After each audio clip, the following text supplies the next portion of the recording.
Need you.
Ladies and gentlemen, welcome back to twitch.tv/Knights. You are watching the Knights Grid Run, 9 weeks of action. Of course, we're heading into week number 6. I'm Leaf, and alongside me, a different face than you're used to. Lethamyr has abandoned us, but that's okay. We have Lemon Kiwi here. Lemon Kiwi, welcome. Welcome. It's good to have you. Yeah, we'll figure out if it's an upgrade or downgrade like later on in the week. So I'll be hanging out with Leaf for the next couple of weeks. Week 6, pretty excited to be joining the broadcast. Rocket League is something a little bit new to, but the Knights I actually used to cast like years ago in Call of Duty. So I'm excited to follow their journey through the grid. Yeah, you were mentioning that. I'm like, when was that? That was a while ago then? I barely remember. I don't even remember that. All that matters that right now, though, is the Rocket League team. Because that's what we're getting into. Of course, we mentioned it. It's 9 weeks of action where all these teams are fighting for, of course, that #1 spot in grid points. Obviously, that's a little bit of the question for most teams in North America because Space Station is really, really, really good. But, of course, you know, it's still just an experience these guys are getting. 2 weeks in a row, they've made it to the top 8 into that final bracket. Of course, they have a group stage to go through. So let's take a look at that bracket real quick as we find out who they're up against. And today is looking good. XSET is their first match. Of course, G2 and Plot Twist sitting right beside them. If they win this one against XSET, they will play against the winner of G2 Plot Twist. If they lose, they end up down in the lower bracket to face off against, well, the loser of either G2 or Plot Twist. And it's not till later in the lower rounds that they may face off against Space Station, Charlotte, Rogue, or Alpine. I'm pretty sure they're safe, though, Lemon, from Space Station. We've seen them plow through pretty frequently here. We are the Pittsburgh Knights cheerleaders, and by that I mean the casters for the broadcast today. And XSET's a pretty good match for us to start on. They actually won playing against them in week 3. It was a 3-1 scoreline for the Knights. So, hey, we'll see if they can keep up that trend. Yeah, this is the thing is I'm honestly really liking this beginning. I'm not liking, you know, G2 sitting right beside us here. But XSET honestly is a team that we could see beating. They have made a change recently, though. I do need to mention, if people weren't paying attention to the scene recently or to the subreddit, there was a change made. Obviously, before they were having some issues. So T. Corell has made his way in place onto that main roster in place of Alraz. I guess they just had some, you know, you get so close so many times, eventually something has to break, you know? It's like, we're just there. We're like 1 goal away from beating these teams, but you consistently have bad results. So they're thinking T. Corell can fit in that spot right now. I think for them, though, for XSET, this is probably still going to be a bit of a trial period. They're going against teams that have been together for a bit. They haven't been making those changes. The Knights roster has remained the same for a while. Rodoko, Kinsey, ZPS. So this is a team in the Knights that have made it to top 8 2 weeks in a row, that have that experience. They have that consistency now. So XSET definitely has a big battle. So I'm liking this first matchup here. It's, again, just looking forward where I'm going to predict G2 is going to make it past Plot Twist. Yeah, and I think Pittsburgh Knights, the last 2 weeks have been their best performing weeks. You said both top 8 and XSET. You know, you have that win against them under your belt, but in this double limb bracket, there is that second chance, and you're competing for the points, of course. The Knights are sitting at 9th place in the total of 16 teams. And then you have a little bit of cash money that you're working for, $4,500 for first place, which a lot of the time has been going to Space Station Gaming. You were mentioning 3 times that they've won out of the now 5 weeks that have been going on. But Team Envy and G2 are also pretty scary. If they go up against G2 later in the bracket, G2 won week 2, I think. So that's going to be a strong team. Yeah, what I do like here is that, Envy somewhere else, because of our top 8 placements for the Pittsburgh Knights, we're getting some better seeding now throughout these grids. So the better you do in this tournament, the better you're going to have it off next week. And the Knights consistently now placing those top 8s are getting better and better seeds, which is going to give them a nice, easy start to ease into that, which is really great. But of course, that matchup's coming in a bit. Well, I'm going to talk a little more specific about that in just a few minutes. But first, I do have to mention the giveaway. I know a lot of you guys out there are waiting for this. There is a giveaway happening right now on Twitter. Make sure you head on over to twitter.com/KnightsGG. Retweet, follow, and tag a friend under the tweet. There's a picture that looks just like this one there. That's the tweet you want to get involved with. Get some HyperX gear. I wish, Lemon, we could win this one. I have to watch us give it away to people every single week. Oh, yeah. I got all 5. Well, wait 1 second. I got like 5 ults here. You weren't supposed to bring that up though. Yeah, no, it is. You're exposed. Yeah, no, we've given away a few. We're giving away, of course, another one this week after the second series. So, of course, if it is in that upper bracket, once they get qualified, that'll be when we do that. Otherwise, we might down in the lower bracket. But hopefully, we're hoping for that upper bracket run, and that's when we'll give it away. So you guys have time to go over there again. One more time, retweet, follow, and tag a friend to enter into this HyperX giveaway. Now, 11 Kiwi, we have to start focusing on the matches coming up here. Of course, Pittsburgh Knights versus XSET. We got to talk about, again, that consistency we've seen from the Pittsburgh Knights. Let's dive a little bit deeper into what's been causing that. Going up against XSET here, I feel like, this is a nice, easy start here, but I think across, and other esports as well, complacency that teams that start doing well can probably set in and overcome them sometimes. So for the Knights, I mean, mentally at least, what do you think's in their minds going into this first matchup, knowing, hey, we got a bit of an easier matchup, but we know we can't sit back? Yeah, this is a young roster, right? And when you have that fresh blood, you kind of have that confidence that just you're naturally gonna have. And I don't think if you're the Knights, you're looking at any team and you're worried about them. I think you have to go in with anybody is beatable, and with that mindset, you don't hesitate in decisions, and especially in Rocket League, where just the milliseconds you have to be making certain decisions will cost you a goal or two. But in the Knights versus XSET, is there a particular player that you think the viewers should watch out for? Well, I've been talking about this last week specifically for the Knights, because that's the only team that matters right now is the Knights. And Rodoko has been a beast. Rodoko's been my offense. I asked you guys to watch him last week, and as soon as I did, he started popping off. Rodoko's actually from my hometown, so there might be a little bit of bias there, but at the same time, Rodoko has been popping off. And I also need to welcome in some new friends. Of course, we're also broadcasting to Jinx TV, so welcome in all the viewers there, whether you're watching on twitch.tv/Knights or Jinx TV. You guys are all our friends because you're in the right spot. We're watching the Knights run through the grid. We're in week number 6. It's a series of 9-week tournaments, $10,000 weekly that these guys are playing for, and of course grid points to try to get a spot into that major for the RLCS. Of course, if you need more info, you can of course always jump on Liquipedia. There's a lot of info there. We got a great community always filling that stuff out. But back to answering the question before, which team to watch out for, or a player to watch out for. Rodoko, yeah, as I said, is a player. We've seen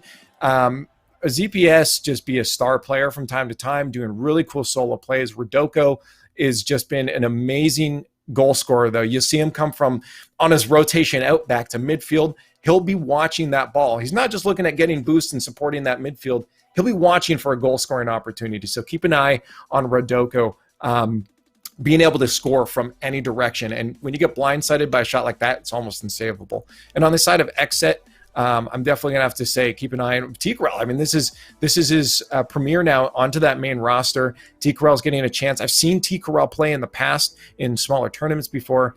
And let me know, I got to tell you, T-Corral is one of those players that when they get momentum, that they start doing stuff you're like, I didn't know that was possible. So T-Corral's got a lot of cool potential, but again, that's that momentum. Like, sometimes it's hard, and you're gonna hope that your teammate's gonna be able to get you that momentum. But with the Knights on the other side of the field, that's not gonna be easy.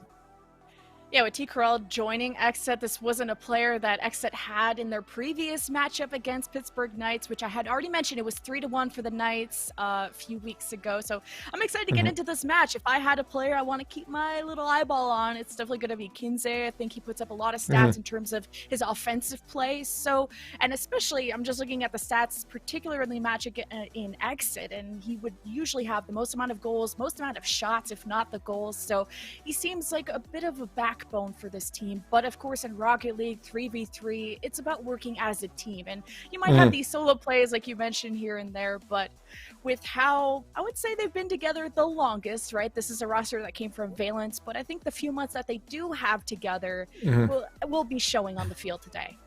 Well, this is something that Lethamyr said from the beginning, and you've mentioned a few times, because it is something to remind people of, that this is a relatively newer roster, or the younger roster, a team that's put together, that's still developing and forming. But Lethamyr called it out before we even started this whole thing, that this is a team that has huge potential to be able to start making upsets, and they've done it fast. Already the last 2 weeks, They've gotten in the top 8, and here they're looking to do it again as we head into our first game of week number 6, Pittsburgh Knights versus XSET. As the Knights looking to make sure that complacency doesn't kick in early. XSET hoping to show off what T. Corral can do. And just look how aggressive both these teams are. I mean, as we just jumped into the game, there was already a shot in net against the Pittsburgh Knights, but now in the zone of the Knights, you can see they're trying to defend. XSET just trying to get control now, passing it mid. It hits the ceiling. You can see J-Pal passing it to the right, but no one was there to catch it. So Kinsey wanted to set it away, might have missed the shot, and that's another shot on net, but no goal yet for XSET. Yeah, that was an early aggression there. We've known that the Knights sometimes revert to a bit of a defensive position when they're feeling a little bit of pressure, but they've been doing it well, and they've been better and better every single week. So we'll see if they move on to offense, though. With these demos, this is certainly going to set them up for some quick attacks here. Nice bump, too. Kinsey's shot is saved. That would have been a great opportunity for an early goal. But it's still back and forth, but we're just seeing Pittsburgh Knights on the attack now, just not getting the angle Kinsey was looking for, sending it down mid. Rodoko a little bit behind, just trying to challenge that XSET member, going for the ball. Now off the back, Kinsey trying to line it up, but way too many players attacking this ball. XSET just not letting the Knights get comfortable. Kinsey with a shot. It's easy save, though. T. Corral on the back rotation. Look at how they're getting pressured now, though. We've seen the Pittsburgh Knights offense be extremely threatening. Not as threatening as something like G2 when they're going full force, but definitely something that can make a defense break. And so much aggression. Even J-Pal almost being taken off the field there. We've seen multiple demos and bumps from the Pittsburgh Knights. And look to see them continue that every time they get on offense, but look how quickly and smartly they back up the defense when they know that offense is dead. Exactly, XSET are just slowing things down, working on just getting these passes through. If they can find a hole in that defense, that's where the first goal will come from.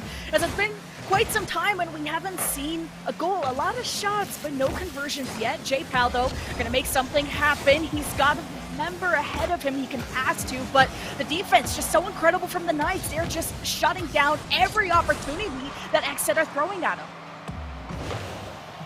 2.5 minutes in now. Still 0 goals. XSET had some early offense, but quickly the Knights turn it around. I feel like at this point, I'd like to see the Knights up by a goal or two with the offense they're throwing on.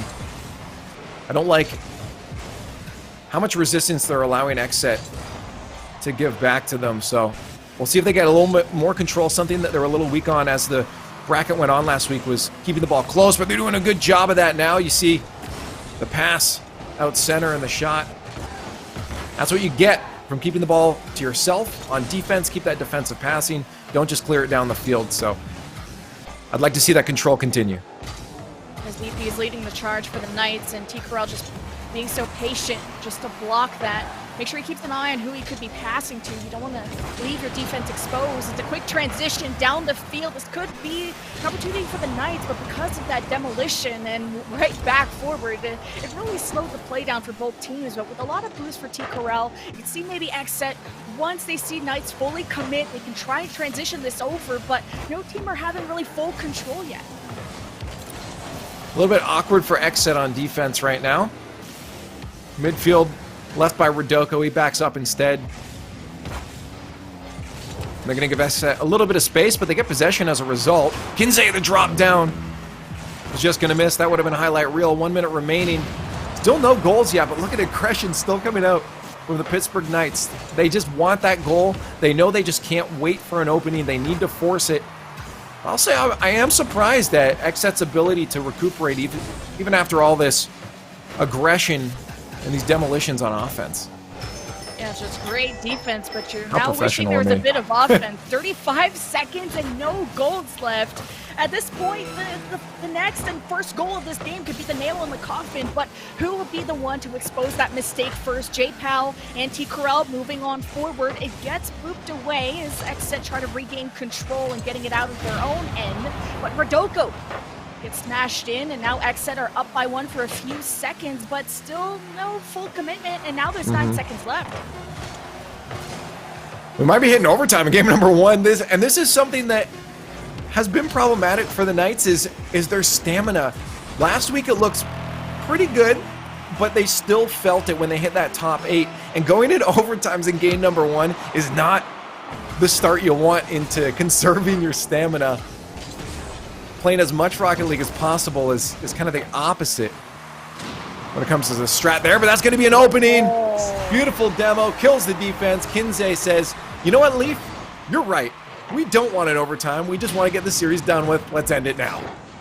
J-Pow was just up the wall trying to get back down, and that was such the perfect timing for that demo that just completely opened things up. And that's what we were waiting for this entire series, is how were you going to crack open this fortress of defense from either team? There's some pretty good offense. We saw some shots, I think, from XSET on the post. It's, you know, just a few more inches away, and that could have been a goal, and maybe even the win for XSET, but it will be Knights now leading the series 1-0. Sorry, I got really off topic here, but I've been trying to figure it out. You know, I like as little syllables as possible here. But which fruit am I going? Like, what's the shortened one? Is it lemon or is it kiwi? Which one should I go? I don't know, but it's like some people say lemon and then some people go with kiwi, but they ignore the first word. So it's you know, there's LK if you want to be swag with it, or you could just say Gen if you like the, you know, the quick one. But, yeah, I almost did Gen 2, yeah. Yeah, okay. What about Leaf though? Why'd you misspell Leaf like that? What? Are you kidding me? There were multiple ways to spell it, okay?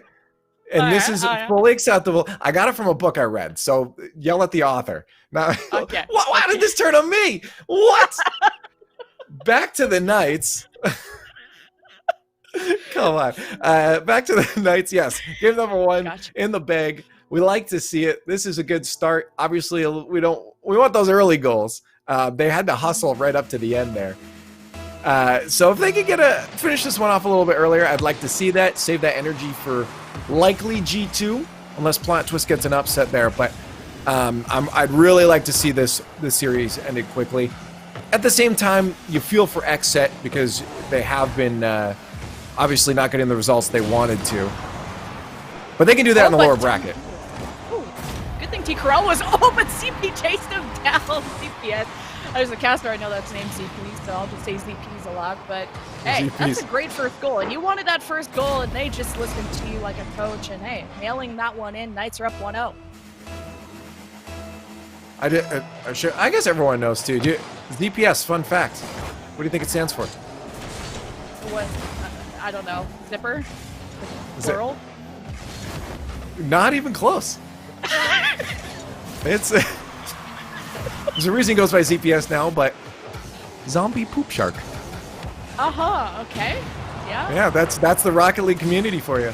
Grab bag of words right there. But hey, this is a different, that's different, and the Knights are playing very differently in this game too, already with that first goal. And you were saying ZP, we both chose different players to highlight. You were all about Radoka, I was all about Kinsey, and then ZPS is the silent killer, I guess. Yep. Hey, I mentioned that too before, he's gotten basically Lethamyr and I's MVP pick for a couple matches because of his ability to clutch it out when he needs to go. But a lot of times he shows up later on in a series. So if he gets going from the beginning, that's absolutely in favor of the Knights. Kinsey, you're absolutely right, though, being a backbone, just an incredible clutch and anchor for the team in the sense that he's filling in all those spots that seem to be left empty by ZPS and Rodoko.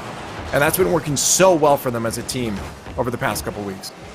Yeah, I'm seeing Kinsey just fill those spots, always challenging the ball, making sure it buys his team some time, but sliding it right on in. Are you kidding me? Rodoko gets the goal in front of the defenders of XSET. I told you that's where I want to see him on offense. The flip reset doesn't even need to use it as he just gets, I think, a wave dash, almost ground pinch to send that one low. Heads up play for Rodoko, and this is why he's deadly on offense, is because of those creative plays. He almost got a solo play setting up. ZPS getting stuck in the net though, but look at the offensive backside. The demo's coming in, and where is this ball now in the hands of Alpha Kep, but wishes he had a little bit more support. ZPS gonna harass him, and Rodoko now recovers it with him. Now they're on the full offense, passing it over to Rodoko, now back probably mid, but pushed away there from XSET. Down the field. There's no one to fall back. Now he's just fully committed. What happened? Oh my. Wait, did that just. Oh no, that was an own goal. He tried to make the 50, thinking it was a shot on net, and I think it was Rodoko. Yeah, we forget about those ones, chat. Erase your memory. Let's move on. We're still in the lead. The Knights up 1-0 in the series, and well, they're winning in this one. Just pretend that again. Just pretend it didn't happen. Oh, 3 defenders. DPS is just the most confident player in this field, I think. He's always running after people, and I think that's how he's able to sneak in these goals every now and then. But currently in the zone of the Knights, able to play some good defense. Now Rodoko's leading towards the left. He gets challenged by a few members of XSET. He's looking for a member to pass to, and Kinsey's having some trouble. Rodoko's trying to help him out, but it's recovered by XSET, and now they're looking for a goal, and Kinsey does knock it towards the right, and there was a demo on Alpha Cap. Yeah, smart play from Kinsey there. Again, you're talking about him being that good anchor for the team. Look how smart he just shadowed that play there to make sure that there was no shot on the net. He was there to receive any kind of 50 or pop out that may have happened, and he just tucks it away into the corner and lets his team reset. So again, it's that heads-up play from Kinsey that allows his teammates to do what they want on offense. And the 3 goals this game have been in the first 2 minutes. You see again how XSET's slowing things down. They know all they need to do is tie this game before that minute and 40 comes up.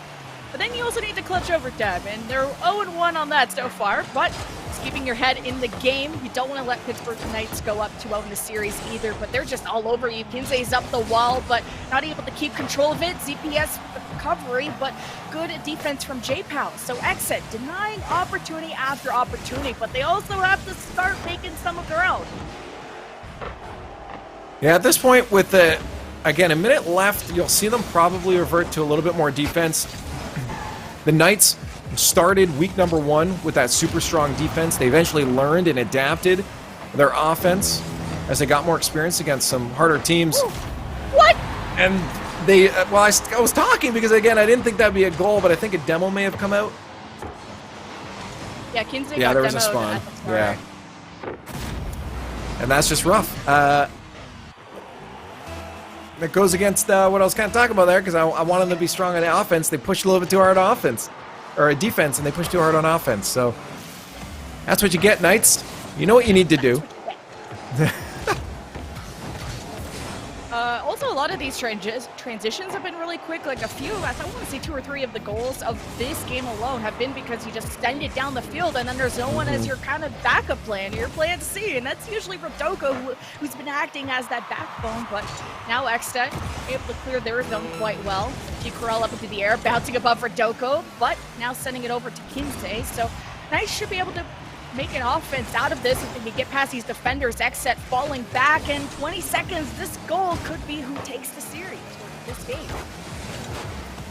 Yeah, we're going to see how they adapt to this right now, because they know, as you mentioned, they've given up 2 long goals like that. There should not have been 1-0 goal, another one off a deep, an explosion, but at the same time, they stretch it a little bit too far forward. So we might see them pace it back a little bit and hold that defense and just counterattack when they need to, with ZPS leading the charge.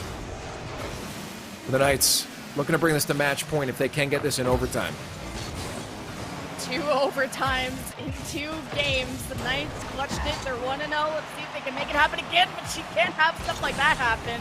So many long goals, and XSET were wishing that was a couple inches lower. But anyone's game, the first goal to take this game in overtime is Corral up the wall, but look at the Knights, their midfield waiting to receive that backhand, but XSET going on forward in the corner. ZPS is their backup plan, and he's going to be harassing XSET, making sure they can't get these passes through, and now it's Rodoko on the offense for the Knights.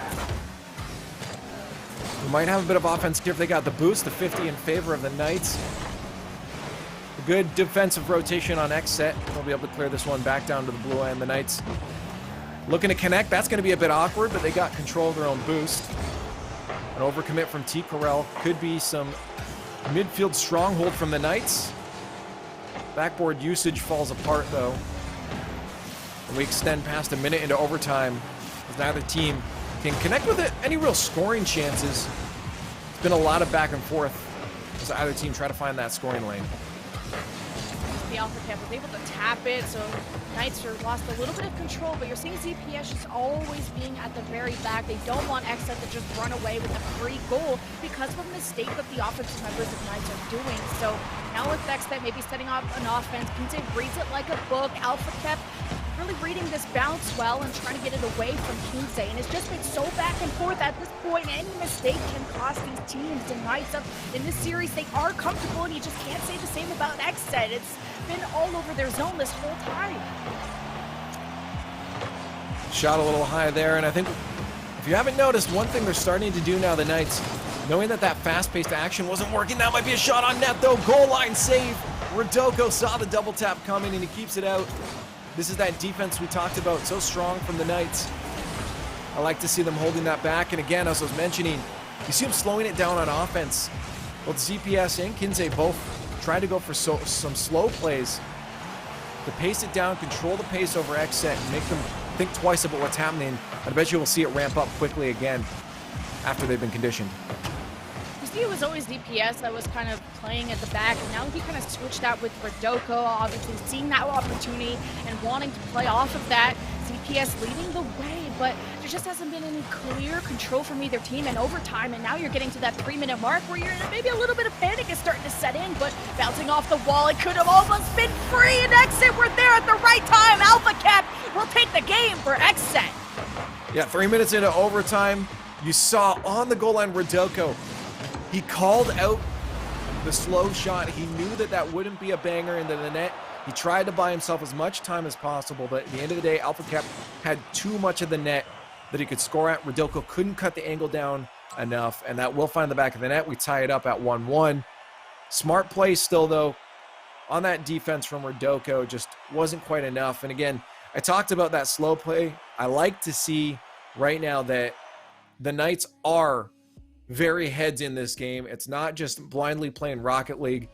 They're watching everything. They're watching their opponents. They're learning what they're doing and trying to change the pace themselves. They're trying to make sure that they can keep control of the series over XSET.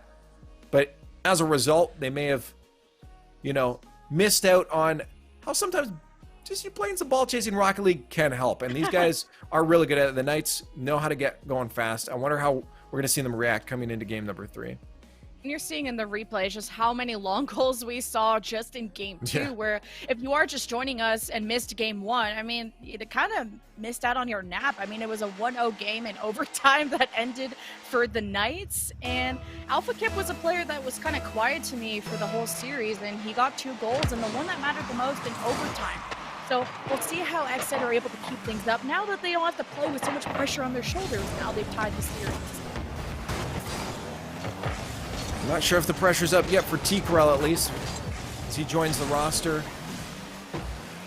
We'll see if they can push XSET ahead. They've been so close to a lot of teams, even 1-goal differences they've been losing to some top teams. Is he the answer? Well, they're doing all right so far. Pittsburgh Knights, a top 8 team consistently multiple weeks in a row now. Having some trouble getting past XSET. We took game number 1 in an overtime, and the last game number 2 in an overtime. As far as stamina goes, this might hurt them later down the road, but see if they can find match point in game number 3. Rodoko trying to get that early one. If he had enough boost, it would have been down, but it doesn't matter. ZPS is there to clean it up. ZPS is so sneaky, and look at Rodoko as that backbone, setting it off the backboard, and ZPS who just boosted from mid past all these defenders. And XSET we're doing a really good job of playing on the offense, but Pittsburgh Knights are so fast at falling back and just completely covering the net. So that's first goal for Knights, and it's a pretty good start in the first minute.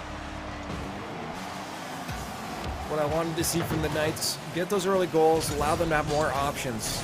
Hold defense if you need to. You don't have to force any offense, but you can still keep playing your game. And options are good. Kinsey double tap. He takes these down to ZPS. What a great follow-up. It's a good thing the defense couldn't touch this one because it secures another goal for the Knights. And the Knights are just done playing with their food, I guess. Look how beautifully that was set up off the backboard. ZPS again through mid, and XSET just have to shut it down the midfield. ZPS is able to just walk on up and score like that. XSET got to figure out this defense. I'll give him a call. It was a bit of a hard one. Hard to tell if that double tap was coming through for a straight shot into the top corner or if it would have been a pass down. So with one defender, you have to kind of commit to one of the options and hope it goes in. And Rodoko, already see the creativity coming up from him as he tried to squeak one just underneath. I think he's trying to get flip reset too. ZPS double tap. That's going to be a save. XSET's not going to let another one go in. Wow, and that demo also kind of killed the attack for XSET and was able to just slow things down for Knights to maybe go for something. And look how J-Pow had to play goalkeeper for a second. XSET are just stuck in their zone forever and ever, and Knights are just going to keep on ringing these goals in. It's now 3, and there's only been 2 minutes in the game. Alpha almost got that one, but this is kind of that speedy ball chasing as I'm talking about. Just kind of go for the ball, be there to greet it right away, trust your teammates. That third man that just was on there is going to rotate around to support you. And that's why Kinsey was able to move in so fast. He trusted his teammate would get that touch out, and that DPS would be rotating back. So this is what I like to see from the Knights. Just as long as they don't overcommit, give up some more of those long goals we saw in game number 2.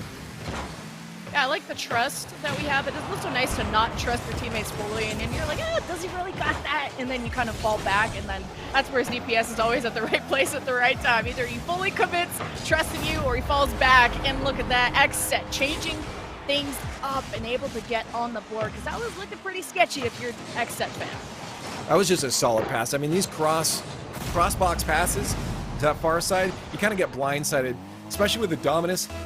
T-Corral had so much space to shoot with, and he could have put so much power on that. So, honestly, great setup from J-Pow. Now it's only a 2-goal deficit for XSET. They're able to climb back in, and getting one on the board has just helped the confidence a lot. But Knights all over the XSET zone and now trying to play on some offense. XSET boosting forward, but not getting the backup of his 2 other teammates that were farther behind. So not able to fully commit, just dumping it in. Knights able to recover it, and J-Pow challenging, but not able to fully get control back. It's now midfield, and ZPS was maybe falling back to get a boost and couldn't get the shot in. Now it's time for XSET to set something up, but not really where they wanted it. Almost had a double commit from the Knights, but they did call it off. Good comms. Rodoko looking for a teammate. He won't find much, so the Knights back on defense.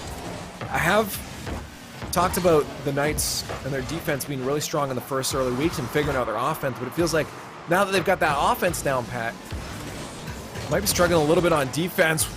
Solo play almost from Alpha. That's going to be really cool safe, though. on that.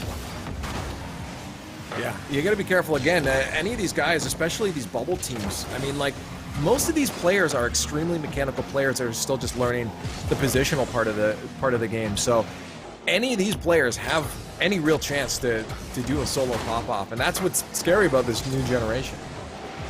And Kinsey is reading these angles well. He's backing up to control the bounce. J-Pow setting it up mid. 3 defenders in the way. XSET behind him. So not getting kind of the help he needs. But now over in the left corner, I think that's J-Pow receiving that. He's looking to get it off the backboard. Even the solo play. And look, he comes speeding by. Kinsey taking advantage of just a low momentum play that XSET were going for. And now it's in the zone of XSET. He knew what was about to happen if he didn't intercept into that. So he got in the way of XSET's little solo play there. J-Pow, you can back off. Go back to free play if you want to try that.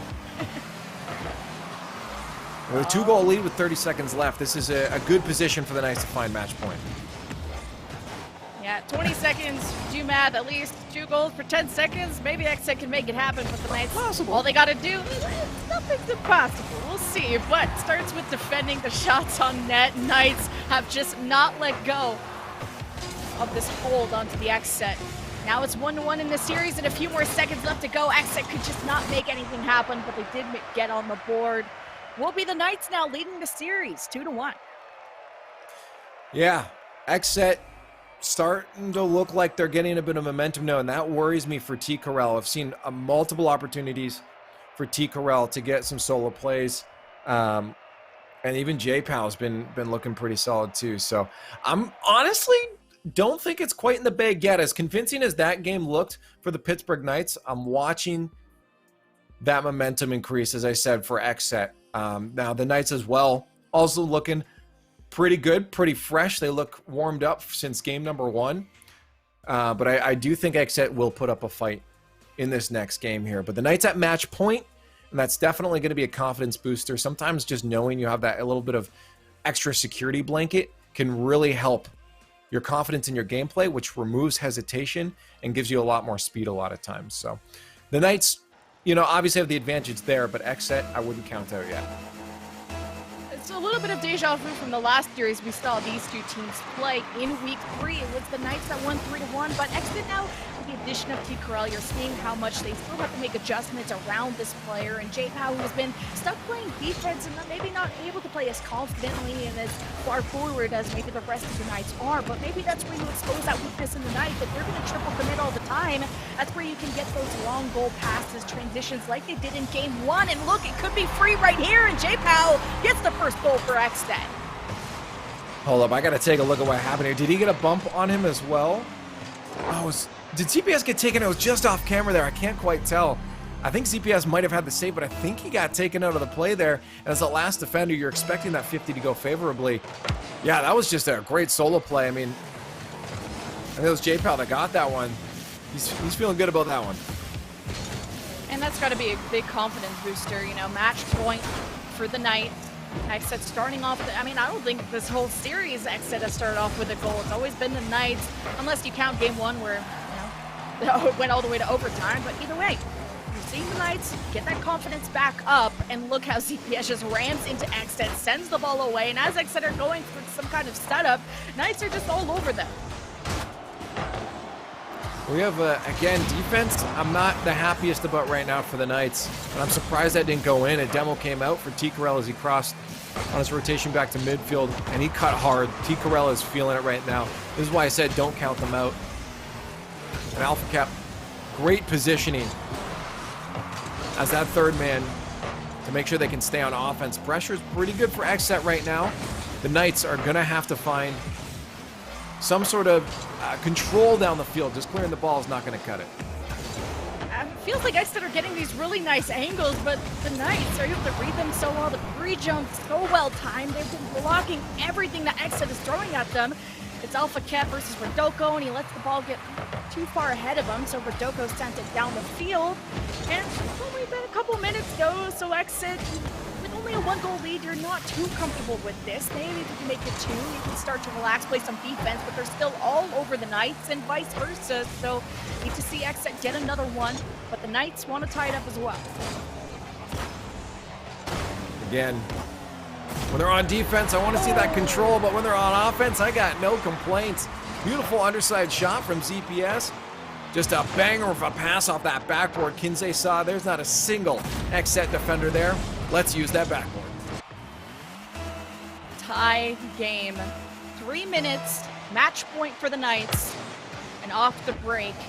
Like both teams committing, but it's now in the zone of XSET, and they just don't want to let it stay here for too long. The Knights passing it back and forth, CPS losing that, but Rodoko was falling back to make sure it keeps it in the XSET field. But with that demo, this could be a chance for XSET to get another goal.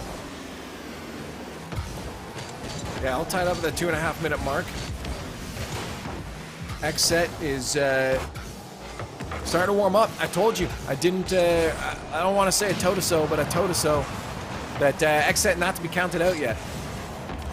Oh, they're doing pretty good. Bar Downski. And the Knights concede another goal. That was an oopsie. We've been talking about, I think, XSET, if you can spot how many people or how many members of the Knights are committing, then all you got to do is take it away from them and go downfield. And a lot of the XSET goals have been from just overcommitment from the Knights. But T. Corral up into the air, getting above the Knights defenders, getting some help from his teammate. I'm not sure if it was warranted or not, but up into the air for Rodoko. The backup plan, guiding it towards the net. XSET 2 defenders in the way, and it's a good tap there by T. Corral. We're still at match point. Obviously want to end it here. But we're giving up again that defense. I feel like XSET is most certainly bringing the pace up right now, but right now the Knights defense a little bit struggling. So is XSET's, though, as we see them barely hold that one out. Surprised we didn't get a goal there. Knights Couldn't find the scoring lane. They'll back off the defense again. And the demo here is going to be an opportunity. Lots of boost. That's an open net. A flick to the top corner, and it's far out. Rodoko had the opportunity, but the precision was not there.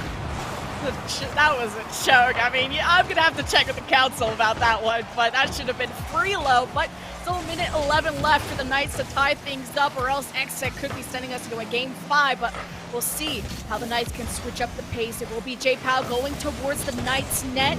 There's 2 defenders in the way, sending it right back. It could be open, but T. Corral was their backup plan, sent it back towards the Knights zone. It's bouncing in front. Kinsey has to send it away. CPS is there to back him up. But J-Pow playing the patient game just has to get past DPS, but not able to. And it's been so back and forth again. Yeah, it has been. I mean, like, again, both these teams struggling a little bit on defense and their offense going full hand. You're going to have both teams trying to get a shot off, doing some crazy stuff on offense, get that aggro. But I know both of them are going to be very aware they need to get back to defense because they're both struggling there. So that's why we see a lot of this back and forth, kind of poke and prod from both teams until someone finds an opening here. Whichever team gets that stronger defense and moves to a counterattack quickly is going to be the team that wins this game here, unless you know, XSET can hold off another goal from the Knights. Knights are in front of the XSET zone, but they just couldn't get the passes through to get a shot on goal. And Rodoko, it's his last chance. He's about to receive it. Doesn't want to. Oh, but the demo denies that opportunity. And XSET will be sending us into a game 5. Game 5, something I wanted to avoid. I talked about it earlier in this series as well, that stamina being a bit of a problem for the Pittsburgh Knights after making it into their top 8s the last 2 weeks. You know, it just completely died in week number 4, and week number 5 was a lot better, but you want to avoid going to these long series, into these overtimes, and they've started off their entire day like that.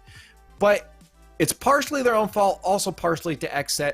I talked about T. Corral. Once he gets momentum, it starts going, and T. Corral now has momentum. XSET was looking for an answer to their disappointing results over the past few weeks, and this seems to be an answer right now, at least a good start for it. I think the Knights still overall have a bit more structure to them, but they definitely need that control on defense. We've seen too many times they get scored on either from a demo that results in an open net with a long shot or just a long shot in general. So if they can get control from defense and move on to offense, they're going to catch probably XSET in a bad position. So control on defense is all I want to see, something they struggled with last week, and I'm hoping they can fix up a bit more this week.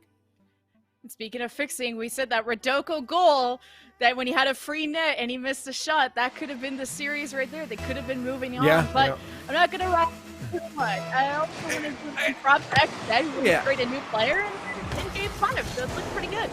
Yeah, it was still, it was fairly open, but once a defender got there, it was a difficult shot. So maybe he took the shot sooner, it would have been better.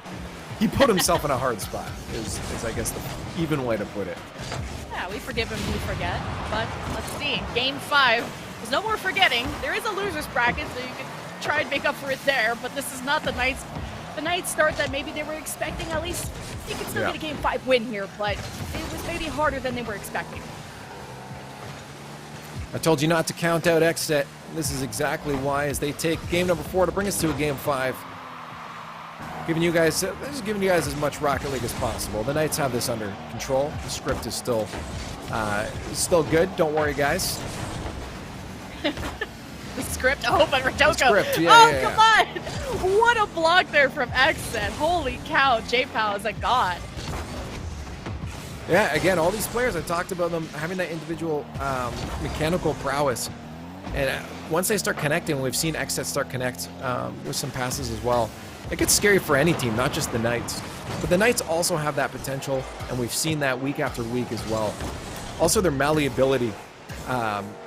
Is it malleableness? I think it's malleability.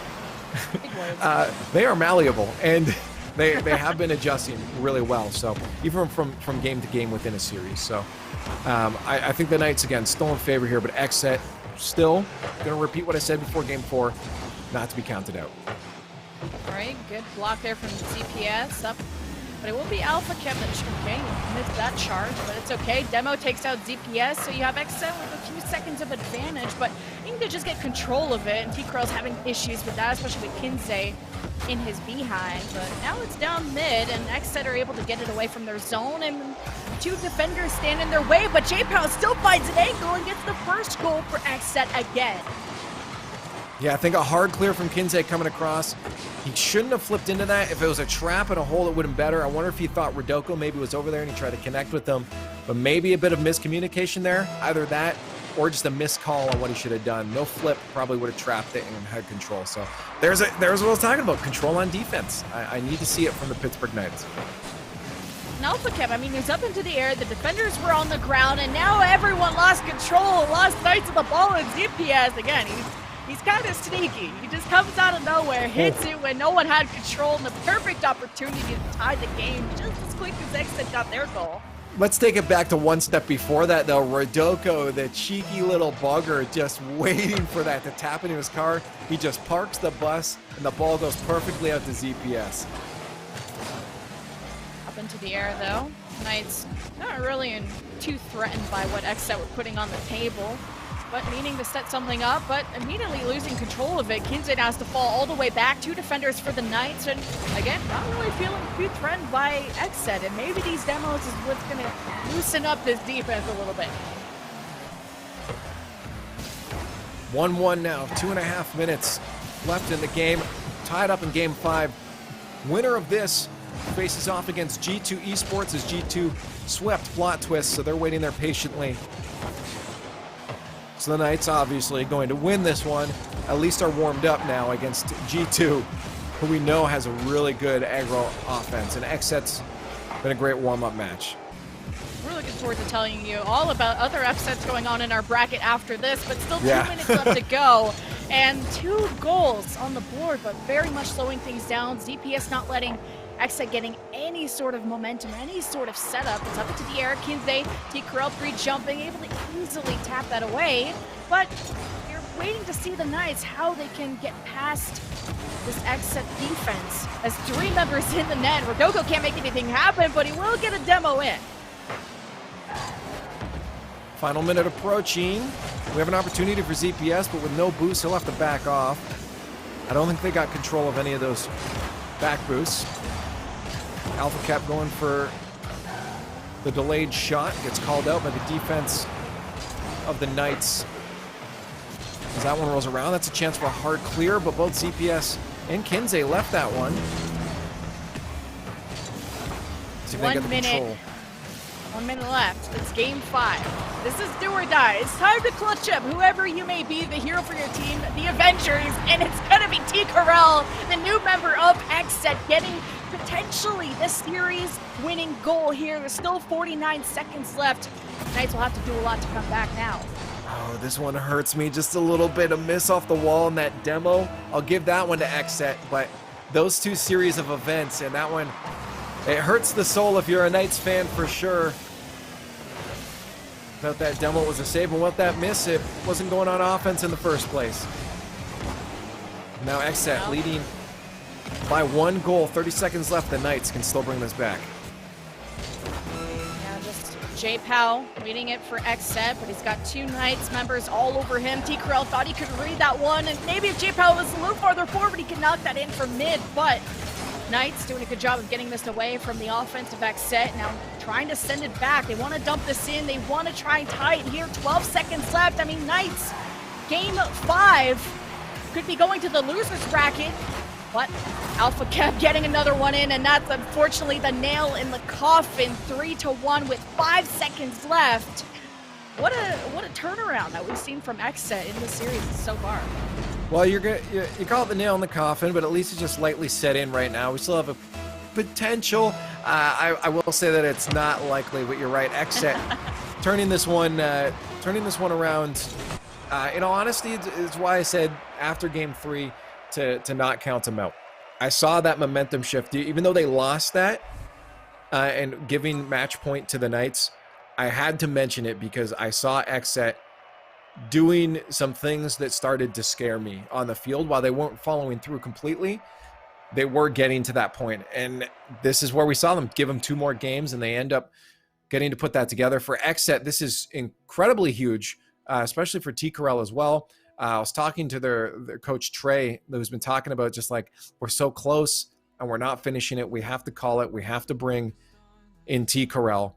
And that's why he's in place of Alvarez now. And they're getting the finish. I mean, Pittsburgh Knights, a top 8 team 2 weeks in a row, is a great win for XSET. Obviously, for us here on Jinx TV and Knights television here on Twitch, it is not good. But they are in the lower bracket. They still obviously have a second chance here. They will not face off against G2. I know a lot of you guys were looking out for that G2 XSET rematch here. But we also have to talk about how scary that lower bracket's looking right now. Thankfully, we won't have to face it, but there have been some upsets. Levin, you kind of alluded to them there just before. Space Station Gaming in the lower bracket. Yeah, to PHEONIX of all teams, yeah. Being told that, you know, Space Station #1 seed, PHEONIX 16th seed. So I wish we had some kind of, magic ball or some kind of interview that we could know what the heck happened there. But hey, this is going to blow up the entire bracket. I mean, Space Station could always come back. Maybe it's just an off day, you didn't have breakfast, whatever it is. But the Space Station are a team that kind of consistently win this, so we could see a new winner. And even for the Knights to lose to XSET is... I wouldn't say it upset, but it's not what I was expecting. Well, the other thing is that you also have Alpine taking out Rogue 3-0 to drop them down there against Space Station as well. We now have Space Station Gaming and Rogue facing off each other in the lower bracket. Both of these teams, along with the Pittsburgh Knights, 3 of these teams were top 8 finalists last week, and they're already in the lower bracket. And of course, Plot Twist kind of finds himself in the mix there. I was going to say probably not happily, but at the same time, we just saw XSET take down Pittsburgh Knights. Granted, they did have T. Corral in, so there's a new roster. The Knights did bring it to game number 5, but Pittsburgh Knights, I'm still pretty confident can take this against Plot Twist here. But that Space Station Rogue match is going to be a doozy. As I said, thank goodness we don't have to deal with them, but taking out Plot Twist, we will have to face off either Charlotte Phoenix or Alpine. Both of those teams getting the upsets in their upper bracket. So this is not going to be an easy journey for the Knights moving forward. Yeah, just looking at everyone that the Knights have faced so far in the 5 weeks of play before this, they've never faced Plot Twist. You know, they faced G2, they've faced Space Station 3 times, but not Plot Twist. So we'll see if maybe they've scrimmed the behind the scenes or how much their experience on Valence and other teams, maybe they know about Plot Twist. Maybe they were even preparing for G2. Sometimes you prepare for the team that'll give you the most trouble and not so much the team that, integrates a new player and a team that you beat before pretty easily. So I don't think the Knights were expecting to be in the losers bracket so soon. Yeah, but again, this is where sometimes complacency come in. At the same time, I will give credit to XSET. I do feel like XSET put the Knights up against the wall. While I do think the Knights were making some mistakes that I know that they can fix, XSET definitely made them think. XSET was not an easy match whatsoever. So we have to give credit where credit's due. XSET definitely put up a great fight, a different fight for XSET. This is a great result. For the Pittsburgh Knights, of course, they still have a chance.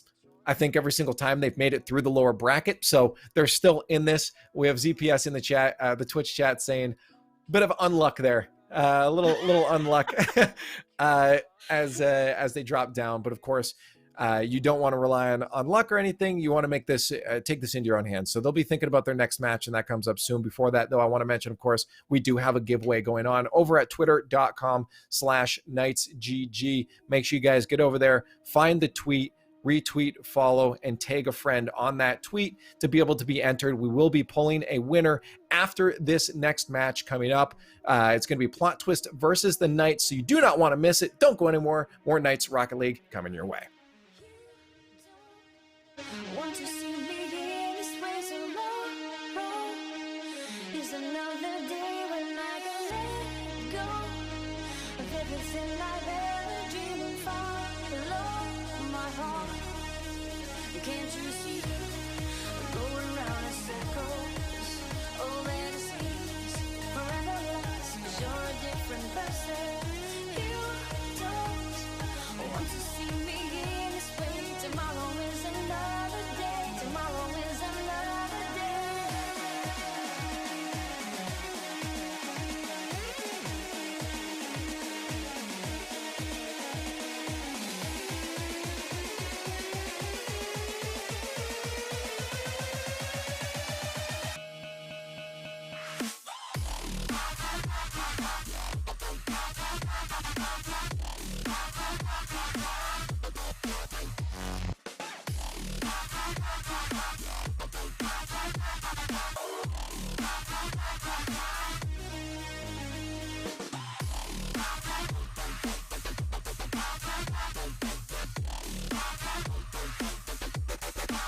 Want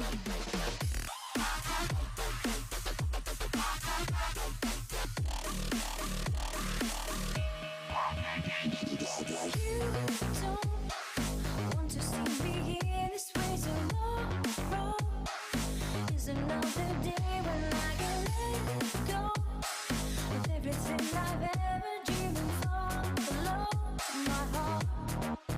Can't you see we're going round in circles?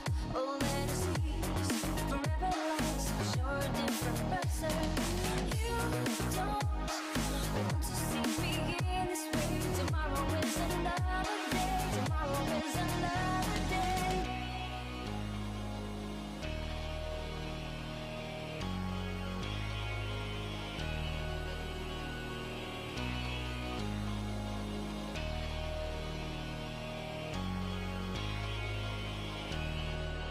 Can't you see we're going round in circles? All that is forever lost. 'Cause you're a different person. You don't want to see me in this way. Tomorrow is another day. Tomorrow is another day.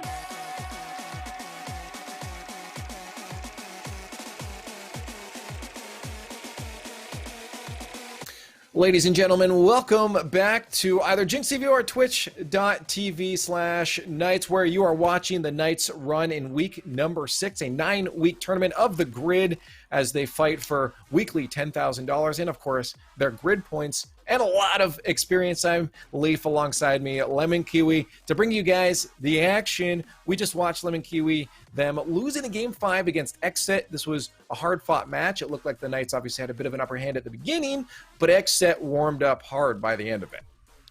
Yeah, that's a pretty sad way to start the tournament. If you guys are just joining us for the second series, the Knights are about to go up against Plot Twist. We're jumping into that game any second now, but Game 5, I mean, started off with overtime Game 1, 3-2 for XSET, tied series, then it was the Knights, then it was XSET, and then Game 5, XSET took it all the way. So we're seeing the Knights, hopefully, after the 2-minute break that we had, hopefully they're still kicking on their boots. Like you said it, now they face Plot Twist, who lost to G2 3-0. In all honesty, that doesn't really tell me much because G2 can 3-0 almost anybody, even some of the top in North America. So we'll find out how Plot Twist is playing as they get down on the field in this best of 5. Game number 1 against the Pittsburgh Knights. So we hope to see the Knights make it to a 3rd week in a row into that top 8 final bracket. Last time these two faced, we're on a little bit of different names, different rosters. Valence versus Plot Twist was the final of the Warriors International Spring Open, where it went to the finals, and 4-2 was the scoreline for Plot Twist. So there is a bit of rivalry, at least for some of the members here, but hey, new teams, new rosters, new me, new them, but right bouncing in above the head of Plot Twist, the first goal for the Knights. ZP has a great pass across. Rodoko finds the bounce shot. Defenders getting a little bit angsty, and I think they're still coming off of some flashbacks there from playing against G2. I'm sure there was a lot of strong, fast offense there, and Sosa expected that shot to be a little faster than it was. So smart play on Rodoko to put the bounce shot in, pulling that last defender out, making sure it can just roll on in home. Pittsburgh Knights grab the lead. We'll see if Plot Twist adapts to that, though, knowing that this isn't G2 anymore. Well, first goal for the Knights, they're now realizing how they can crack open the defensive Plot Twist, and they're kind of stuck riding up the walls. I think you saw Roko back there, as I'll probably get to know the names because they're a little bit more strange in our last series. But hey, so far, the Game 1 for the Knights always feel like they play things slow. They like to read their opponent. I mean, that's how the Game 1 against XSET went to overtime, and nobody scored any goals till the very end. So maybe this is the Knights kind of getting to know the play style of Plot Twist a little bit. Again, that's why it really relies on Plot Twist now to make those adjustments. These Plot Twist are certainly not going to just sit this one out. The Knights with the upper hand now, goal up. Not much of a cushion. Plot Twist starting to spread out just a little bit more here. Try to get those passing plays. That's going to be a shot in the net. Sosa, redemption for the shot before.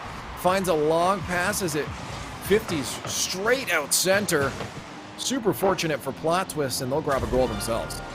And the bounce off the ceiling was just kind of laid on the table for Sosa to knock it in. That's such a hard angle for the defender to read. That pretty good setup for Plot Twist. It's a tie series, 3 minutes left, and look who's on the attack. With ZPS off the backboard, but Sosa sends it away. You can see, you saw, he was waiting for lunch to be served. He wanted that goal number 2 for the Knights, but the setup denied. Now let's see if ZPS can make it happen again, but he's getting threatened a lot more by Plot Twist.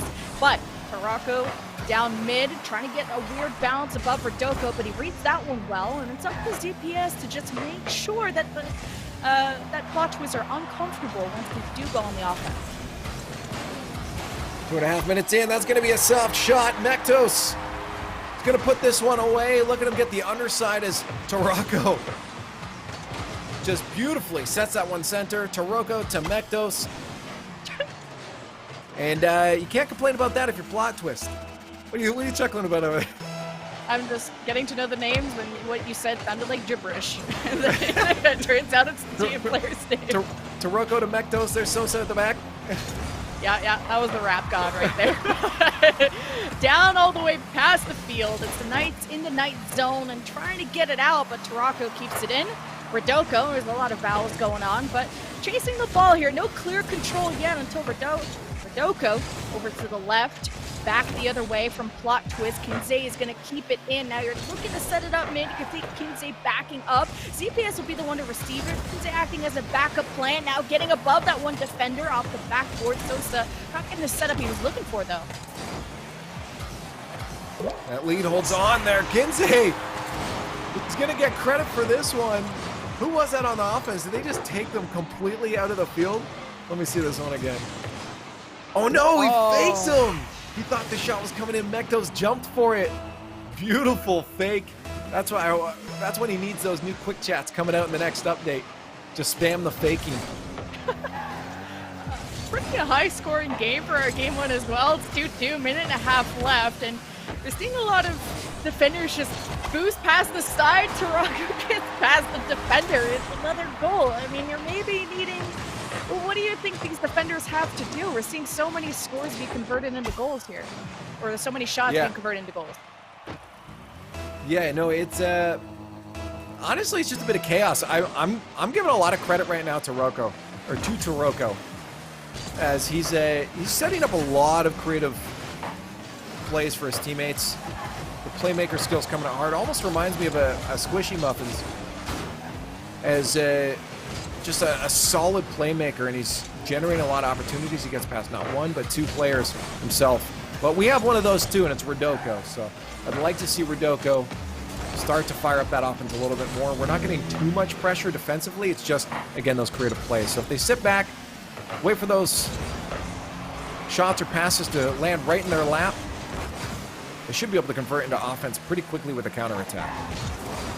1 goal lead for Plot Twist. Not being too comfortable with 44 seconds left. Knights still need to tie things up. And it started off pretty good, you know, first goal of the game, but how can you end it well? Rodoko not getting the backup. He's getting contested by so many defenders standing in his way of the pass to his fellow teammates, so he kind of gets collapsed upon, but Rodoko off the backboard, and no one kind of gets tapped away from Plot Twist, so they're not able to recover it well, and closing that corner well. I think that was Kinsey, but all over the zone of the Knights. They're trying to play defense. They don't want to let that 4th goal in, or that could be at least game 1 for Plot Twist, but they can convert it here. This could be a tie game. 6 seconds left, though, and the ball in no man's land. Plot Twist looking like they might hold on to this one. And you know Taroko's going to drop this one straight down if he has a chance, and he does. And Plot Twist going to take game number 1 against the Knights, and I think they just... You asked me what they need to do, but again, I think they genuinely just got caught off guard by Taroko's playmaking ability. I think he just was doing a super good job of setting up some plays, creating some confusing offense for Plot Twist that the Knights just couldn't follow up on. And in all honesty, you know, when sometimes you say a word too much, it starts to be nonsense. Yeah. Both Taroko and Rodoko are becoming those words for me right now. This is not a matchup I like to see. Can we just ban this matchup? Potato, Rodako, like, I don't know. Like, a player ending with a vowel besides Mektos, I think, is the only one. Or ZPS, there's the S players now, but it's still a really close game, 3-2.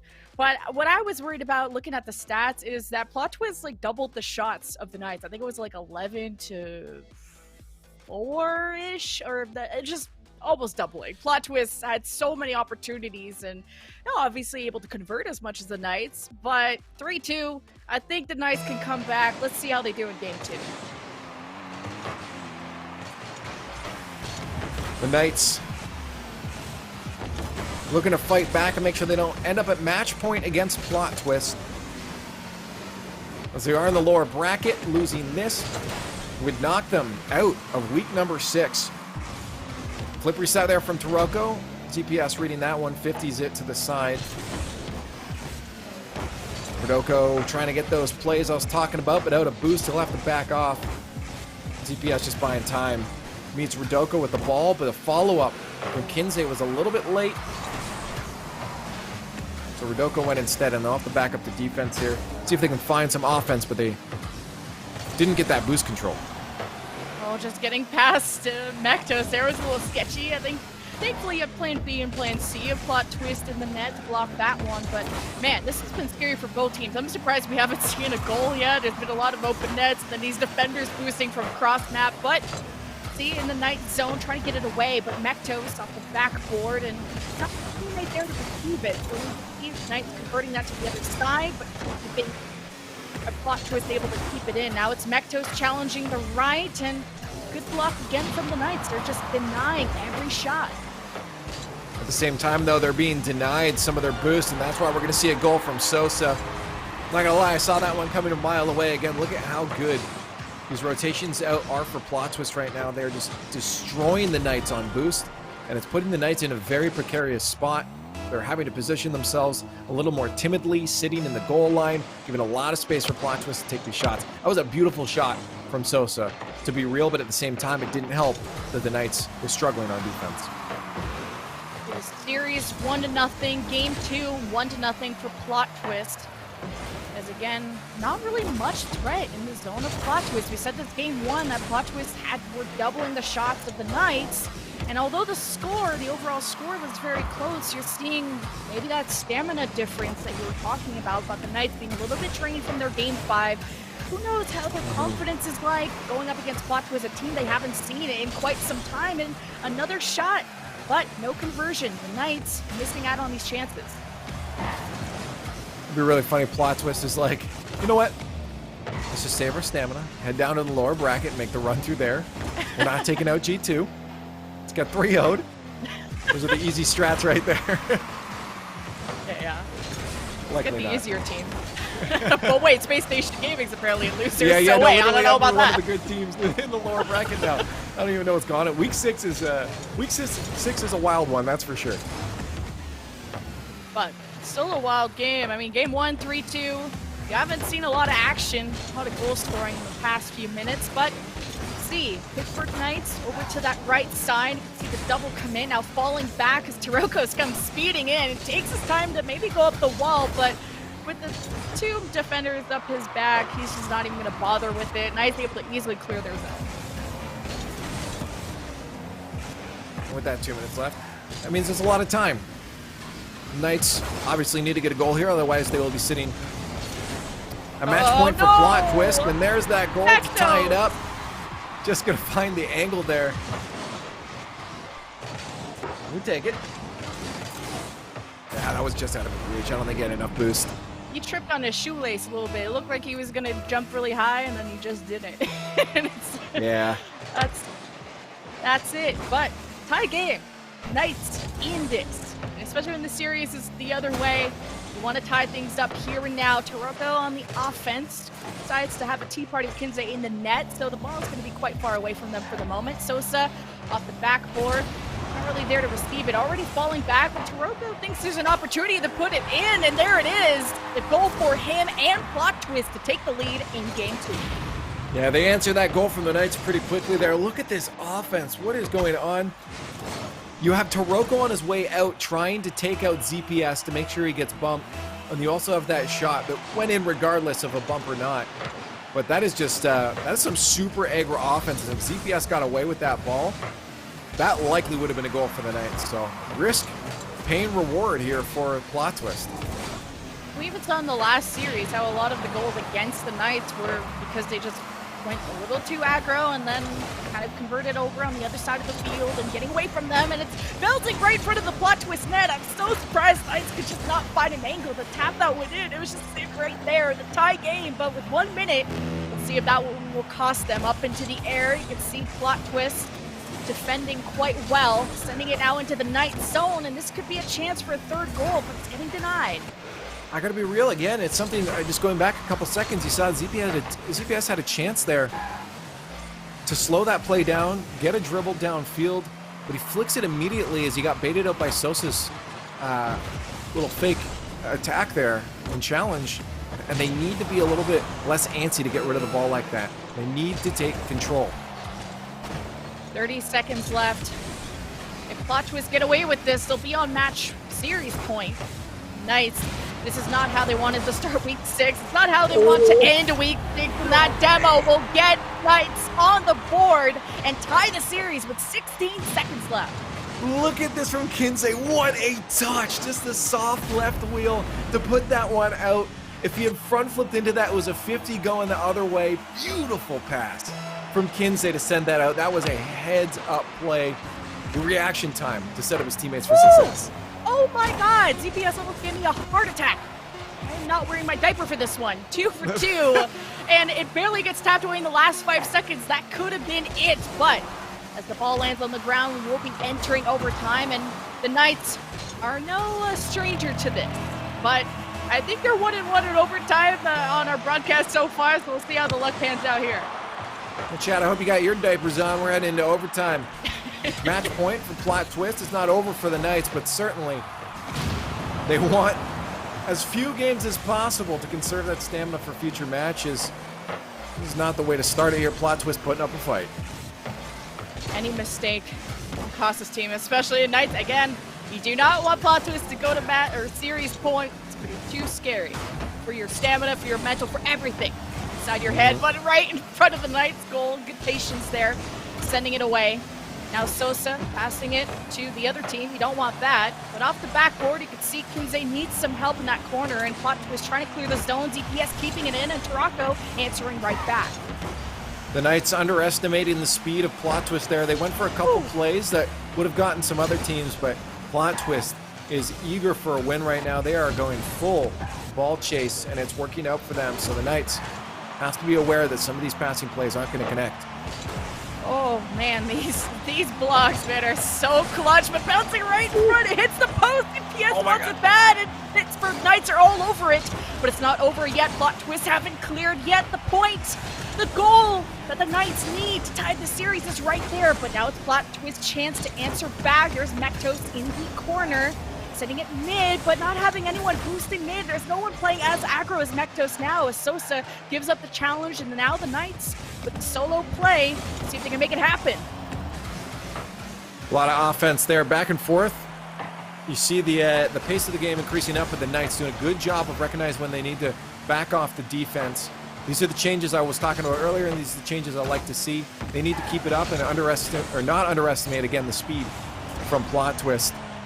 But they've had a couple good opportunities themselves for shots. You saw a couple goal posts there being taken out of the field. And 2 minutes into overtime, Plot Twist still looking for that match point. And just neither team have really let themselves have an open net. They know these big mistakes or these long goals can break up in overtime. As it's been so back and forth, good demo, taking out Mektos for a few seconds. The Knights could go for a play here. Rodoko about to receive it. CPS comes out of nowhere and steals the play of the game from him. And Knights with the overtime win will tie the series. We saw the communication there. Rodoko was in for the shot. He probably could have got up for a 50, had enough boost to pressure that one. But you know ZPS was on the back line saying, that's mine, give it to me, I got it, or some variation of that phrase. And that was the right call to make. ZPS clutching it out there, throw 3 goals to himself in that last one as a result of his communication and his precision.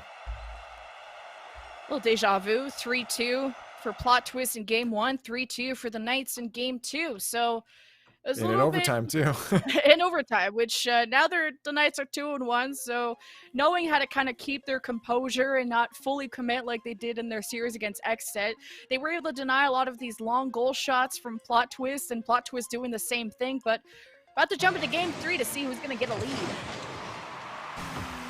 We'll find out as it's 1-1 now. Pittsburgh Knights against Plot Twist. Verdoko has no boost, so he has nothing that he can do except mind game this one. And for some reason, Mektos couldn't figure that one out. Verdoko put it in park, or no, the other guy put it in park, and Verdoko just broke his ankles. If cars were to have ankles, it would be broken.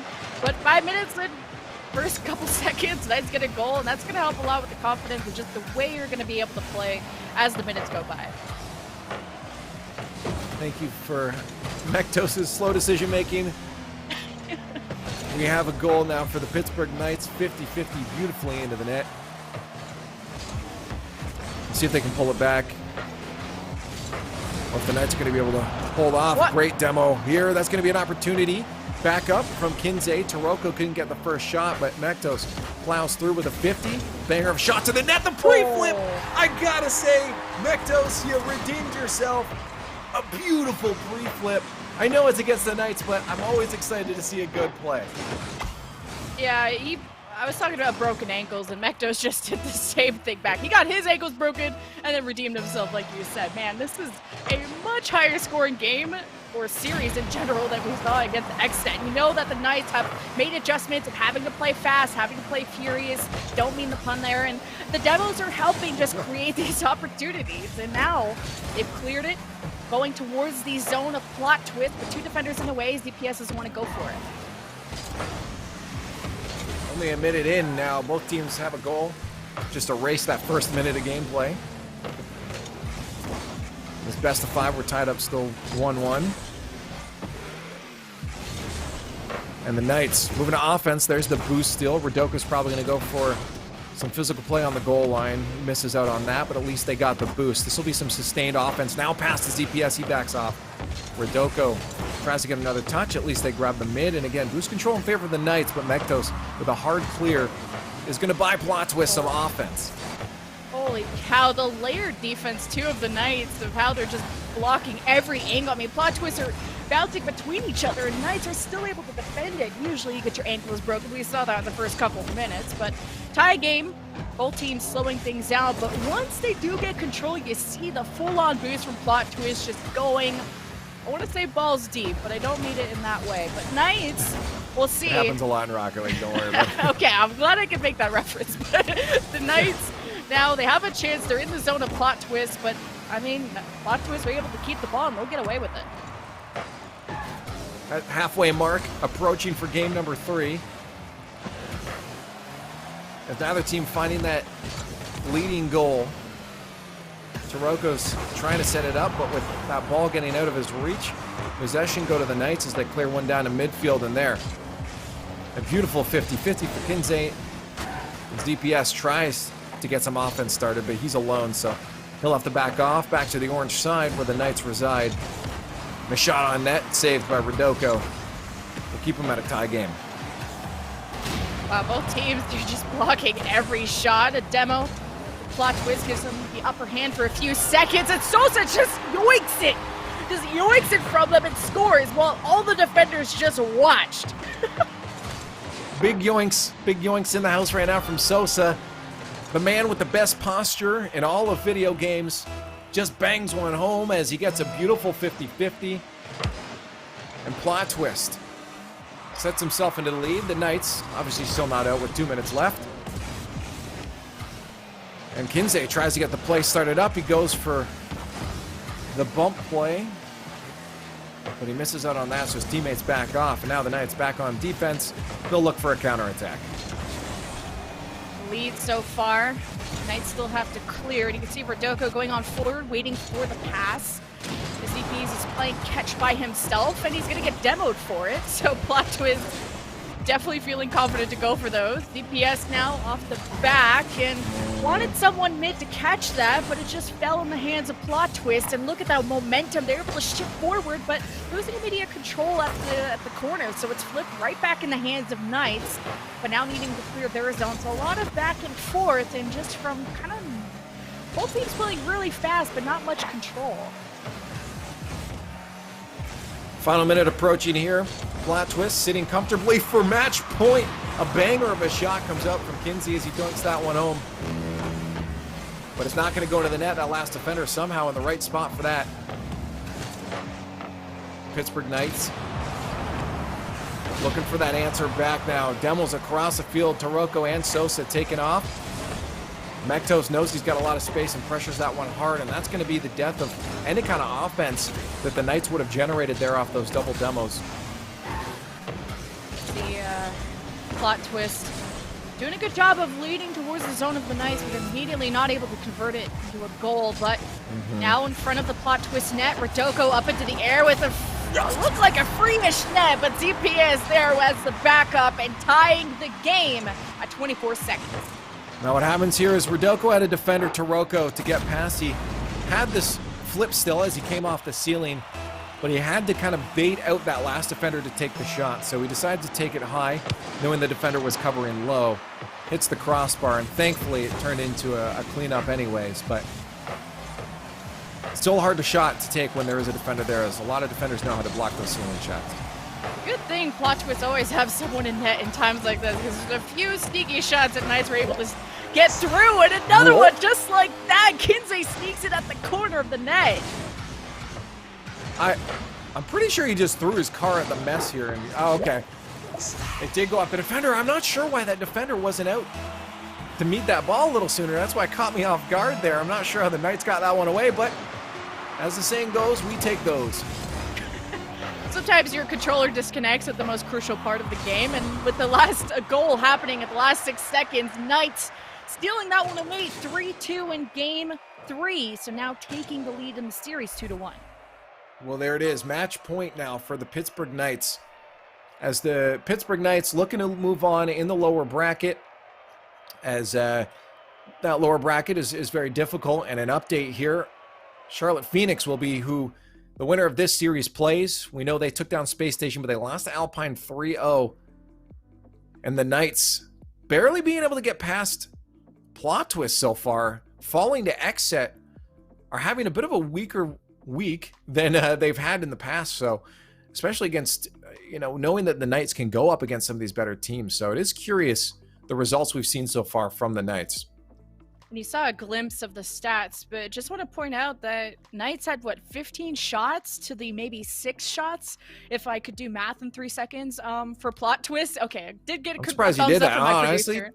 there's a bit of a curse that the Rocket League casters have, that we can't math the second we got on the mic. So I'm surprised you did that. Yeah, I'm really good at that sometimes. Sometimes I talk, sometimes I count. She count when she attack because she casts, but hey, that's still, besides the numbers being cool, hey. The Knights shot a lot but didn't convert a lot of those goals. Are you maybe impressed or worried about that stat line? Well, definitely got to be concerned about low scoring and that shot percentage being a little bit weak there. What I do like is that the offense is there. What I don't like is that overall, again, the game seems just a little less pieced together, less glued together than we've seen from the Knights in past weeks. It seems like they're kind of going for one thing and then maybe another, but not mixing those. Like one game is just all offense, one game is all defense, and then another game is passing plays, but we need to mix those up into games. Otherwise, you don't really get any mix-up opportunities, and your opponents just have an easy read on you. So I'd like to see those mix-up happen a little bit more coming into this game. Obviously, they are sitting at match point. They have the favor here. But as was XSET, as is Plot Twist, they're not out of the series yet. And a little bit more glue for the Knights, and they should have this. Yeah, how about we mixed up the score lines too, huh? We've had 3-2s, like in game 1, 2, and 3. So I don't know if we want to switch things up, so I don't have to take medication to survive this game, because it's really close. I'm getting old, so I like to keep it simple, keep the score lines the same. I can't remember other numbers, so Easy Yeah, math. let's keep it Yeah. simple. Well, plot twist on the defense so far, able to clear it. Sosa's leading the charge. He's got 2 defenders to his right, so he's being a little bit careful, kind of assessing, are we fully committing to this question mark? And they look like they were. There was a demo for the plot twist on the left side, but the Knights just stole it away, and not really able to do much with it. Yeah, first minute in. Both teams trying to get that early momentum. I'm not surprised there hasn't been a goal yet. As, again, the Knights looking to make those adjustments. Even though they did win that last one, I usually say whoever lost has the advantage, but I do feel the Knights' adjustments are still definitely warranted. A good banger out center. A little bit away from his teammate, but at least ZPS made contact. Buys him a little more time at midfield. Making contact with the ball is all about, is what Rocket League's all about. But Yeah, Sosa, sometimes. you've hit it, sometimes you missed it, right? It'd be like that. But it's good that Sosa was all the way back just to not have that free net. 4 plot twists is they want to ram this one in, and Knights are just not letting them have any comfortability on this. And a good demo, ZPS out of the game for a few seconds. Plot twist, though, still to clear their own zone, and Knights were able to buy some time.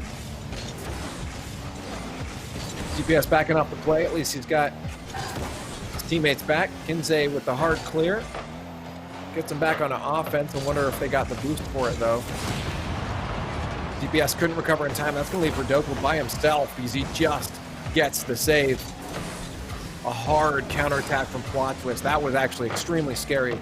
Seeing how fast Plot Twist transitioned from defense to offense there. Something the Knights will continue to have to worry about. Well, this is very much of a chill game. If you guys want to have a nap, the soothing sounds of this game might go well. There's no scores, no goals happening. A few opportunities, a few shots here and there, a lot of momentum, but then as soon as the defense are turtled up, they bite right back. But look how this almost was tapped in, at least from my point of view. I get impressed very easily, but 2 minutes left, and you're still waiting to see the Knights come on fire here. I haven't told you I'm an old grandpa. I'm a cynic. Sometimes I'm jaded here, but no, it's definitely still some good plays coming here. That DPS touch a little bit back that I wanted to comment on was a little bit made me make a face too. I'm definitely still surprised quite often by some of the, especially these new players. Well, see Rodoko trying to hold on to the ball as much as he can, but Plot Twist are just all over him. But sending it towards the zone of Plot Twist. Mektos is there as backup. And Pittsburgh just haven't been able to have an offense. Neither have Plot Twist. Hence the game is 0-0, but cross-field with Tarako all the way back, making sure it's not free. And Sosa now can lead the charge for Plot Twist. He actually gets past a couple of defenders, but thankfully Rodoko was there in the way. And CPS, you thought you blocked it, but Mektos got away and gets the first goal for Plot Twist. Yeah, they're just a little behind these plays here. Rodoko had a 50 to the side. He liked what he saw there, but Mekto so fast to the play. That's just entirety of Plot Twist lately. Throughout this entire series, they've been breeding these challenges so quickly, and I'm wondering for the Knights if this is going to cause a bit of a turnaround if we head into game number 5 of slowing the pace down a little bit more and waiting for Plot Twist to give away that possession. Because if they're going to the balls fast to get those 50s, you're definitely going to have them give away possession. So we'll see what happens going into game 5, because I feel like Plot Twist will have this one. Getting a little scary. I mean, even in the previous game, you saw Knights doubling the number of shots, and now they're doubling the conversions. It's looking much better than the previous game. Able to stay on the board, tying the series all up to ZPS. Mainly Rodoko taking that away from the defender and Plot Twist, just lining things up for ZPS to tap it in. See, I said Plot Twist should have it to reverse cast or curse it. Oh, wait, did I just break it? Oh, no. Wait. Pause, champ? Wait. No, okay, we're good. Okay, well, the curse is still active, all right? It's only 2 goals, though, so that's all the Knights have. That's all the help we're giving them, all right? We'll put the pom-poms down. 32 seconds, it's up to you. 30 seconds on a kickoff, though. Plot Twist has every opportunity to take control of this one quickly. We've seen their speed before, and there it is. Right off the bat to Roko. And the boost steal, too. This is going to be good offense for Plot Twist. But Sosa with the miss. And that likely actually would have been a goal for Plot Twist. They're going to be screaming about that one. With 15 seconds left, that was their opportunity. Maybe getting a third one. This could be a big nail in the coffin, but losing a lot of that momentum, not having any boost to keep that one going. Couple of seconds left. They just have to play keep away. Knights on match point. Can plot with keep it in the air. It's right there. And Knights wanted that final goal. They want to run up the score. The ball is in the air. It's not over yet, but Sosa's gotten away from it. ZPs make sure it's DPS. Make sure the ball hits the ground. Then the Knights will be taking the series 3-1.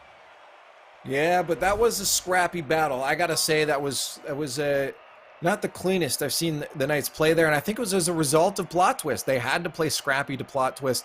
Plot Twist was coming in with pure ball chasing aggression and speed. They're getting to every single 50, and it was causing a lot of the plays to just end up in situations that they likely wouldn't have expected them to end up in. So we had a scrappy match, that's for sure, but the Knights do plow through, and they do make it onto the next part of the bracket to face off against Charlotte PHEONIX, which will be a qualifying match into that final single elimination top 8 bracket. So for the Knights here, they've had some difficulties, Lemon Kiwi. They've definitely had to fight for their matches here, losing to XSET and then barely getting this one out. Yeah, there were some yikes and some PogChamp moments definitely throughout that whole series, and we talked about some players we were watching out for. You said Rodoko, I was Kinsey. Is that still the players that you think have performed the best so far? Rodoko, to me, honestly, still looking really good. I think ZPS has been caught, in all honesty, in a couple weird spots. We've seen him he's got the mechanics to do it. We've definitely seen him be able to recover. The issue is that he's been put into these weird spots. And now I don't know if that was a result, in all honesty, just to the weird aggression we saw from Plot Twist, but I definitely saw him be a little bit quieter in the first series as well, too. So if they can make sure that they're, again, keeping control on defense and making sure that they're being smart about that offense and midfield, they won't find themselves in those spots. So if they can avoid that, ZPS is probably going to step up again, but I feel like that's, in my eyes, what I've seen. So Rodoko's been killing it so far. I like to see everything he's doing on the field. He's been setting up some really good plays for his teammates, getting some good goals himself, and Kinsey all around has been doing what he's supposed to do. So overall, I feel like the scrappiness mostly, and this is what's fresh in my mind, mostly came as a result of Plot Twist's playstyle. I feel like, in all honesty, they were just causing this weirdness from that aggression. It felt pretty weird too in that last game. I got to do some very quick math, but thankfully it was like third grade math because there was like 2 or 3 shots per team just to convert the 1 goals that they had, and we saw how back and forth it was with very little shots in total. So speaks to maybe how fast both these teams play, but not very much structured, and that's when you play too fast, the ball gets away from you, and then you lose that whole play that you were trying to put with your team. But they have another chance to set it together. Again, we'll see how Charlotte PHEONIX is playing, as they are playing them next here. I know you guys were waiting for the giveaway, but I think, again, we've lost our social media guy again. He's somewhere in the ether again. So we're going to go try to find them. I don't know what's going on with that. We'll get some updates for you guys. But we do have Charlotte PHEONIX versus the Pittsburgh Knights coming up next. You don't want to miss it.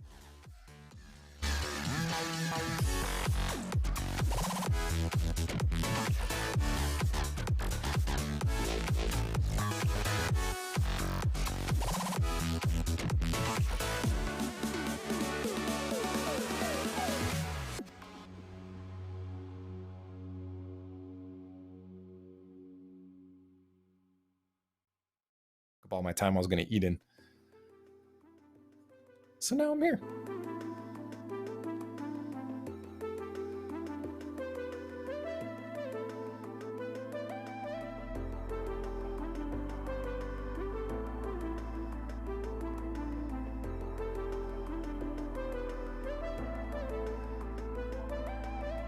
I opened my eyes to see my shadows dissolving in oceans deep. I'm getting swept off my feet and pulled into the fading tide.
don't you wanna get up, take a walk in time, wait till I'm feeling, wait all night.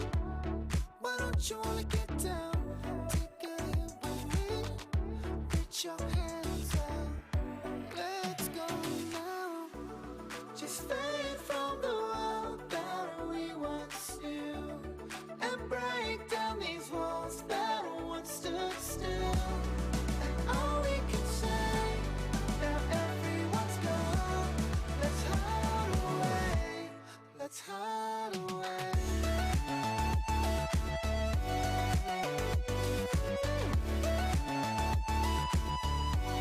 Let's hide away.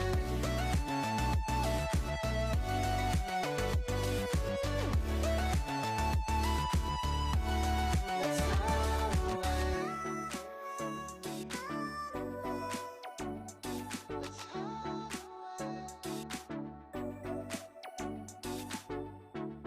Why don't you wanna get up, take a walk in time, wait till I'm feeling, wait all night. Why don't you wanna get down, take a hit with me, reach your hands out, let's go now. Just fade from the world that we once knew, and break down these walls that once stood still. And all we can say, now everyone's gone, let's hide away, let's hide away.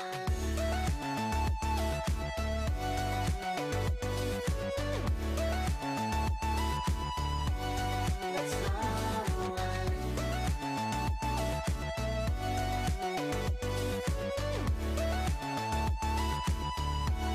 Let's hide away. Don't know, don't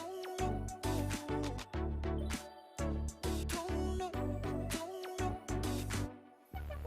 You held my hand, I held the sun, far away from the season. You hit your head, I hit the run, far away from the seasons.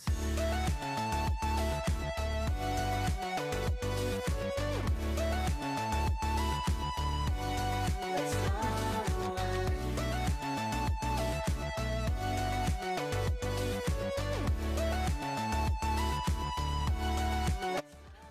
And welcome back to week number 6 of the grid. You're watching the Knights' journey as they try their best to make it 3 weeks in a row to the top 8. I'm Leaf, alongside me, Lemon Kiwi, who is, if you haven't noticed, showing me up with her setup over there. I instantly, look how terrible I look compared to this. That is, Self-hate. I'm just sitting in a room over here, and you're just looking like, well, I don't know. That is like a full set. Like that is a full set. Well, you got like some glowing window into the ether in your background. Here, let's just you got look like at a that blanket for the dog. Let's just stay over here. You got you got more glowing windows into the universe. I have universe windows. You got your hair that you probably put your hand through once, and that's how men do their hair. They just and then it's done. No, I usually do more, but like I didn't today because I had a helmet on before. And it kind of made things go. Yeah. So enough about me. Let's talk about the Knights. Yeah, that's what we're here for. The Knights being dropped down a lower bracket. If you weren't here before, they lost to XSET, of course, in that upper bracket, and then they got dropped down into the lower bracket to face off against Plot Twist. You might also notice Rogue and Space Station also getting knocked down into that lower bracket. So it's quite the lower bracket right now, and now Rogue is out after a Game 5 loss to Space Station, and Charlotte PHEONIX, a team taking out Space Station, has ended down here, and now we have to face off against them, Lemon. You and I. Well, that's a no. Well, we are representing them. This loss is entirely dependent on you. How do you feel about that? Hey, you cast a curse 2 goals for us, so I'm sure I can exist. I didn't know such thing. I'm still figuring out how to jump. You get the wins, I get the losses. Okay. We're going into the game soon. Still first to 3, and this is for a qualifying match. So pretty big stuff. I think the Knights have only been to playoffs twice, I want to say. You could probably correct me on that, but yes. This could be the third. Could be the third. This is a qualifying match, as you just mentioned. Charlotte PHEONIX, a team taking down SSG, which is a huge feat, as SSG is considered the best team in the world right now. So Charlotte PHEONIX taking them down is huge. The story of Charlotte PHEONIX has always kind of been one of almost making it, but not quite finishing it off. So the fact that they got that dub is a huge accomplishment for them. But this could continue their story. You get a big dub like that, and it seems like it's all good. And then you lose. Well, hopefully for the Knights, that's the story that continues on. But Charlotte PHEONIX, of course, hoping for the opposite. Yeah, some people have trouble finishing, but not the Pittsburgh Knights. So let's start this game. First, I've got my code down to choking. Mom, I hope you're not watching. There's Charlotte PHEONIX on the defense, and you can see Pittsburgh Knights falling back. They don't want to commit. PHEONIX look much more structured. You gotta have a little bit of fear going up against a team that has some stronger teams in the bracket. I'm still trying to figure out what's happening here. Charlotte PHEONIX and Pittsburgh Knights in a best of 5. As, again, we always like to see an early goal for the Knights. It helps with their confidence a lot. Lets them focus on that defense a little bit more here. But Charlotte PHEONIX, of course, is going to put up a big fight. Karma is going to be thirsty, of course, for that qualification. Getting through this is going to mean a lot to her and her team. Oh. Dapper with a 50-50. I'll have to see who she is. I didn't know there's some female Rocket League players here. I'm excited. Yeah, Karma. Karma. She's been in the scene since the very beginning, actually, as well. She came from Hearthstone before, and she's been, again, killing it on the edge of that bubble scene and the professional scene. She's been the RLCS a couple times now, and she's continued to fight along. But again, it's always that story for her and whatever roster she leads to always just be on the cusp without being able to follow through a bit. And there's Karma sinking one away for Charlotte PHEONIX. I can call her my girl now because we're just friends now. That's just how this We're works. just friends. It's getting pretty serious. So PHEONIX with first goal. Took a little bit of time, but as soon as they found the crack in the defense, able to open that one right up. So still first to 3 though. So still a lot of Rocket League left to go. It's good to see, I think, for Charlotte PHEONIX, of course. Again, their captain getting that first goal, but for the Pittsburgh Knights, I mentioned wanting them to get that first goal so they can focus on that defense a little bit more, but now they're playing from behind. With 2.5 minutes left, it's a lot of time to pull it back, but they seem to be a little bit hesitant right now to really push into that offense. Feels like just Knights are waiting for PHEONIX to pass it to each other and just finding those openings that take it to block that pass and just intercept it from there instead of just going for a head-on collision or any of these demos that we saw Knights do in previous series. But so far, it's now Karma receiving this ball up into the air, needing to clear the zone. Knights are all over them. Because the ball was up in the air, they had a little bit of issue getting to it, but now Shadow getting threatened, and it gets a weird bounce, and somehow this is the Knights getting the goal. Yeah, Shadow, this is what I talked about. Remember how just aggressive Platis was going to be? This has trained the Knights to wait for those things. Don't go for those 50s in a situation like that. You're not going to really get anything out of it. They just waited for that ball to drop down, and there's going to be a goal for the Knights. A free hand away from Shadow. Now up into the air. See a demo takes out Shadow for a few seconds, so these Knights a little bit of relieved with some pressure to be able to clear the zone, but Shadow keeps it in, and now that they have their third teammate back, they can go on the offense, maybe try and take a lead. But Knights playing things slow, and now it's a demo on the other side. Karma taken out. Knights on the offense, having this advantage for a few seconds, but not able to do much with it.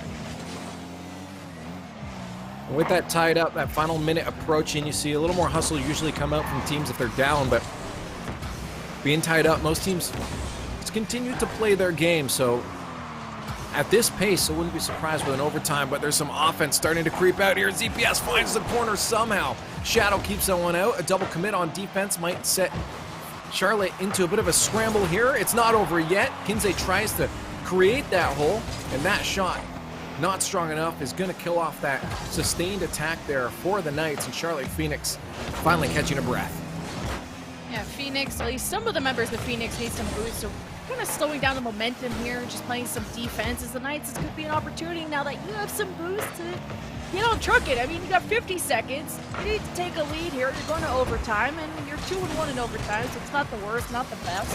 Kind of in the middle. But Shadow, the ball there. He's got a teammate across the field he can pass to, but the Knights keep intercepting it, and they can't get a good setup going.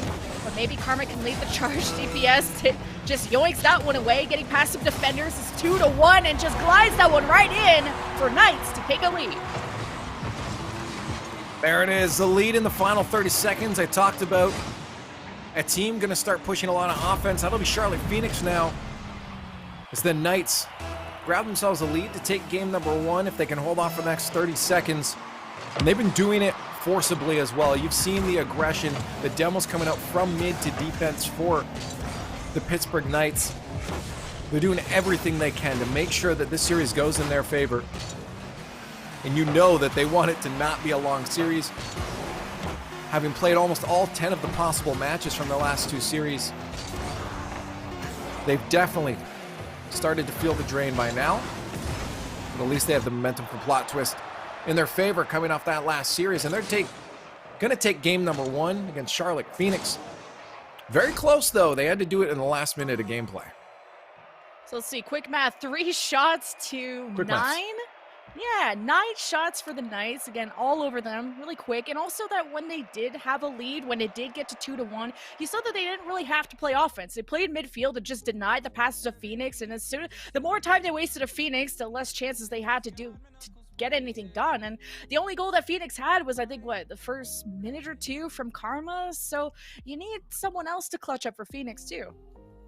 Yeah, shooting percentage definitely in favor of Charlotte PHEONIX. I think they sat at a 33% shooting percentage there, which is fairly decent for a team. The issue is that they only got 1 of those goals. So going forward, again, the Knights are definitely pulling from their momentum from their last series. So Charlotte PHEONIX has an uphill battle here. I think they definitely exhausted a lot of their energy in that SSG match earlier today. We saw it against Alpine.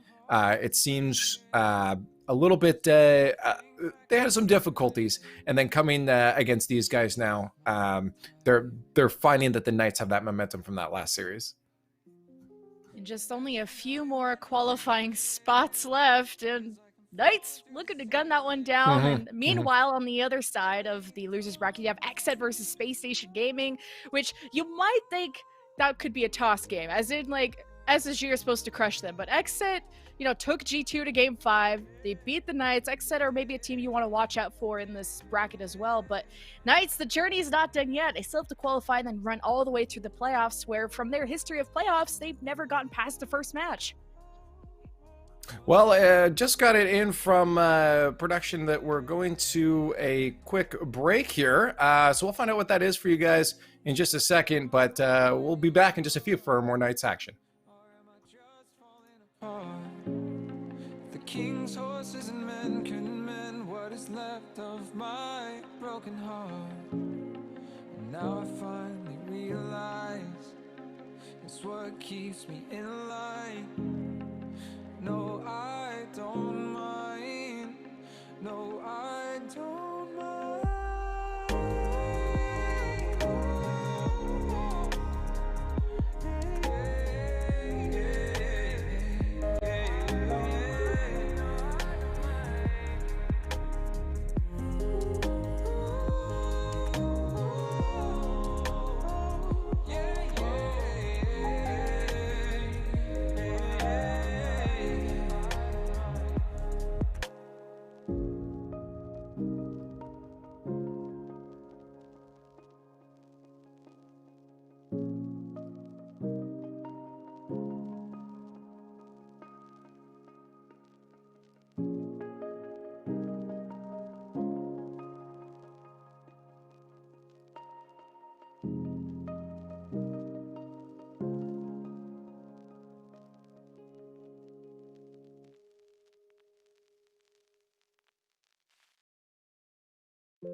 Searching for something that I've been missing. Looking back when we were younger, heartbeats were rushing, but always pumping. I drive away, leave it behind us, without a trace. Live for the day, dance in the moonlight. No one could say we didn't do it right. So far away, baby, I forgot to breathe. This town's got a hold on me. My mind is a casualty. Find me open spaces, static in my blood. Can you feel the flood? Yeah, I've seen enough. Find me open spaces. Open spaces. Find me open spaces. Open spaces. Find me open spaces.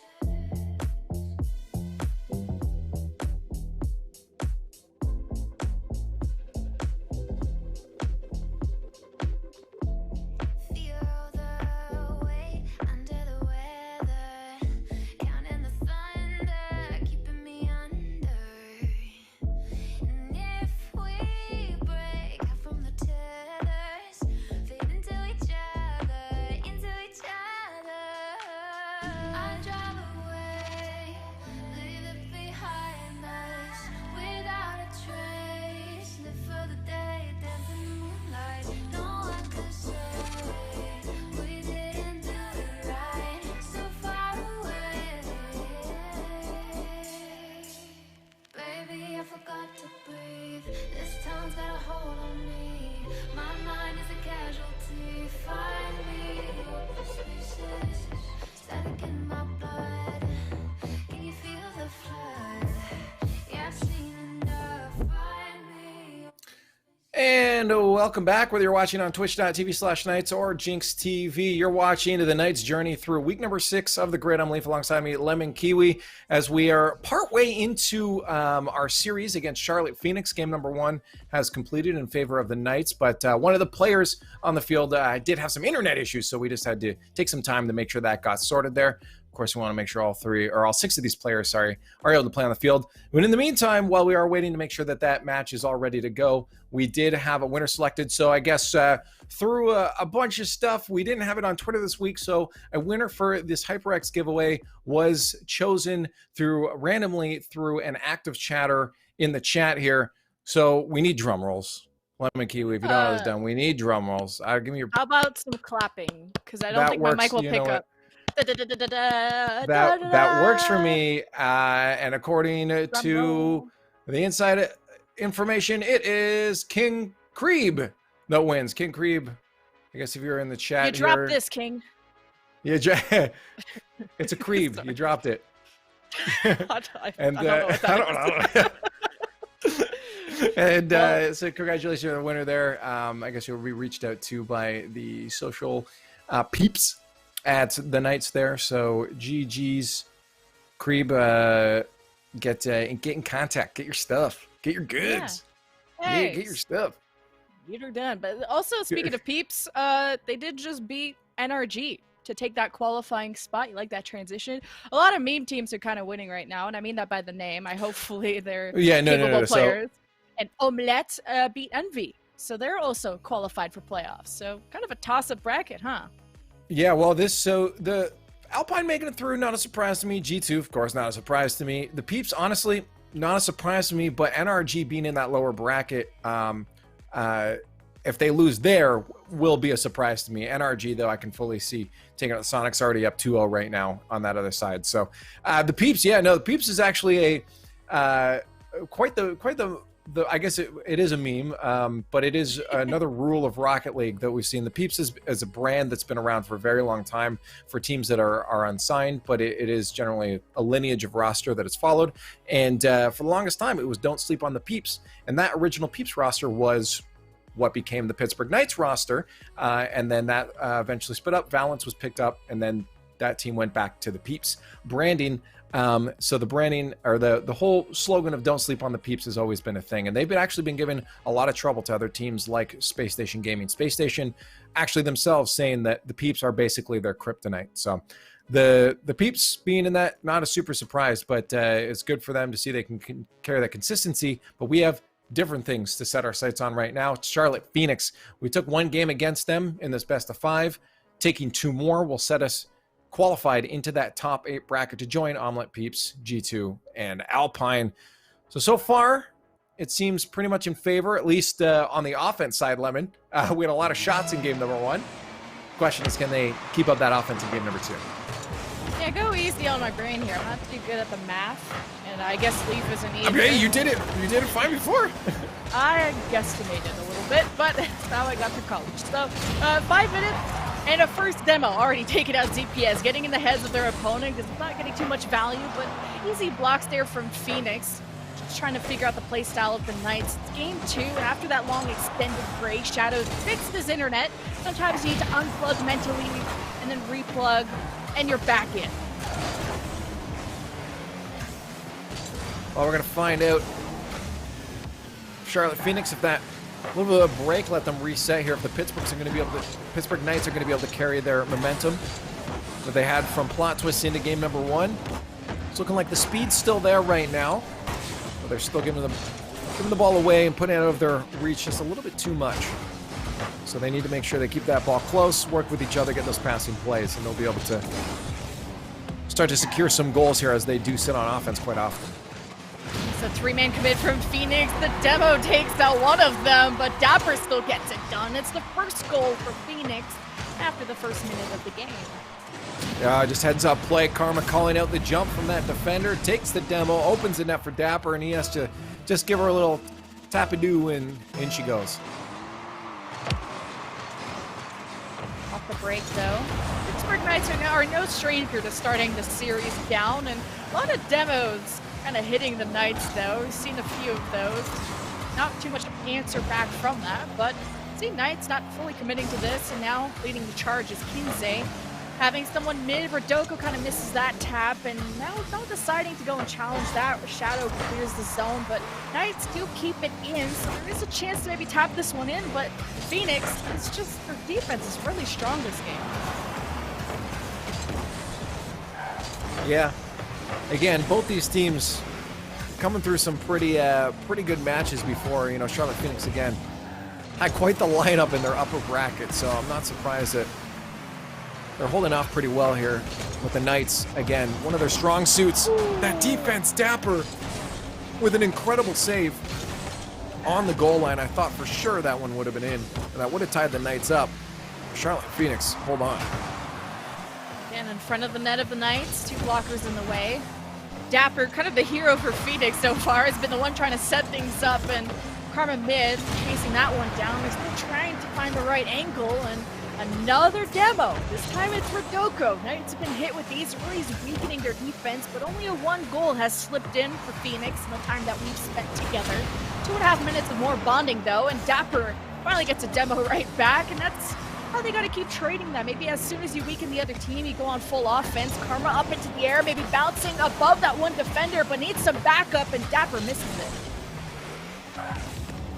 Karma almost getting the fake out there past 2 defenders. Fake the no boost, but wasn't enough. Last defender for the Knights stopped it out. They're giving a lot of space right now to Dapper. He's a 1v1 player, so you have to be very careful. The beautiful pass center. That's going to be off the crossbar. And on his way back, Rodoko makes a save to the side, and now Kinsey and ZPS try to move the ball up the field. ZPS is up. He'll set it straight, and there's a follow-up. Kinsey, what a shot. He sinks this one home. Just a beautiful underside power shot and a solid topside pass from ZPS. Yeah, and that tap is what kind of, I think that was Dapper in net that thought he read that right, but that upper tap, like you said, just got it a few inches higher that he couldn't block it. So 1-1, really good team play from PHEONIX there, but let's see if we can get an answer back. Knights having to play some defense, Shadow with the charge, and doesn't get the tap away that he was looking for, but now PHEONIX, Karma, and friends playing some defense on their side. Passing it over to Dapper up into the air, getting past the Knights, but not too far. They're keeping it in, and they're getting shots, but no conversions yet. Final minute of gameplay approaching. Charlotte PHEONIX looking to win this one. Otherwise, the Knights will set up match point, and that's what we here are hoping for. That'll be a qualification into the playoffs for the third time in a row. Third time's a charm. Not over yet. 1 minute left. Maybe this next goal could be it. As a demo up into the air takes Dapper out for a few seconds. Now, Knights have been setting up an offense, trying to corner PHEONIX, but as soon as Rodoko leaves the puck too far away from him, left away from PHEONIX, as Knights backing away to play some defense, but at least keeping it in. Dapper makes sure that these passes don't go through, and 30 seconds left. Next goal could be it, like I said. TPS, the banger, 25 seconds left. Just sends one home at the speed of light.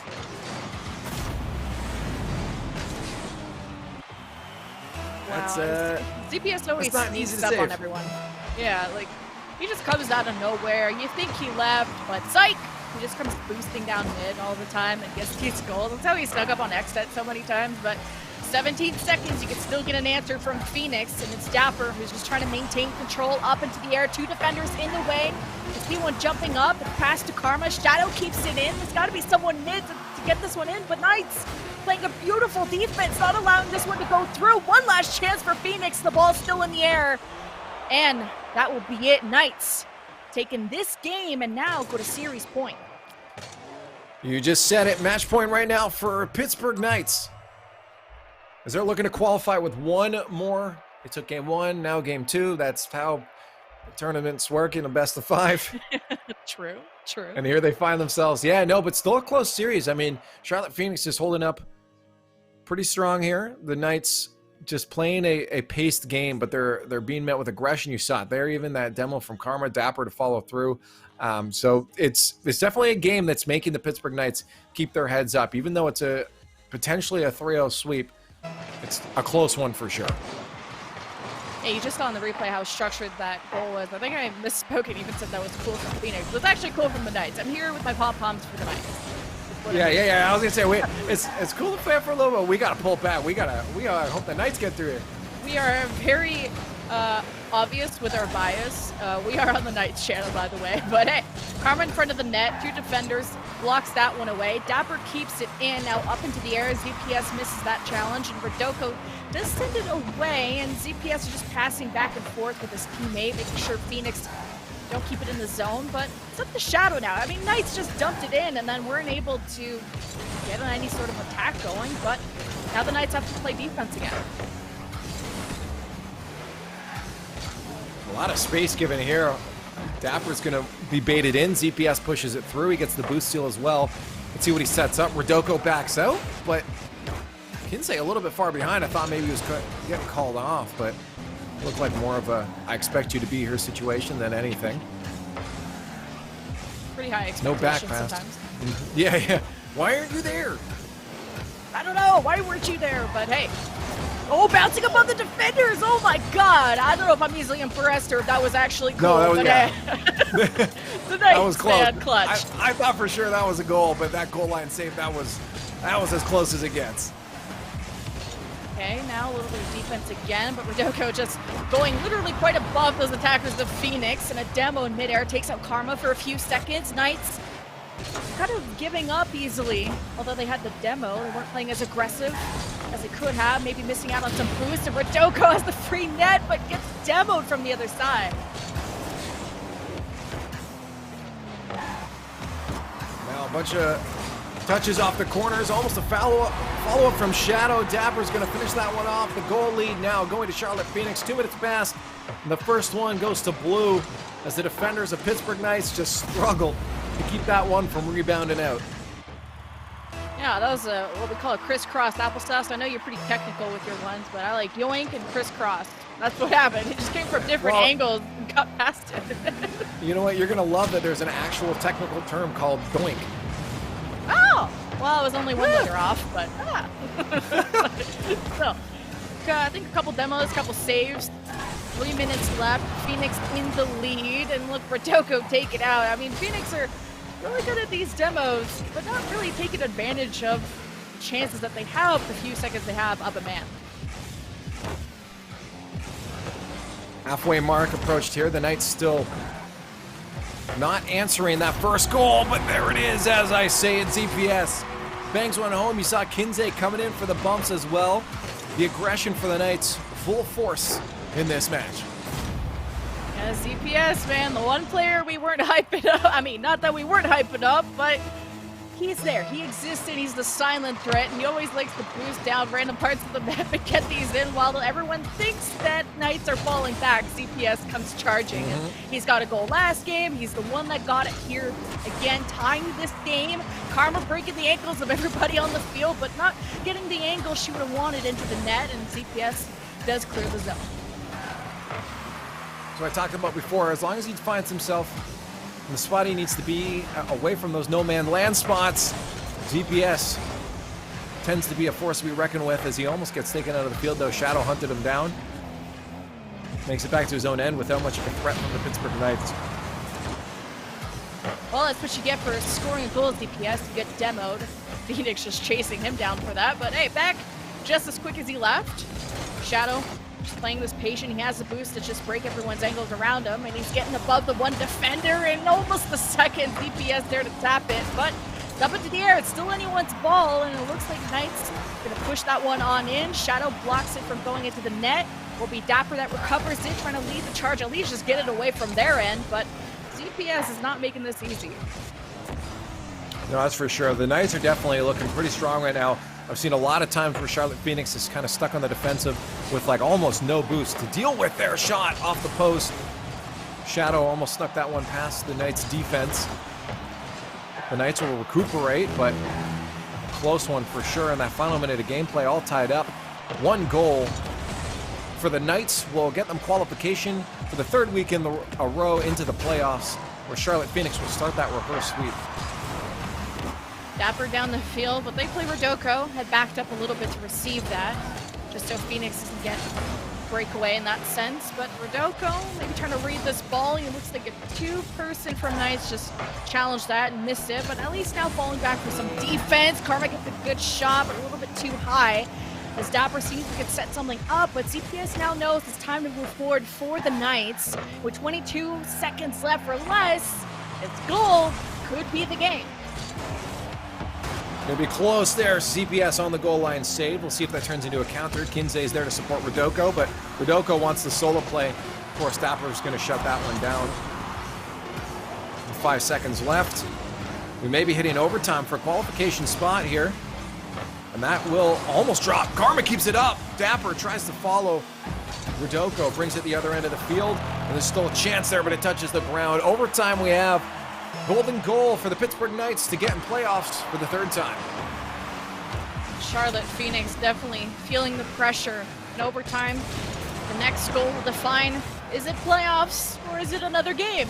Will you keep your butts in your seats, because this is going to be a good overtime. ZPS in charge of the ball right now. Karma in his way, bounces over her, gets maybe past Shadows, he jumps, blocks it. Karma trying to make sure it doesn't fall in the hands of Knights, as they're sitting right in front of the net. It is a very good defense there from Dapper to make sure that Knights can't get a clear shot on net. Yeah, that was a close one. I was also a little bit worried about the Knights creeping up a little bit too far here, but they back off with enough space to make sure that Charlotte PHEONIX can't break out onto offense, but also not far back enough that they lose that pressure on offense. Are you kidding me? How is that saved, and how is that a shot? That was the craziest of angles, but Dapper keeps them at bay with a minute of overtime. The Knights almost ended it there, but we continue on.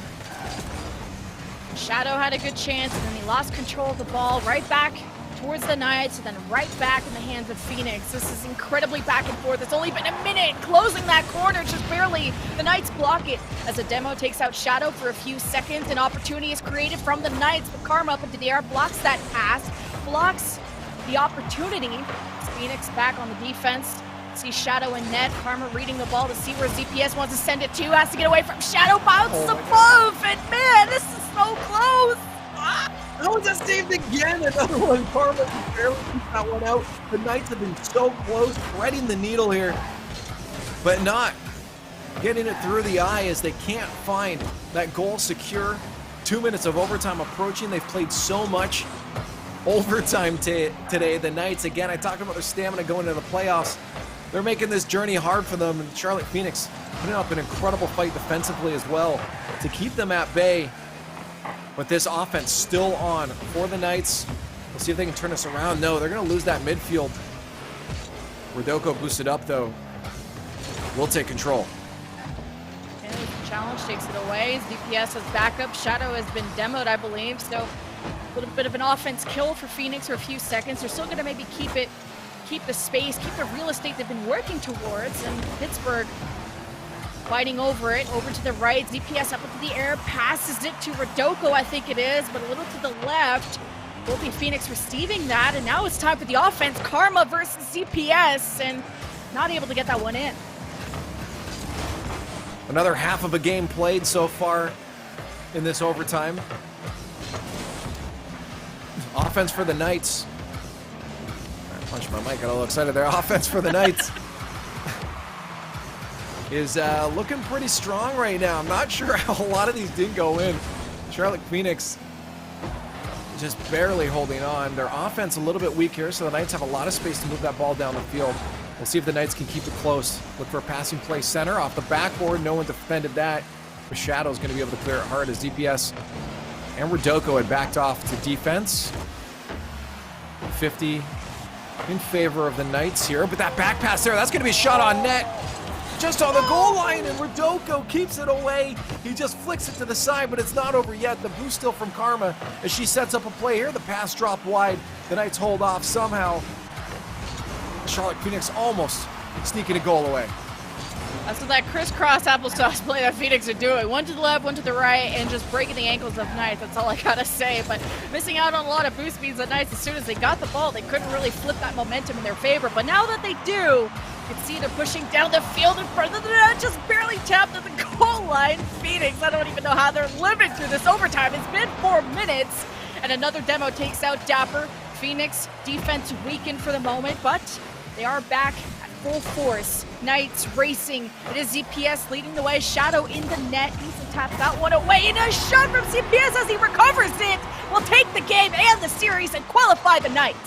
DPS finishes it off. He's been a force to be reckoned with this entire series. He's been ramping up. I called it at the beginning today. Once he gets momentum, and there it is, the finisher to get them 3 times into the playoffs in a row. Week number 6 is no different, but oh my goodness, did Charlotte PHEONIX put up a fight, and so did the rest of the teams on this group stage bracket. Yeah, it was a 13 shots to 16 for PHEONIX. This was so back. Like, can you guys give my heart a break? It's my first time casting for the Knights, at least in Rocket League, and you guys go into a 4-minute overtime. Can you please not? Can you just lose or win and make up your mind? Like, what was that? I kind of want to go and do some math here and check. But overtime total for these guys today has been intense. They had a 220, almost a 2.5 against Plot Twist in the series before. They just had a 4.5 here. And then against XSET, they had another just over 3 minutes. So over 10 minutes of overtime total for these guys today. They made the journey long. We talked about the stamina. We talked about how hard it's been for them going into that final bracket, into the top 8 playoffs. They faced off against some really hard matches. I think it was SSG the first time and then NRG the next time. They obviously got stomped the first, or maybe the Peeps, I think, the first week. And it was just not a very strong showing because this is a lot of Rocket League and a lot of top Rocket League. So having your series go this long all the time is definitely you're gonna feel it going into this thing. But Lemon, they made it. They're there now, 3 weeks in a row, which is great signs for consistency. But again, the journey they had to get through here was not an easy one. Yeah, they wouldn't have been able to make it without us, Leaf. We were it's there all through us. It all. It's You're all welcome, us. So the other teams that qualified, you got Omelette, who took out Envy. So Omelette. Omelette du fromage. Then you got the Peeps. I'm going to try and say everything with a French accent. You got Okay, that's just the way it is now. Energy, Team Envy also qualify once they went to the losers bracket, and you have Alpine, G2, Space Station getting their redemption, and Pittsburgh Knights. But of course, if you came through the losers bracket, you don't get that one map advantage in the playoffs that the winner's side of the bracket does, and we'll see how much of a difference that makes. Well, that's the thing is we had last week again the Space Station Pittsburgh Knights at least took a game off energy, which was better than the week before. They got full swept. Obviously, they were down that 1-0 series because they came from the lower bracket, and they will have that again today. But at least they took a game off last week, which is a great feat because it's a step forward. So for me today, take 2 games off, and we're happy because that's continual progression. I will say the Knights have looked like they were having some troubles today. It wasn't a full, complete package like we've seen from the Knights before. But at the same time, the fact they're still able to pull through is great. And this consistency is super important for the Knights. Being able to make 3 weeks in a row is just great. This is players and teams and fans are going to have to start watching out for the Pittsburgh Knights if they haven't already, because they have continually shown what they can do on the field, and they're getting better and better every single time. Again, except, as I said, for maybe this week. But the fact that their base level now is this good is really good, Lemon. Yeah, and there's some teams that are looking a little bit more human, a little bit more beatable. Not that they're robots or androids secretly behind those cars, but, you know, Space Station Gaming, who won week 5, got beat by the team that, hey, we just beat. So, hey, maybe the math checks out that we're maybe better than Space Station Gaming. That's a cap. But, hey, if we get to meet up in playoffs, we'll have to see how that one goes. Neither of us will have the map point advantage, but hey, it doesn't matter. It's just for quarterfinals. I'm excited to see if maybe the stronger teams make look a little bit more human, like Envy, like Space Station Gaming, who have both lost a series in this bracket. We're better than everyone.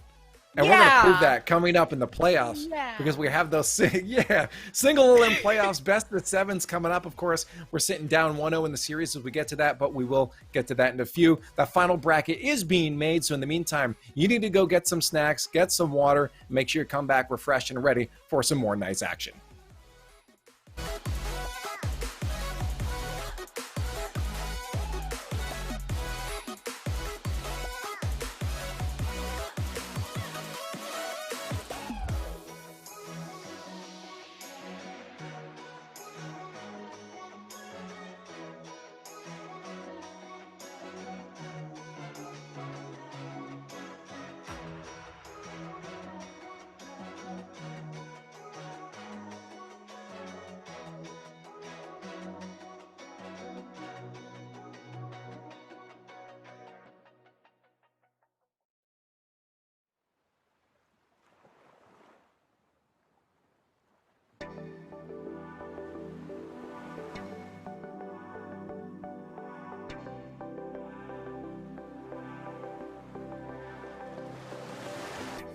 I've got something for you, and I can hardly breathe.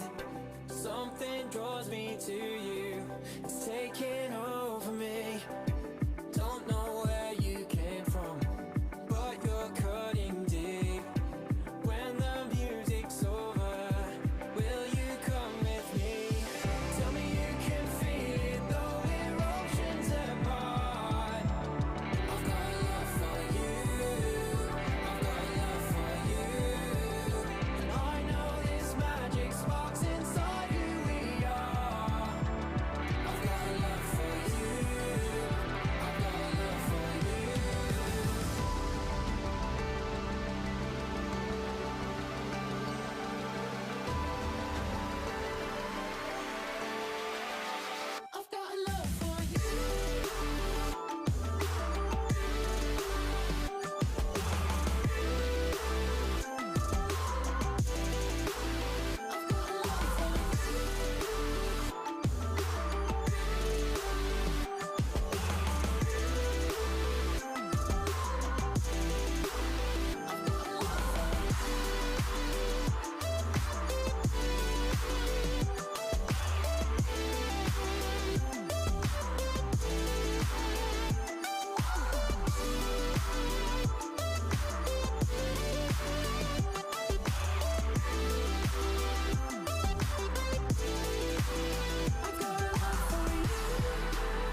love's flames fill the sky. It's just your frame of mind. Strike the match, ignite your life. Spread your wings in the night. Anticipate lonely roads. Expand your frame of mind. Don't ever lose your soul. By the harmony, dissonance within your voice. When you smile, you burn down absent walls in your mind. Happiness is all I really need. Don't fear the darkness, it's your light that shines so brightly. Can't hold you back from destiny. It's your time now. Set yourself free. Can't hold you back from destiny. It's your time now.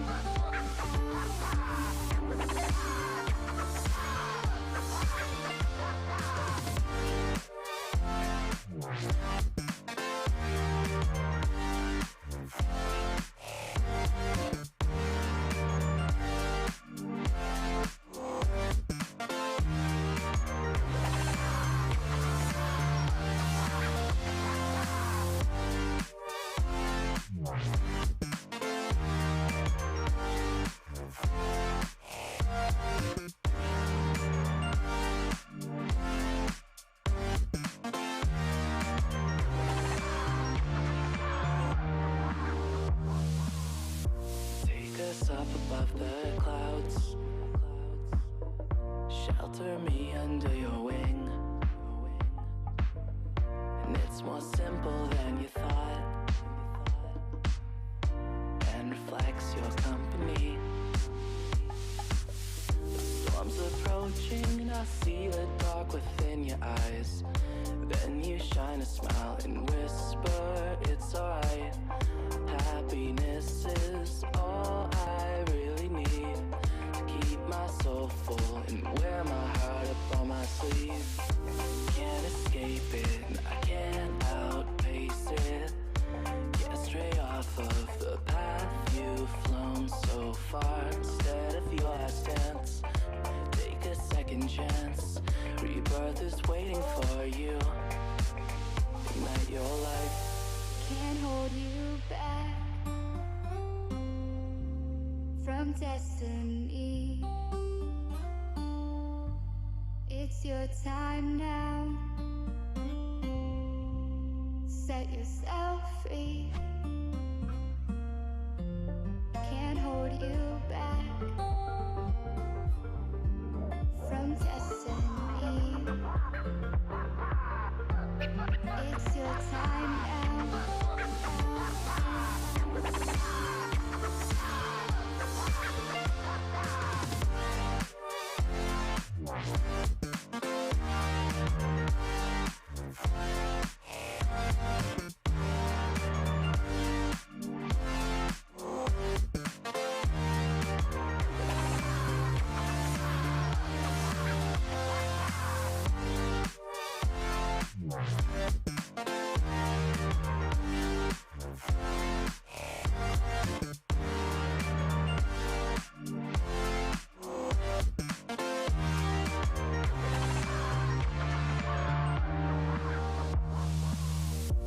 Look back upon the night.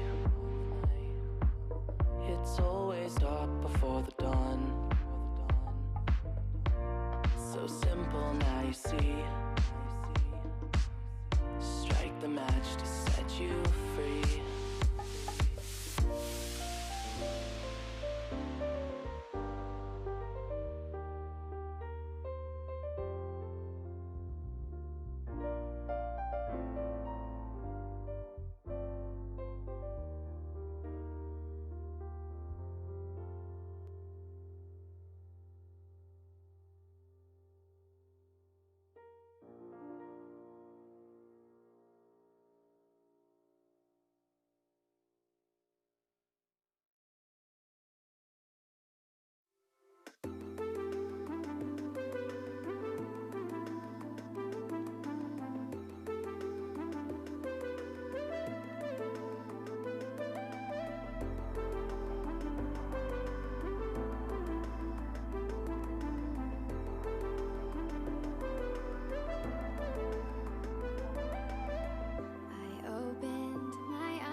shadows dissolving in oceans deep.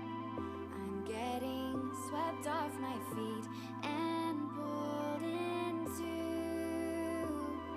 the fading tide. Come and save me, take me away, far from this place. Waves are crashing over my heart.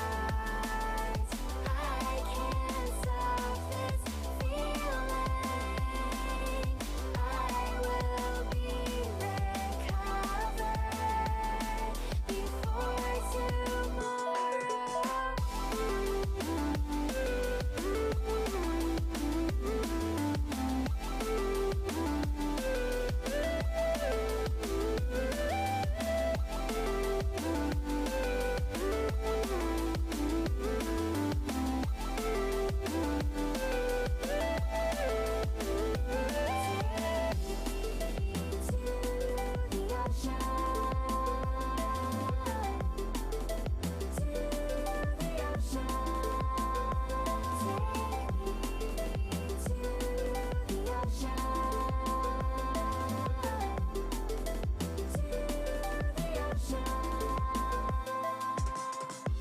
light from the winter sky.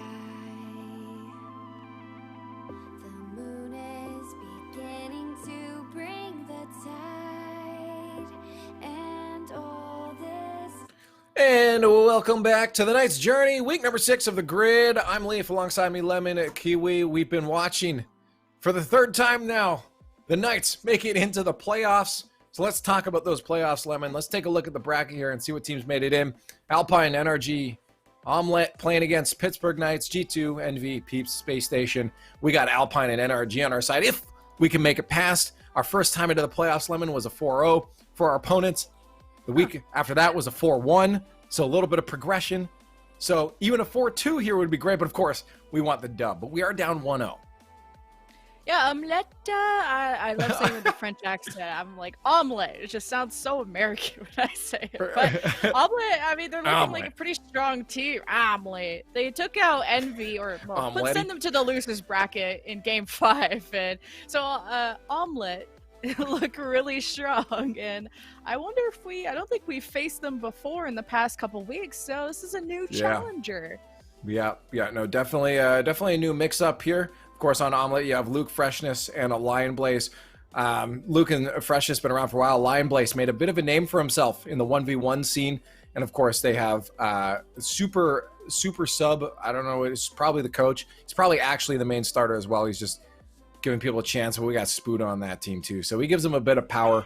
He's a super memer. And but honestly, I feel like the Knights should have this on any other given day. But we have seen a couple struggles from the Knights coming out the end of that last series. It looked like they started to get things under wraps, but they were still given a fight by Charlotte Phoenix. So coming up against Omelette now is again, it's still not going to be easy, and especially being down 1-0 because they did come from the lower side. We start this in game number 2 with a win going to Omelette. So this is great for Omelette. The question is, will that consistency play through? Because the Pittsburgh Knights had a tough route to get here. They played more matches today. Or will that, be bad for the Knights in the fact that they had to play more here? So that's a question we have to answer. Yeah. And you said, small improvements. It's all about the baby steps. You have to walk before you run. And just getting past the first match of playoffs is where we're going to start at. I know we've been to playoffs. Well, I say we because I just got here. But it's we. It's we now, but they got to playoffs but haven't been able to get through that first match. But if they can, they have a chance of facing whoever comes out of Alpine and NRG. And NRG is someone that the Knights have struggled against. 2 losses, 0-2 against them.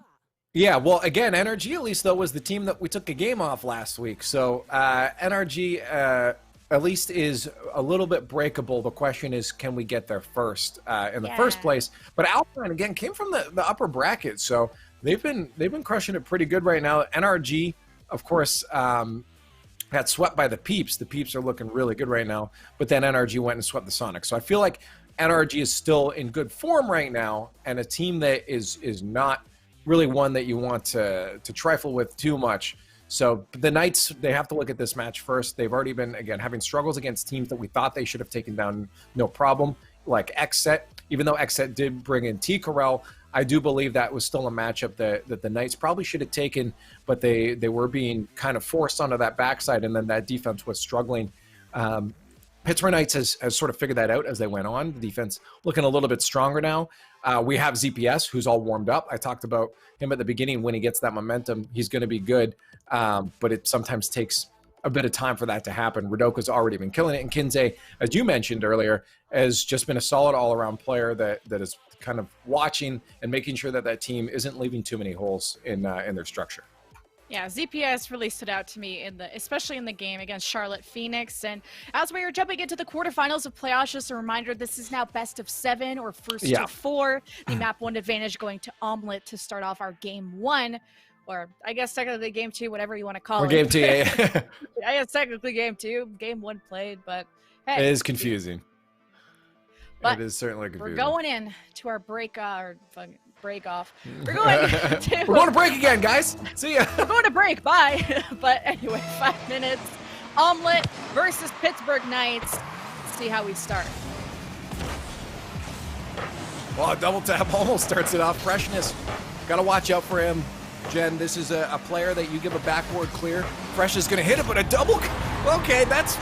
Watch out for them on the offense, but apparently not the defense. We got a free goal here as Joe, Freshness, and the Luke just run into each other. Thank you very much. Chat, can we get a we take those? We take away. We'll definitely take a 13-second goal from the Knights. And they've been getting a lot more of those, I like to say, another FPS game. First blood. But hey, that's what kind of gives you confidence, makes you so you can maybe play a little bit more loose, take a little bit more risks because you have that cushion to play with. But hey, it's a demo that takes out freshness. Pittsburgh Knights maybe can go on a bit of an offense. They're just breaking the ankles of a couple of the defenders of OMELETTE, keeping it in their zone and maybe trying to set something up. But CPS chasing away, but no one to really angle that one into the net. A first goal lead for the Knights. I talked about how important that is, well, obviously for any team, but for the Knights specifically, because it gives them more time to just think about what they're doing on defense. They don't have to struggle too much because they're already in the lead, and then they can get those counterattacks like we know that they can get, but do them comfortably instead of being forced to do them. So see if that plays an advantage for them. Got an early free goal from OMELETTE. I'm not sure they're going to give us another one of those. Well, if we keep caster cursing, you know, you got 2 goals for us last game. We'll see if that keeps happening. It's pretty back and forth so far. Knights falling back to make sure OMELETTE don't get a shot in. It's 3 members of the Knights all over this ball, and Freshness is trying to keep it away, but he doesn't want to contest it too much, doesn't want to commit, and now his first shot. Knights easily blocked that one, and not a lot of momentum in favor of OMELETTE here. No, again, they kind of just look like they're kind of just peppering, you know, some shots onto the side of the Pittsburgh Knights. There's not a lot of structure to it. They're all kind of reactionary playing right now, where they're kind of watching to see if they can move in for one, but they're going to give a lot of space for the Knights to take control, which is what we want to see, but it's certainly not something for OMELETTE, and I'm wondering how well that worked for them before. I mean, obviously it did to get them into the finals, but I just don't think that's a winning strategy. I'm sure we'll see them transform a little bit as the series progresses. Freshness gives it over to the Knights, who may be trying to set up a play. Gets knocked away from the backboard, though. It's a tough angle for Rudoka to chase after. So Knights now play some defense on their own and just making sure, keeping it up into the air so OMELETTE just don't have any access and getting away from one defender. But Knights, you know, see if they can get this one away from Lion Blaze, which is an interesting name, but really good structure for OMELETTE. This could be a good opportunity. Lion Blaze, again, you put him in a 1v1 situation, he's probably going to beat you. So as long as we can avoid that. And the Knights should have this series. Still 2 minutes left, though, for OMELETTE to make some changes. Usually, mid-series changes are a little more difficult than taking that minute between games. Luke was looking for a hard carry over there. But again, no follow-through. A lot of kind of just figure it out as we go from OMELETTE. It's giving the Knights a lot of space to think about what they're doing. I really like that Omelette are not slowing things down when they do have to turtle up in their own side, in their own zone. They're playing really fast, and they're making sure that Pittsburgh, as they slow things down to get their bearings, to find the passes, that Omelette just really steal it away from them. Now they're all on offense, playing really fast, but the issue is when they do lose that shot, they lose complete control of the ball because they are playing that fast, as DPS sending it into the zone of Omelette, but not really much backup, not much commitment from the Knights yet. We do see an attempted boost steal, though, from Omelette as they move down into the orange side, but one thing they forgot about is they didn't have ball possession, so it didn't really affect the Knights too much. I guess it's the right idea to be heads up about those kind of things, but you got to make sure it's the right time to do those things. A shot saved, goal line for the Pittsburgh Knights. And they're just, again, focusing on that defense, exactly what I talked about. Get that early goal and make sure that you're strong from mid all the way back to your own end. You kind of just can look for the counterattacks if they come out, just kind of hold off. Omelette are really fast with their rotations, how quick they are to fall all the way back to make sure that when the Knights clear the zone or they go for these long passes, that it's not a complete breakaway. But either way, 20 seconds, one goal, kind of a snoozer, but we'll take those if we're the Knights. I mean, a win is a win, no matter how you get it done, how much work you have to do. But just get past DPS, so as long as they just deny this next opportunity from Omelette, that will be the Knights that can tie the series after the map advantage was given over to Omelette. Oh, This honestly, get a second one. yeah, why not? Pat those stats. It honestly looked very much in favor of the Pittsburgh Knights this entire series. I'm not gonna lie. This looked handily won. They got that first goal, and they just sent the ball down the other end. They looked like they felt zero threat from Omelette. Again, they came in through the winner's side, so they obviously did something to earn themselves that, but we did not see that from Omelette in this game right here.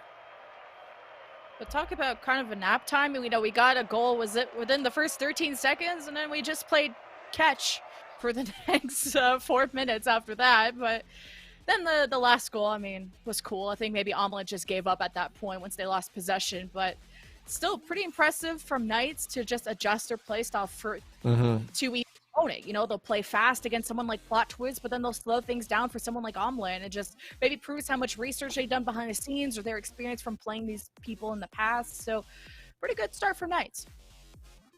Well, looks like the Knights are starting to slowly cook up their breakfast as they take one off of Omelette. And they're looking for 3 more if they want to make it. We're tied up in the series now. Omelette, of course, getting a free win. I guess I shouldn't say free. They earned it through the upper bracket. But getting a win in the series in this best of 7 against the Knights. The Knights now evening things up on the goal line. Almost an early goal. I need those early goals from the Knights. I want those in there. Success drastically increases at that point. Yeah, it's Omelette also playing really deep in the net. I was kind of surprised they even blocked it right at the goal line, cutting things close. And it's how Knights can play so fast at the start of the kickoff. I mean, the last game, CPS, I think it was, who got the goal in the first 13 seconds, and they almost got the first goal in the first couple seconds. But you're seeing Omelette making sure that they slow down this momentum, maybe use up a lot of boosts from the Knights, and as soon as they look tired and they start to fall back, then Omelette can breathe a little bit. But Pittsburgh Knights have just been all over them in this game 3.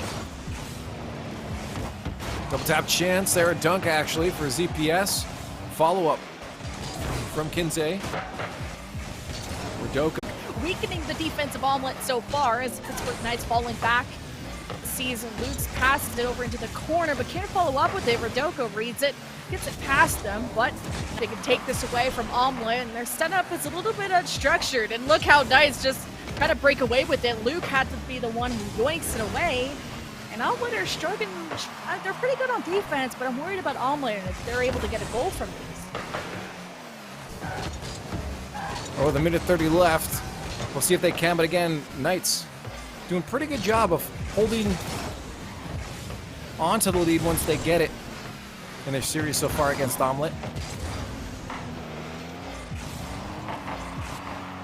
And as I was mentioning before, a win here will be a win overall. They could lose the rest. Who cares after that? They've now bested what they did last week.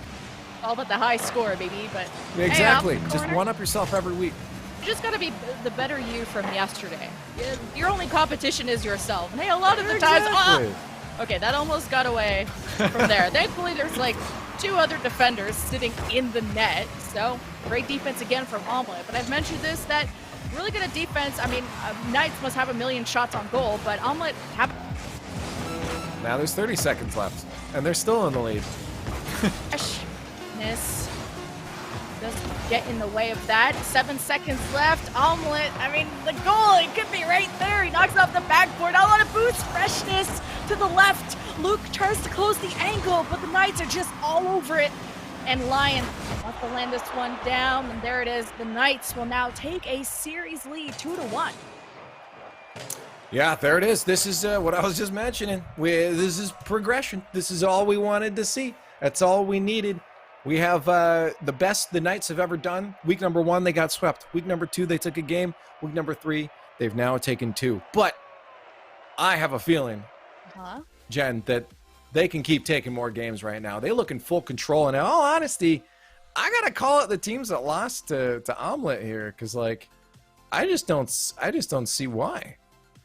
It's pretty low-scoring game, and we've kind of talked, you and I, about this, of how different the Knights play against maybe tougher opponents, like something like Plot Twist, where they were just fast, furious, boosting left and right through the field. And now you're seeing that once they do get that first goal, it took them, more than 13 seconds this time. They just kind of completely lay back and just focus on intercepting the passes, because they know that Omelette's offense isn't really structured. You're not seeing a lot of someone on the left, someone on the right, and then crisscross applesauce like we saw in other series. Is not. You're making me hungry. Sorry, I know you haven't eaten today. You're in your crackers, but Omelette, it's not the cleanest of offense, and maybe it's just about exposing these, Knights overcommitting. But I don't think they're making those mistakes that they did in the start of the tournament. We're gonna find out as we head into game number 4. Omelette versus Pittsburgh Knights. Pittsburgh Knights performing the best they have so far. 2 games in the quarterfinals. We'll see if they get 2 more to make it over into the semis. Every step of the way, they're taking a bit more of a chunk of that prize pool. And of course, a couple more grid points, which is always good. Of course, Space Station's sitting a little bit far out in the reach for a #1 spot. Experience and prize pool are always a good thing to have. ZPS scoring the first goal is what we like to see. Of course, that's a quick one again from the Knights. They like to just always play super aggressive off the break. Within the first minute, there's usually a goal for the Knights. Now, let's see, do they want to change things up and play things slow? And you're seeing maybe not. They want to go for that second goal. DPS getting some boost. The demo to take out Freshness. You only have 1 defender. He goes to the right and just opens the door for ZPS to nail that one in. Yeah, look at Kinsey's down there like, see you later, goodbye, get out of my area. The cleanup crew has arrived. Kinsey opens the doors. Wow, 2-0, and you've taken 2 games in a row. I mean, I know Omelette are there, but they're there because of the winner's bracket. Now, you don't want to be going down like this, but hey, we're technically cheerleaders of the Knights, so we're completely fine with maybe Omelette choking here, but it's fine. Yeah, I'm calling him out. I don't know what was going on over that winner side of the bracket here, but Envy, KCP, you guys got some questions to answer over here. Hey, we take those dubs, but hey, 2-0, 3.5 minutes, and we maybe cursed that just a little bit. You can report us if you'd like, because I think we just gave over a goal to Omelette. Exclamation point, ban Lemon Kiwi in the chat. She's taking credit. You heard it right there. It was on record. You said it. Yeah, you're right. You're usually the positive. You're good cop. I'll be bad cop. I guess I'll curse. Curse. No, I'm already on thin ice over here. They've been yelling at me for weeks. Oh God. Okay, it's still 1 goal lead. Let's not do that again. Rodoko catches that pass. DPS and him working as a team to get away from Freshness. Now over to the left side of the field. Lion Blaze is chasing that and challenging that because they still maybe gets away with it. Knights have a ton of space to work with, going on forward towards the omelet net. Well, that's kind of weird, but Luke not getting contested, not too threatened. They'll be able to just waste their time. Backward bang. We'll see if that's a double tap. Of course it is. Kinsey had all the time in the world. This is honestly a whole walk in the park right now for the Pittsburgh Knights. Where was the defender? I keep almost saying Joe Freshness. What are you doing? Sorry, Joe Freshness was his old tag, and old habits die hard. Joe is just so much easier to say than Freshness. Yeah, that was a tough angle to close. I mean, he tried to jump up right in that top left corner, but it got away from him. But still, 2-goal lead now for Pittsburgh Knights. ZPS with a free net. Oh, the nice tap. Freshness makes up for it, but still needing to clear it. Knights are still applying pressure and now giving this one up, falling back. Rodoko sends it to the left, over to Kinsey, who easily gets away from that omelet attacker. But Freshness has been the one who kind of causes a lot of issues, but I haven't seen too many whispers from anyone else in omelet. I don't know, but omelet attacker just is a silly phrase. That's me every morning, to be honest. Why would you do it? Yeah. Fiend. But in front of the net of omelet, and they will be able to send it away, but Kinsey goes for the challenge and blocked it. But Rodoko keeps it in. Knights are just all over them. They might have a triple-digit shots at this point, and I'm completely sarcastic about that, because we haven't seen a lot of signs of life from omelet in this game or even in the series. No, it's honestly, this has been the Knights game this entire series, and this is why I question it in game number 1, because I'm like, okay, well, hopefully we're going to see what got them in through the winner's side in the next games, because, you know, we always want good Rocket League. You don't want the wins to be free. Well, I guess maybe the Knights do, but for us, you want something entertaining, right? But in all honesty, it's not showing up here. Now, I will also say the Knights have been full aggro, and I think that's really catching omelet off guard right now. We have not seen the Knights play this aggro and bumps and demos at all today. This is honestly a refresh from earlier today. So there is that also as a result. So it's a little mixture of A and B here in this situation. Yeah, I mean, another open sort of net. Knights just at a hard angle to cut, and Luke misses that tap, but Knights double defenders in net, chasing this one away, and a demo from behind takes out Lion Blaze, weakens that offense for omelet, and Rodoko just trying to get this one away. Will climb up the wall, and Lion Blaze gets there before him, and with 30 seconds left, some light needs to turn on in the house of omelet, because it's sure down on right now, and ZPS is gonna make sure. I was lining up my really cool phrase for that one, and omelet proved me wrong. So, Come on, look what you guys did. Yeah. Come on! You had her already in prep, and that's just rude of them. That's rude. How dare you block that goal? Well, looks like the eggs are in the pan, but someone forgot to turn on the heat, because the omelet is looking uncooked at this point. Yeah. My knight in shining armor. I think that's DPS. He's been, I think, one of the highest scoring players on the Knights, out of the 3. He's been the one we gotta hype up more, because if he keeps doing stuff like that, Knights will surely beat their high score. It's looking like to be the case. They'll be up 3-1 now and on series point. Yeah, we saw a little bit of aggression here from omelet. Now earlier I called both Plot Twist and oh my goodness, I've so many teams here today. XSET, sorry. I called them both like, hey, don't count them out yet, especially to XSET. I'm like, because I saw some things starting to work out for them near the end of their series there. But I'm not seeing that same thing here. Sure, next game might be a little bit closer. I'm going to call it to be a little bit closer here, but because we did see some demos in physical play, now that omelet knows what to expect. But I still feel like the Knights are in a pretty good position here. You've seen how fast they've been playing. I just don't know if omelet is going to be able to adjust just after one game of realizing what's going on. So the Knights still sitting with the upper hand for sure coming into this next one. And it's match point. Woo! That almost got close. What? Went close to a high score, but also I want to give some props to Freshness. I brought him up during game 4 of just the one who's been intercepting and just at least making these pushes of the Knights uncomfortable. I'm not seeing too much contest. I mean, the other 2 players from Omelette have been kind of stuck playing goalkeeper, and you're not seeing what they do go on the offense. It's these solo plays and a lot of loss of control from just having too much momentum, boosting too far forward, losing the ball, and Knights maybe just upping their defense. Game number 5. Match point right now for the Pittsburgh Knights as they sit 3-1 against Omelette. Omelette getting that win coming from the upper bracket, but they've yet to actually take one in this series through gameplay off of the Pittsburgh Knights. The Knights getting very physical, very aggressive, and the speed just seems to be overwhelming for Omelette. And this is the Knights that we expect to see at all times, that seem to be a little bit quiet earlier on in these series, but now with the warm-up, now it looks like they're in flow state. The Knights in a good position to take this series and move on to the semifinals.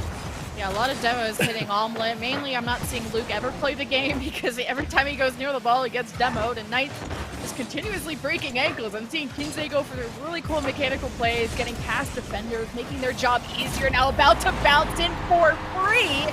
ZPS with another goal. ZPS is getting a lot of goals, but a lot of stuff seems to be set up by his teammates. This one was not thanks to his teammates, it was thanks to Omelette. They left a nice open goal for him to take a shot at. Of course, credit to his speed to get to that one. But Omelette, in all honesty, is struggling here.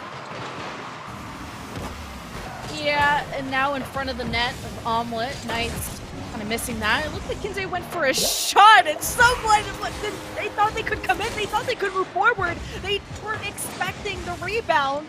And hey, it's a second goal in the first few seconds of the other one. Yeah, I need a wider shot in the field there. Where was that last defender? Someone should have been rotating up, even if they had moved up early. Were they just still on the other side of the field? If that's the case, then Lion Blaze should have had a better touch on that one. I like the unnecessary demo kick Just right off the bat. Just kill, I think it was DPS or somebody on the Knights, but hey. Yes was there, but hey, if you could slow things down, you know, Knights like to get a little crazy off kickoffs and get these goals quick, but Omelette just working on control, and I think that's all they need to do is once they do they're good at intercepting Knights here and there, but for the amount of shots that they have, it's a lot of saves, but you're not getting too many shots yourself. Well, 3 minutes left. There's still a possibility for Omelette to bring this back, but they're going to need to start looking for some life to enter their cars. Right now, they are struggling. It's just, honestly, I'm more worried for the Knights right now because, like, they're going to go into their next series after this. Did you think Luke should have had that? What's that? Did you think Luke should have had that?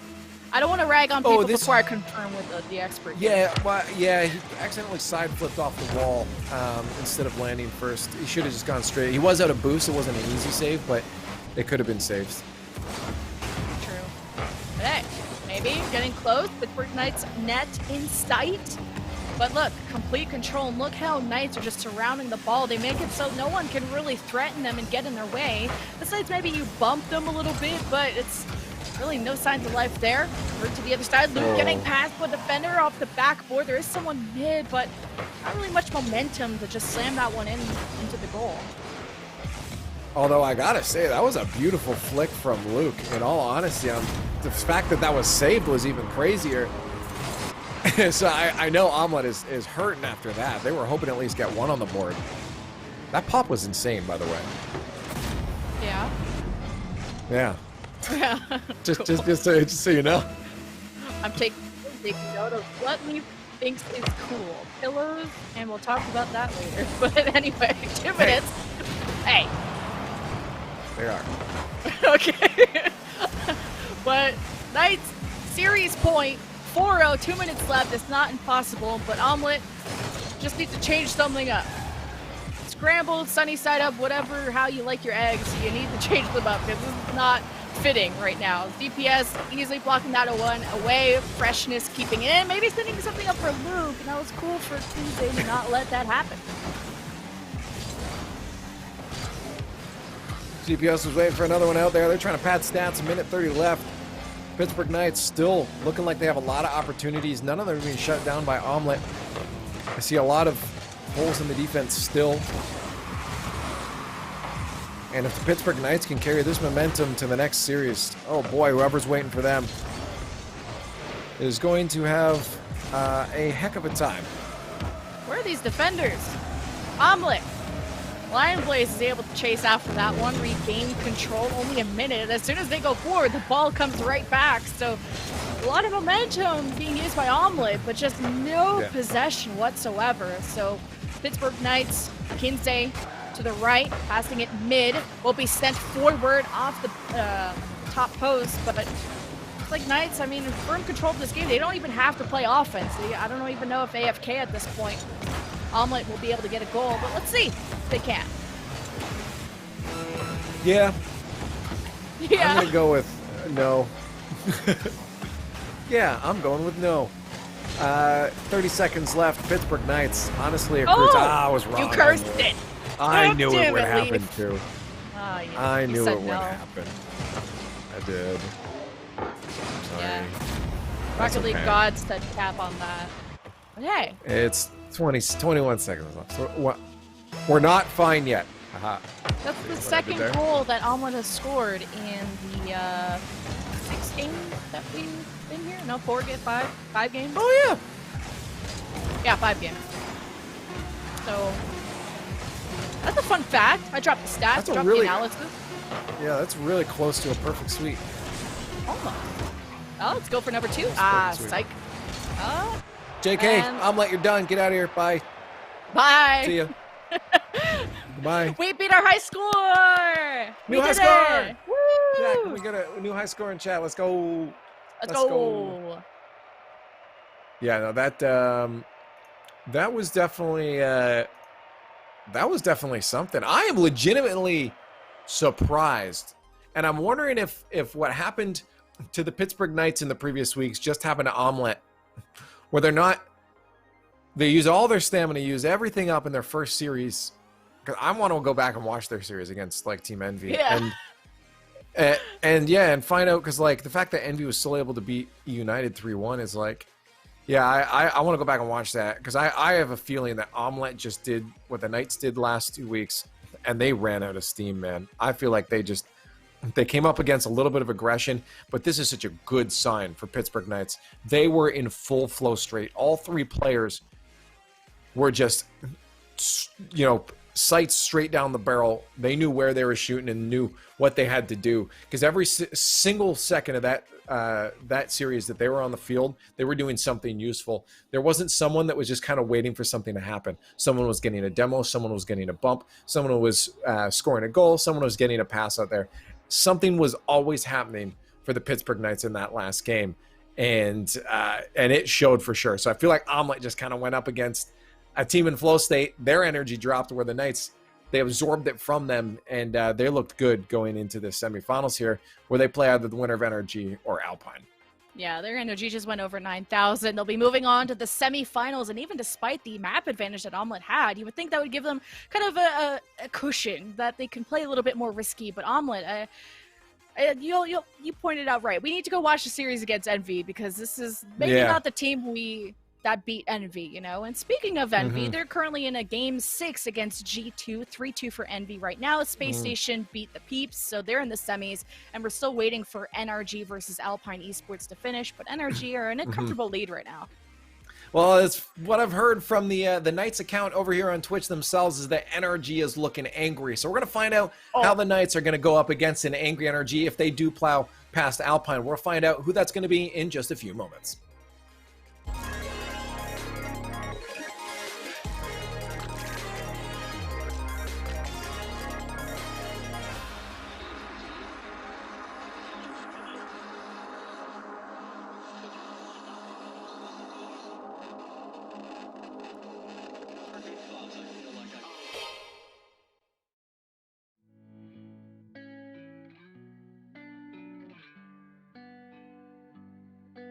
You can love something and let it go.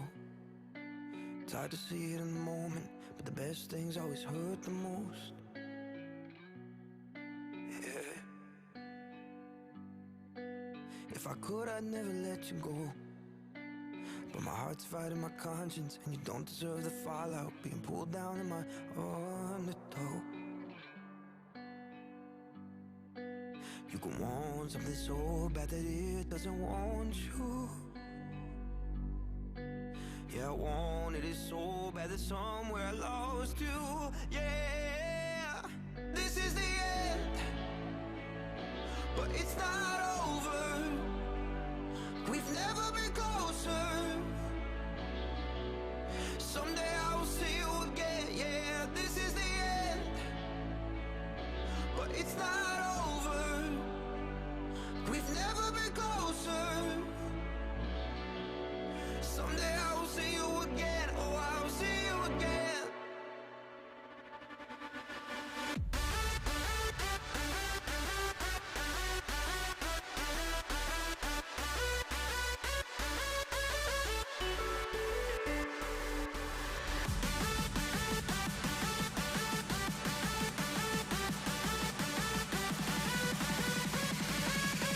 Someday I will see you again. Yeah, this is the end.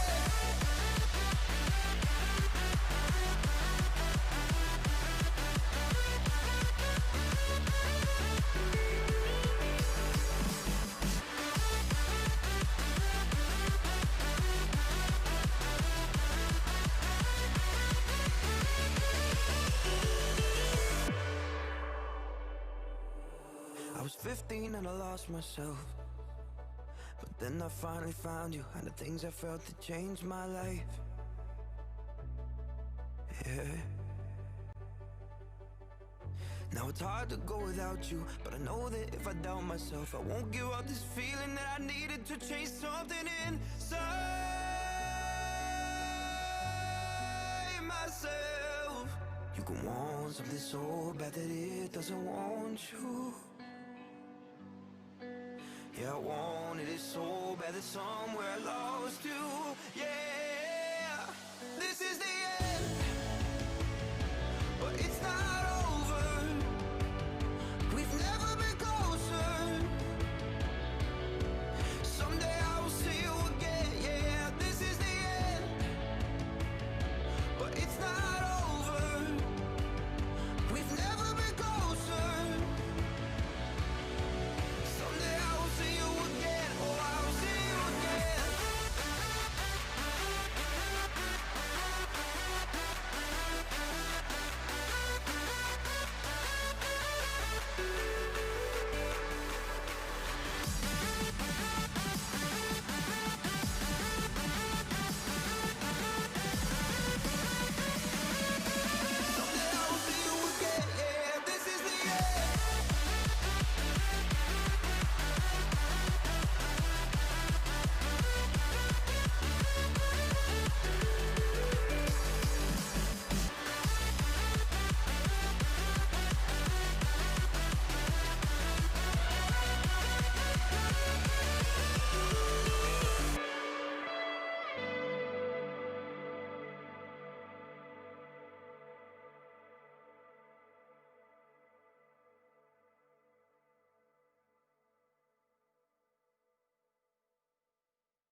And welcome back to twitch.tv/Knights or Jinx TV, where you are watching the Knights try to plow their way through week number 6 of the Grid, a 9-week series, $10,000 every single week. I'm Leaf, alongside me is Lemon Kiwi, and we have watched quite the journey so far. New high score Lemon Kiwi as we make it to the semifinals with the Pittsburgh Knights.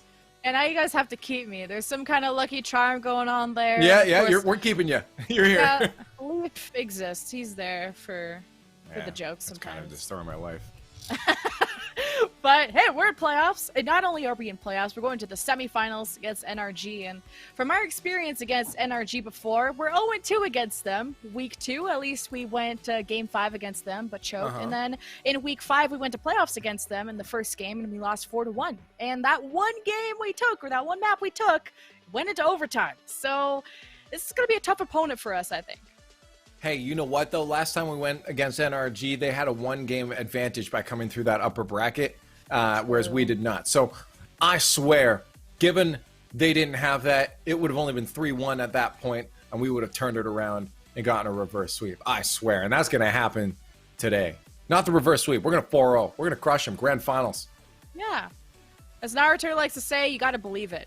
And we'll be starting with the semis. We can at least get to the finals. Hey, we'll even beat our other high score. And then that'll be actually crazy. But starts with NRG. Yeah. It's still a best of 7, as playoffs are. And yes. No map advantages, I believe. So starting to clear the slate off clean. Yeah, so in this one, again, this is straight from the beginning, as you said, full clean slate. No map advantages. The Pittsburgh Knights have a lot more time to try to figure out what they need to do against NRG. But of course, we have to talk about who NRG is. They're one of the greatest teams in the world, and they have been for a very long time. You have the team led, of course, by Garrett G, such an accomplished player. Justin, the child prodigy that's now just a veteran in the team, who came in a few seasons ago, and then Squishy Muffins, of course, who came over from Cloud9, which was also one of the best teams in the world, also grabbing a championship. So all 3 of these players with world championship titles under their belts right now, going up against Pittsburgh Knight, which, of course, you know, Rudoka, Kinsey, and ZPS do not have one of those titles, but they're looking to make that happen. Coming to that last series, Lemon, it was just destruction against Omelette. This was just an incredible series for the Knights. Omelette looked like they sat back a bit, but the Knights were in full force. Their aggro was very evident here, and that's going to have to happen against NRG, because NRG is a much smarter team. They're not going to give you much space, but at the same time, they're also going to give you just enough space to make sure you give possession away if you just bang the ball. So this is not going to be an easy series. Yeah, I thought you said egg row for a second. I was like, I get it, because eggs, but you know, sometimes I don't hear well or speak well or think well at all. But hey, the math in Rocket League is pretty easy. I'm able to catch up as much as I can. But in Week 5, I mean, NRG took 3rd and 4th. They've been, like you said, a top team. I think their best showing was in Week 2. And actually, no, sorry, Week 3, where they got 2nd. So NRG, if you don't know them, top team. And even Leaf, you were telling me about not only how good of a team they are, but, you know, as much as we're biased for the Knights, the experience and the veteranship from NRG is actually probably scary to go up against. Yeah, no. I mean, like, again, these guys have been there since the beginning. Garrett G is he since season 1, since day 1, he's been there, and he's always been at the top. So for the Pittsburgh Knights to go up against this is a very difficult task. Now, I will mention this is a high score. You brought it up before, and every step forward here, every goal, every game taken here is a new high score for us. So everything is a huge accomplishment for the Pittsburgh Knights. For Rudoka, Kinsey, and ZPS, this is all amazing experience. You've already gotten yourself into the top 4, which obviously gets you more points again. I think Space Station's a little bit far ahead for that one when it comes to that. But now in the 4th, you're in the money. And this is important. Every step forward here gets you more money. From 3rd to 4th place, 1,500, into 2nd place, $1,000 up for the team, and then 2,000 jump over that for 1st. Of course, that's a journey to look at forward. We got to get past NRG first, but this is already amazing for these players, and I'm sure they're ecstatic, which a lot of times I find Jen makes players play better sometimes when there's nothing to lose at this point. You know you're the underdog. You just go and you have fun. I'm sure these guys are going to be pretty serious about this. At the same time, though, they have a little bit of leniency to say, you know what? Every extra bit we get here is bonus, and that can help people. And that extra bit, especially the points, I know the money's pretty cool and all, and that's probably why these people play the game in the first place, but the points also. I know we're already in a comfortable position. We're top 10 or currently in 9th, so that means we are in the qualifying position for the winter season. But if we do manage to at least get the 100 extra points from getting 4th, or even, hey, beyond that, I don't want to get too crazy here, but beyond that, just the 100 points would get us into 8th and past the Kansas City Pioneers. We're at 190, they're at 250. The math checks out. We'd be able to climb up a spot. And just at this point, we're in the qualifying position. But just, you know, if you have some bad weeks coming up, you have some wiggle room into the places you can jump to.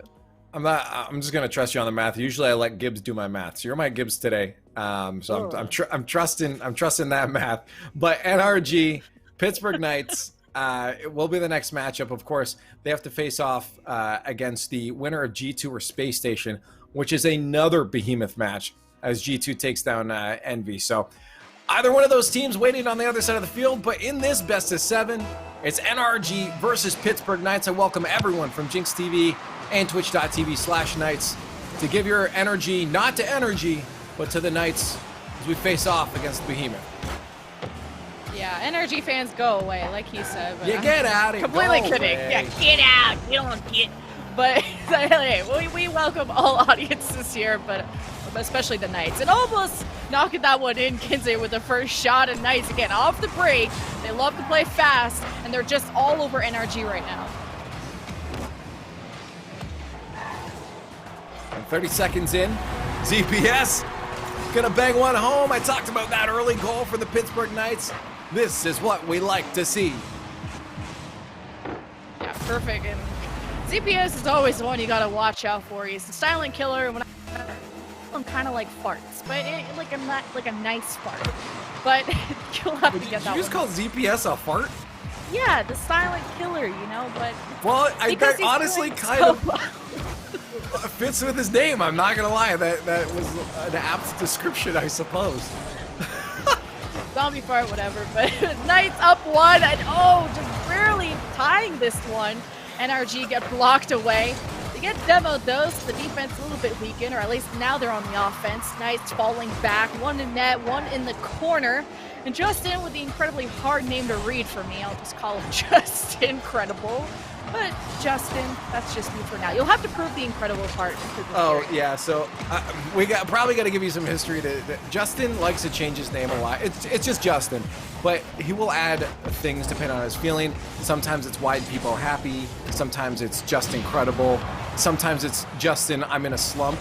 So it does change. So. Yes, feeling incredible today. We'll see if that's accurate, or if he's just feeling it, or is he actually incredible. But so far, the Knights are the ones who are incredible here. I'm incredibly biased, but tapping into the corner, Squishy hits that top post, and you can see Knights climbing up towards it.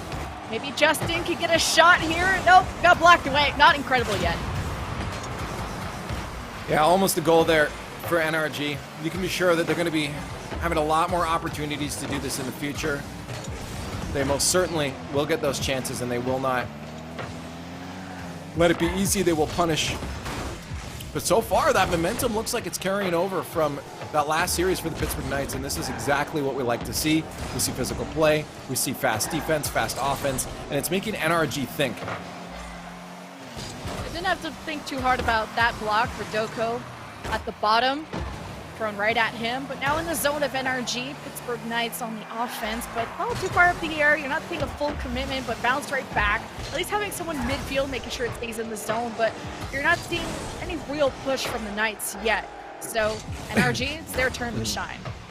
Well, this is the thing, and this is why I keep talking about it, and I keep pushing it, that I like to see the Knights score first, because when they score first, they honestly just start to sit with that goal, because they know they can focus on their defense. They know that they can move up if need be, but they don't have to force a goal, and I think that allows them just a little bit more breathing room to feel comfortable. Now, you don't want to get too comfortable. It's a fine balance to hold, but I think Pittsburgh Knights do it pretty well if they can get that first goal.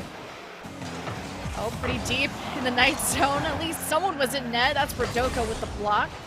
But still not over yet. NRG applying that pressure and having to bounce around a little bit. No clear possession, but now turned away. Knights chasing after. Kinsey up into the corner versus Justin. Gets away from him for now. as ZPS sets it up. Not a lot of momentum behind that push, but Rodoko keeping it in. NRG with the defense, but all three of them are there, and they should be able to block it, but the Knights are all over them. Final minute approaching to the Pittsburgh Knights. Holding on to the lead, we've seen some very threatening shots, though, from NRG. A barely goal line save came out just before. NRG trying to get cheeky there, but these demos are going to be great. The boost steal is phenomenal. Even though he got taken off the field, Rodoko got the steal, and that's going to buy a lot of time now for the Knights to recuperate on defense. And they'll move that ball into offense now. ZPS by himself, and that's going to be a dead play. Yeah, they're backing right on up, and Rodoko chasing after the ball, but the two-man and right into the net, but blocked away from ZPS. Clearing the zone there from Kinsey, going towards the NRG zone, but no clear control. Really great passage from NRG to just make it so any setup from the Knights is going to be hard to get to. But Knights, we're seeing a lot more defense having to come out of them than previously before, but still warmed up from their match against Alblet. That was almost a goal for the Knights, and it's sitting still right in front of the net, but Justin will carry it away. That might be a goal, though. Garrett G was ready for that shot. ZPS committed to a play down here when he probably should have from Justin.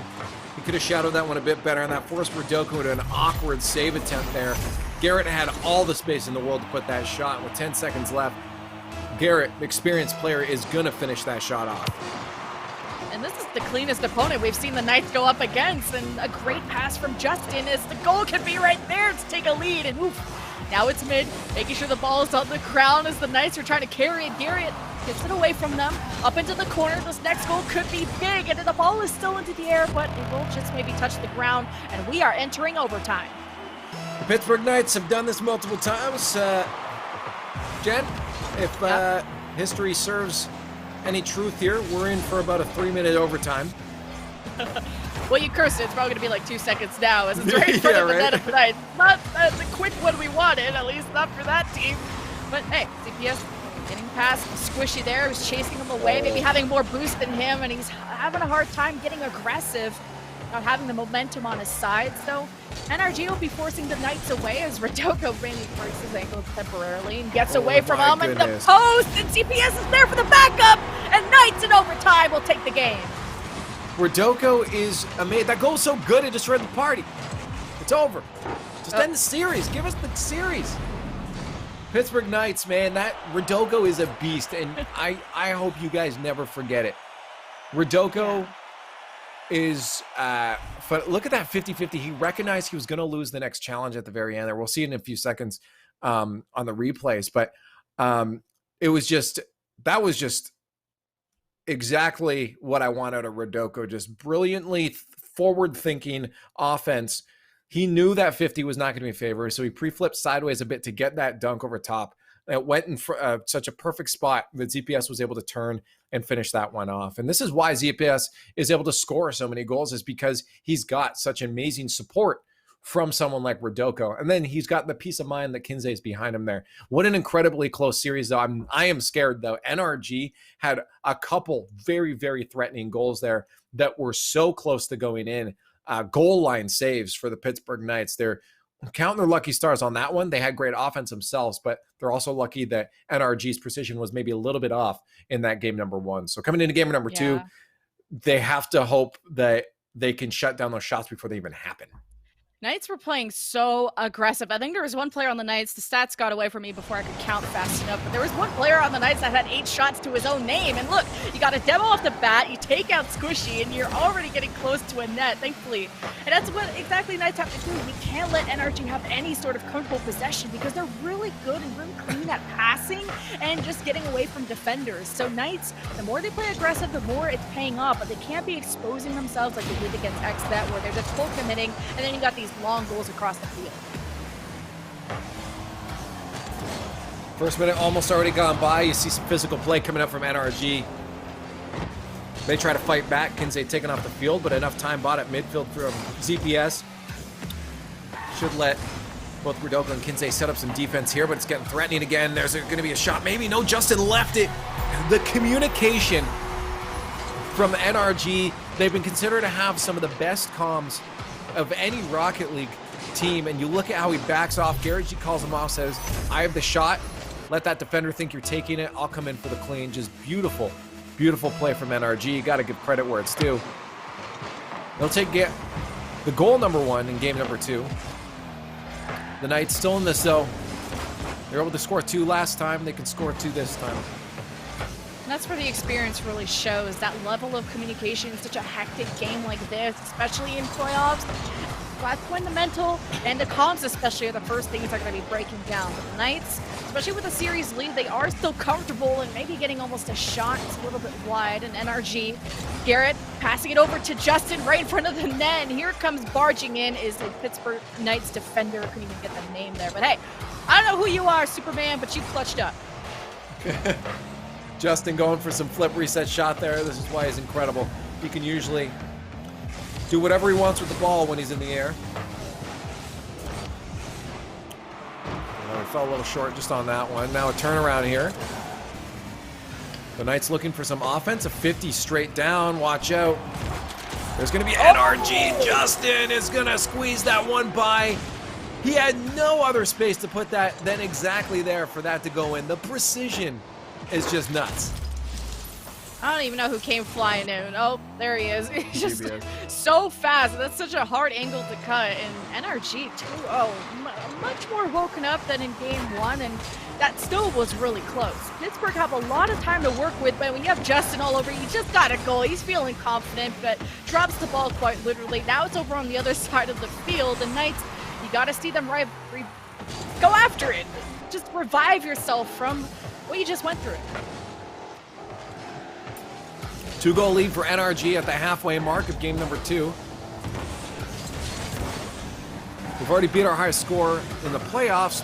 Now we're trying to beat our high score against NRG, but it's proving difficult. We tied it with a 1-game win with a 3-goal lead. NRG's starting to run away with this. Yeah, it's pretty scary. The last couple times we met NRG, we were met with L's. Once in playoffs, once in week 2, not in playoffs. So this has been an opponent we still have to beat, along with maybe Space Station. But a lot of these teams, including NRG, including Space Station, they look a lot more human in this bracket. So this is the best showing we've seen out of the Knights. And even if this game is a wash, you still got more to go. And at least with the series, the first game win, you have some wiggle room. Rodoko was in a good spot for that 50 to come out, but he bailed out pretty quick, maybe thinking that 50 would be lost. Got to have the faith next time, Rodoko. See if we'll get an opportunity. I'm sure he will. He finds himself in some pretty good spots all the time. A demo there, just a 50 for ZPS. But Justin gets a good side of his car on that. Angles that away from the net. It's going to be another shot, though. We're getting shot after shot. He's going to make sure that these are worthwhile shots and we're not just giving away the ball. I suspect this will be a back off here. Yeah, Garrett tries to find Justin. Rodoko, the hard clear and the follow-up. He's got no one behind him. Oh, the 50 though. Rodoko, all he needs is himself. But no play set up there. Yeah, that was a full offense for the Knights, trying to convert this one back in, and it just gets away from him. Justin steals it and answers right back for the 4th goal for NRG. No, this was an own goal. This is not what you want to see. Look away, chat. Oh. Cover your eyes, children. I don't know. I didn't see him. I just saw Justin. Haha. Smile. It was all Justin, not Kinzano. Smile. We go a game, as we say in Overwatch and other games. We just go next. With 1 minute left, I believe in miracles, but I try to be realistic sometimes, and maybe this ain't it, you know? Well, game number 2 is a little bit out of hand here for the Knights. Obviously, they're going to readjust what they're doing in game number 2. I'm sure McLando will have some words for them, their coach. Hey, Game number 1. Get 1 goal. Get 1 goal. Just don't let it be a goose egg or a Canadian goose egg. So, Rodoka's the only Canadian, but... Squishy's there. Oh, yeah. But, I mean, like, if you're talking about both, yeah. I mean, just for the Knights, yeah. Okay, chance here, and it's gone. Okay, a chance again. And Justin, oh, Justin didn't get that. Okay, so Knights maybe setting this something up in the last 9 seconds. No goose egg, no goose egg, no whammies, no whammies. And maybe, oh, taps it away, sending it mid, and it's a struggle bus of a time, and we're not going to get it. So that's a goose egg. That's okay. That means a tie series now. It is a tied series. NRG taking game number 2 in this best of 7. We'll see if the Knights can figure out what to do in game number 3. This one did get a little bit away from them there, but they had some opportunities. I had a sneaking suspicion that the series would look like this in this game, in game number 2, based off what we saw from NRG. The first one was just a feeler. They know they have a lot of time. It doesn't matter if you lose game number 1. You can still pull it back with 4 in a row after that. So NRG, seeing that they had some shots close up that were just missing hitting the post, they gave themselves a little more space. And you'll notice, again, how someone was always there for a fast shot if need be, a cleanup. But oftentimes they would leave it for that third man to come in, knowing that those defenders were probably out of position. So that's something that NRG does really well. They sit and watch which goal is the best for this situation. Do we need to put it in fast, or we can wait because the Knights' defense is struggling? And that's something the Knights are going to have to be aware of. And it's not much you can do except not allow NRG possession while they're in your end, which is obviously impossible. Yeah, but our high score is just, we took 1 game against NRG. Let's try and make it 2. We already took game 1. Yeah, we go for game 2, or game 3 is technically now, but let's see. The night is still young, or afternoon, wherever you are in the world, even maybe morning.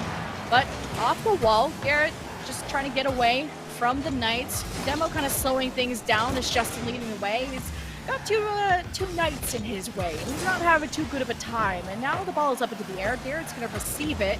And both teams really vying for control. Murdoko tries to get one on. He had ZPS on the other side of the field there. Excuse me, they'll have to back off. Ooh, last defender is going to have to get up for this. Justin was ready for the shot. Garrett with a follow-up. Justin trying to tip that one over. Good speed for the Knights on defense, but they lose control, and Murdoko knows he's not saving that one. That was just a very unfortunate piece of lost control here. I don't even know how that ball, I don't think ZPS expected the ball to bounce like that either. I like how Garrett just 180. He's like, wait, you don't got this. I got this. And just... Wait, do you want that? Can I have it? Do you want this? It's mine now. And ZPS, like you said, didn't expect it, but kind of surprised to see him fall through like that. It's okay. 1-0. It's the bleeding isn't that profuse. You don't have to go for a hospital yet. It's still a comfortable but uncomfortable lead for NRG. As Squishy getting up into the air, passes it to Justin. It's in the corner, has to slow the ball down a little bit and gets demoed because he's slowed down. And Kinsey setting it up. ZP's there to get at least a shot, but 3 defenders in their way. It's going to be a little bit tough for Knights to close these angles. And then 1 goal lead with 3 minutes left. The Knights pulling off better than they did in game number 2. After NRG started getting a little more precise, being a lot more controlled with which shots they're going to take. It's not about how many you take, it's about the quality of them. McKinsey knew that was a quality shot. He's just going to slam his face into this after a good pass from ZPS. Goes for the bump, and it forces Squishy to try to save it. Kinsey, recognizing that was his opportunity, rises to the occasion. And sometimes you never know if it's like an intentional miss or not an intentional miss, unintentional even, and he kind of missed it, and then it fell, and maybe NRG read it as Kinsey was maybe trying to tap it in, but hey, tie series, 3 minutes left. Garrett staring down ZPS, who just scores in front of him, and nothing the defense could do. We're not expecting the challenge to be lost there, and ZPS gives them a lead, and that's 2 goals in just a couple of seconds. ZPS is always scoring goals, but this day, at least in week number 6, they've been kind of the simplest goals. He just has a straight shot at the net, but you can't complain about that. That means his teammates are doing a good job of setting him up. Up and about, Kinsey receives it, looking for someone to pass it to, and he's got 2 people right below, so he's going to lose control of that immediately, but now in the zone of the Knights, knowing at this point when they have a lead, they like to play things slow, but against a team like NRG, they know that they have to play fast so that they don't let them set up. It's dropped right in front of the net, and Justin maybe could have boosted forward to tap it in, but just playing for control, passing it between each other. NRG working so well as a team, but Knights need to clear it. This is just too much pressure at this point, as Squishy maybe setting things up for Garrett, and just barely missed that. Kinsey is playing a little risky on the defense here. He waited for that 50. He had confidence, but at the same time, that could easily have gone over his car here. Had that attacker been there a little bit quicker. So, yeah, a little bit scary on the defense for the Knights. They're holding it together and just keeping their heads in the game. You can definitely tell they're thinking about what they're doing and not just jumping to it. But at the same time, as I said, they're playing that risky game. They finally break out, but without any boost, they're not going to be able to really get any offense. So they'll look to gather boost and get back to defense and then try to break out again. There's so many demos. What's going on here? You guys want to settle this off the ice or what? But also, if you're the Knights, you gotta be having your butts clenched a little bit. You just played defense for a whole minute. You're about to play it for another. It just, NRG are so good at just keeping this in the zone and having always someone there as backup. Look at Garrett just threatening the Knights defenders. Hey, even taking a circle into the net. But hey, NRG, need to get these goals there, these shots in. They're having a lot of good control, but not fairly a play going forward. There's some midfield control. Might be lost pretty quickly there. As Garrett sends it up to Squishy. Squishy tries to set up a play with Garrett. Now Justin, the last defender.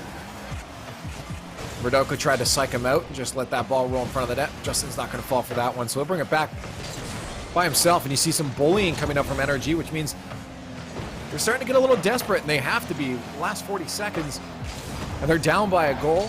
You know they're going to try to force a goal and force an open opportunity here.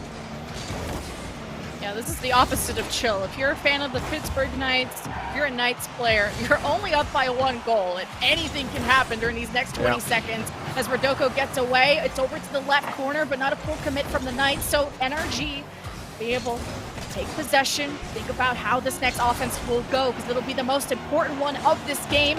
Justin gliding this one in. ZP just bumps it a little bit, so NRG lose complete control, but Squishy will keep this ball into the air. NRG have one last chance to tie the game, and Pittsburgh took advantage, send it away, and take this game. There it is, a new high score for the Pittsburgh Knights as they go up 2-1 against NRG. And I'm not going to lie, it's not often what you saw at the end there from NRG to happen.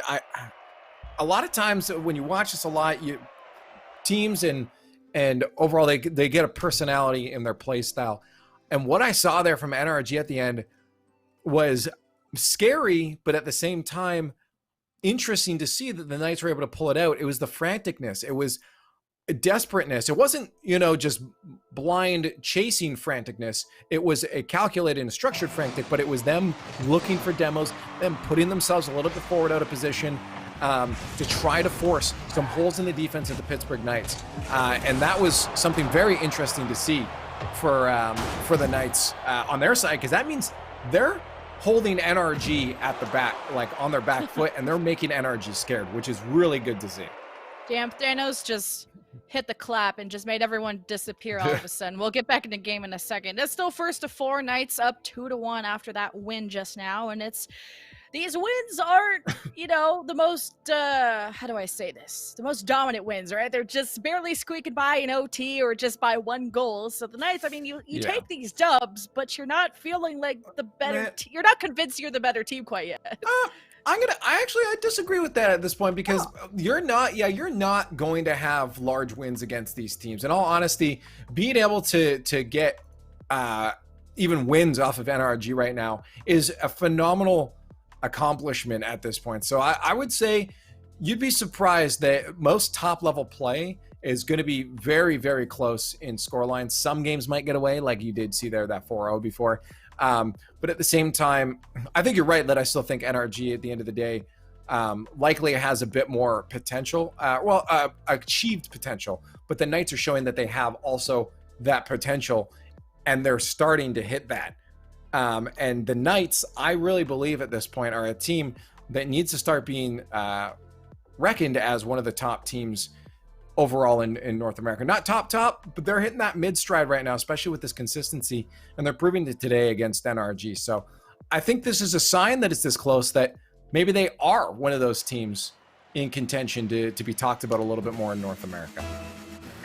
I mean, Knights should be talked about a little bit more. I mean, you're in the semis with other teams like NRG, G2, and Space Station Gaming, who are just incredible, especially as the weeks go by. This will be the best showing for the Knights, and a different showing for maybe a lot of top teams we were expecting to just crush some others, but I think it's demoed early, so now it's in the zone of NRG, easily able to recover that. Justin gets by, Kinsey keeps it in, ZPS there to maybe bump it in, and it hits the post, but it's a good effort. We'll see if an early attack. Nope, that's going to turn around for NRG. Justin's in the air, so watch out. Yeah, Kinsey knows it.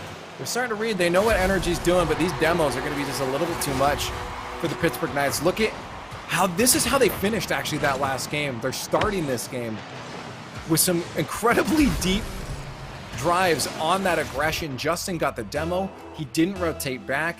He went straight for another bump, and that opened up the net there. Now, if NRG can keep that up, they're giving up a lot of defense, but that's also going to be very difficult for the Knights to hold off their defense like they usually do. A couple demos, this time the Knights benefiting from that, but really just messed up a bit of the setup and the structure of NRG by going through these demos. You kind of make them reset, maybe make them fall back a bit. As once they recovered their third teammate, they're able to play some defense, go on forward right in front of the net of the Knights, and it's blocked there from Kinsey. He's over on that left. Someone on the opposite side, someone to pass to, is now a corner play from Knights.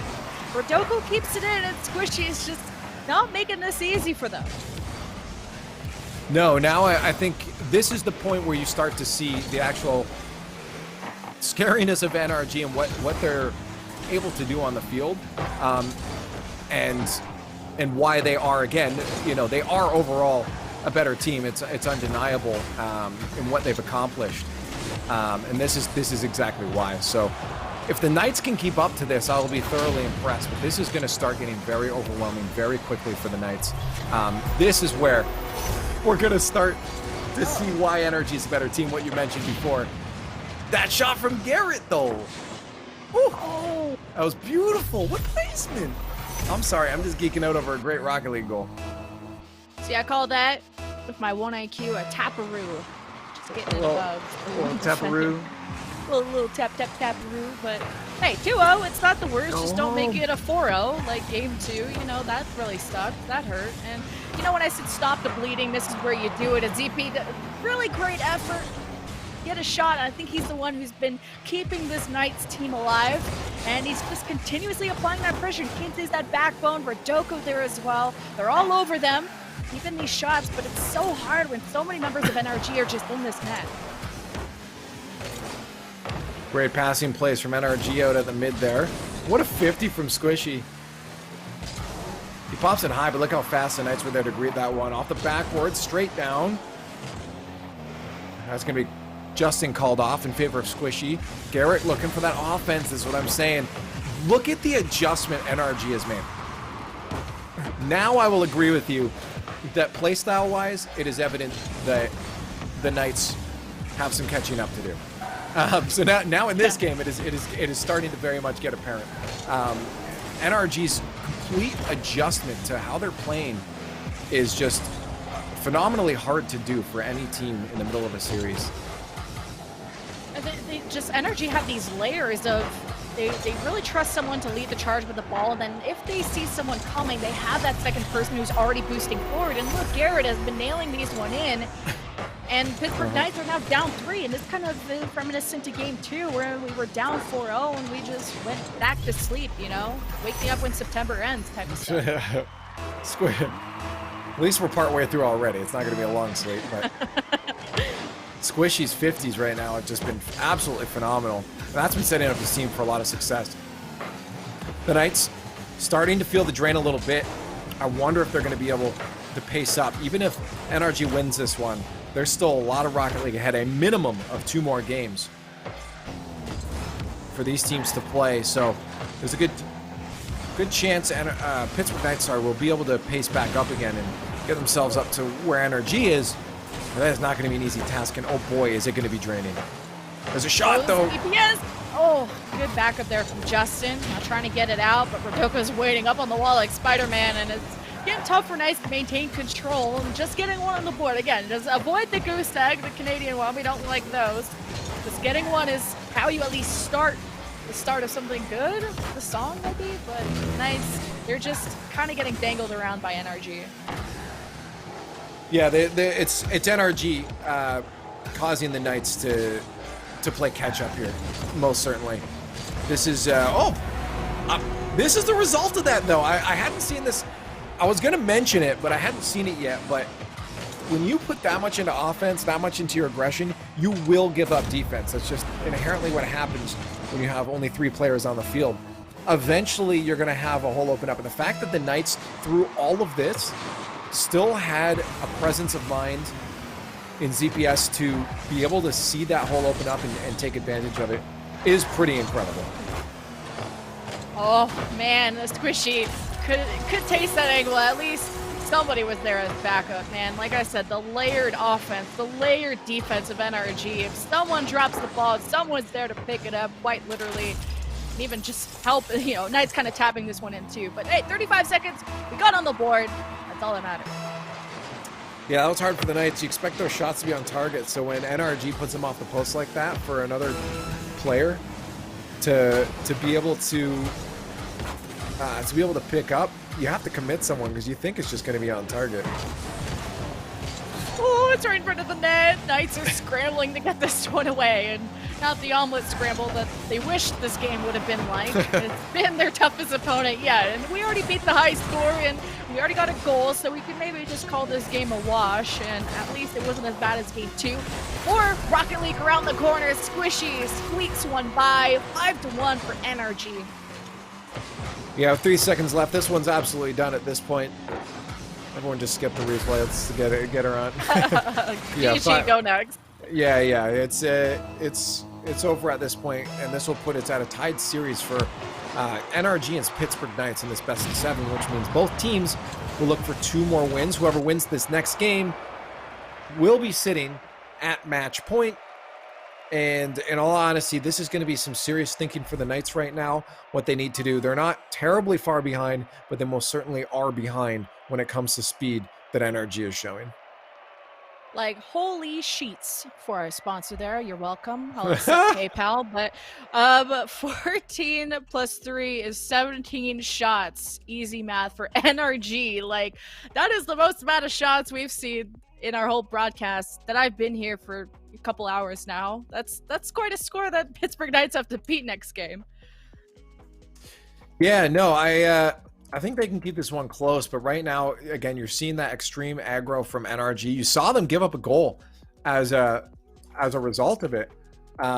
So it's possible, and I wonder if NRG realized that is going to tone it back a little bit, and that could be the space that the Pittsburgh Knights need to be able to control that ball out of their own defense here. They're getting there. They're just slightly behind, and I'm hoping that goal threatened NRG just enough to open some space for them. They're like, oh, 1 goal? How cute. How about 5? And as Squishy even got one in the last couple of seconds. So it's pretty back and forth. I mean, if we follow trends, you know, NRG in game 2 and game 4, you know, the pair numbers, they rack up the score. So, hey, now that we're in game 5, we're going to see Knights maybe keep this one close.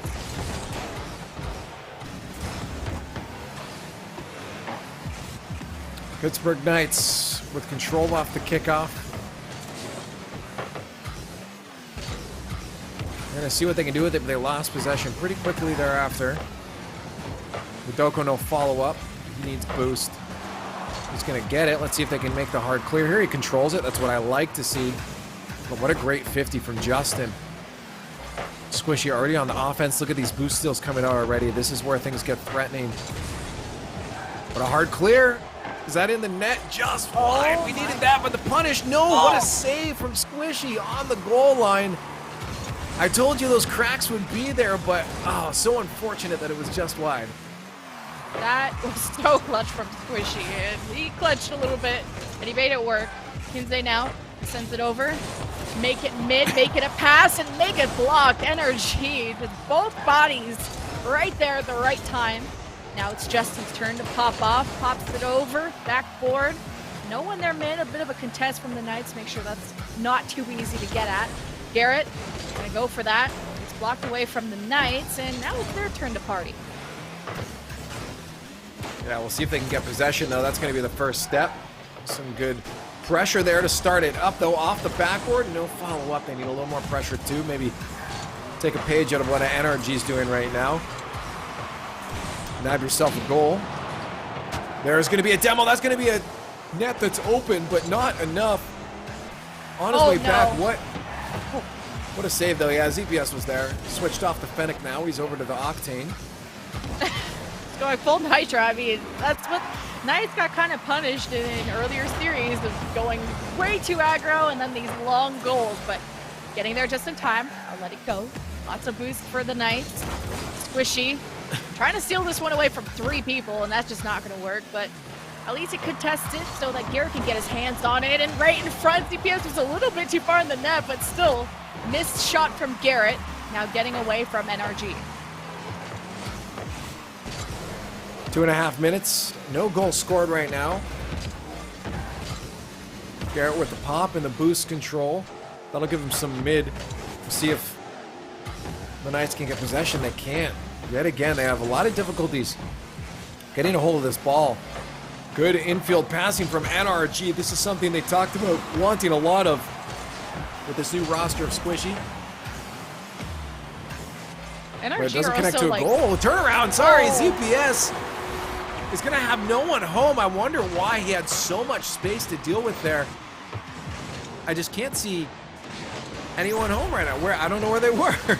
I said, man, the silent killer, it's ZPS. I'm gonna stop calling him a fart because I'm pretty sure he doesn't appreciate that. But NRG has, sorry, I interrupted you before, but NRG are also good at bumping the defenders. And even though they're not, attacking the ball, they're just making the Knights all types of unstructured and maybe Squishy a little bit too high. But Justin was in mid, Garrett falling back a little bit just in case the Knights do recover, which they do, pushing on forward. Squishy keeps it up into the air, but Doko is forced to climb up. And there's someone of the Knights still in the net in case this gets away, but it's really delicate control from both teams.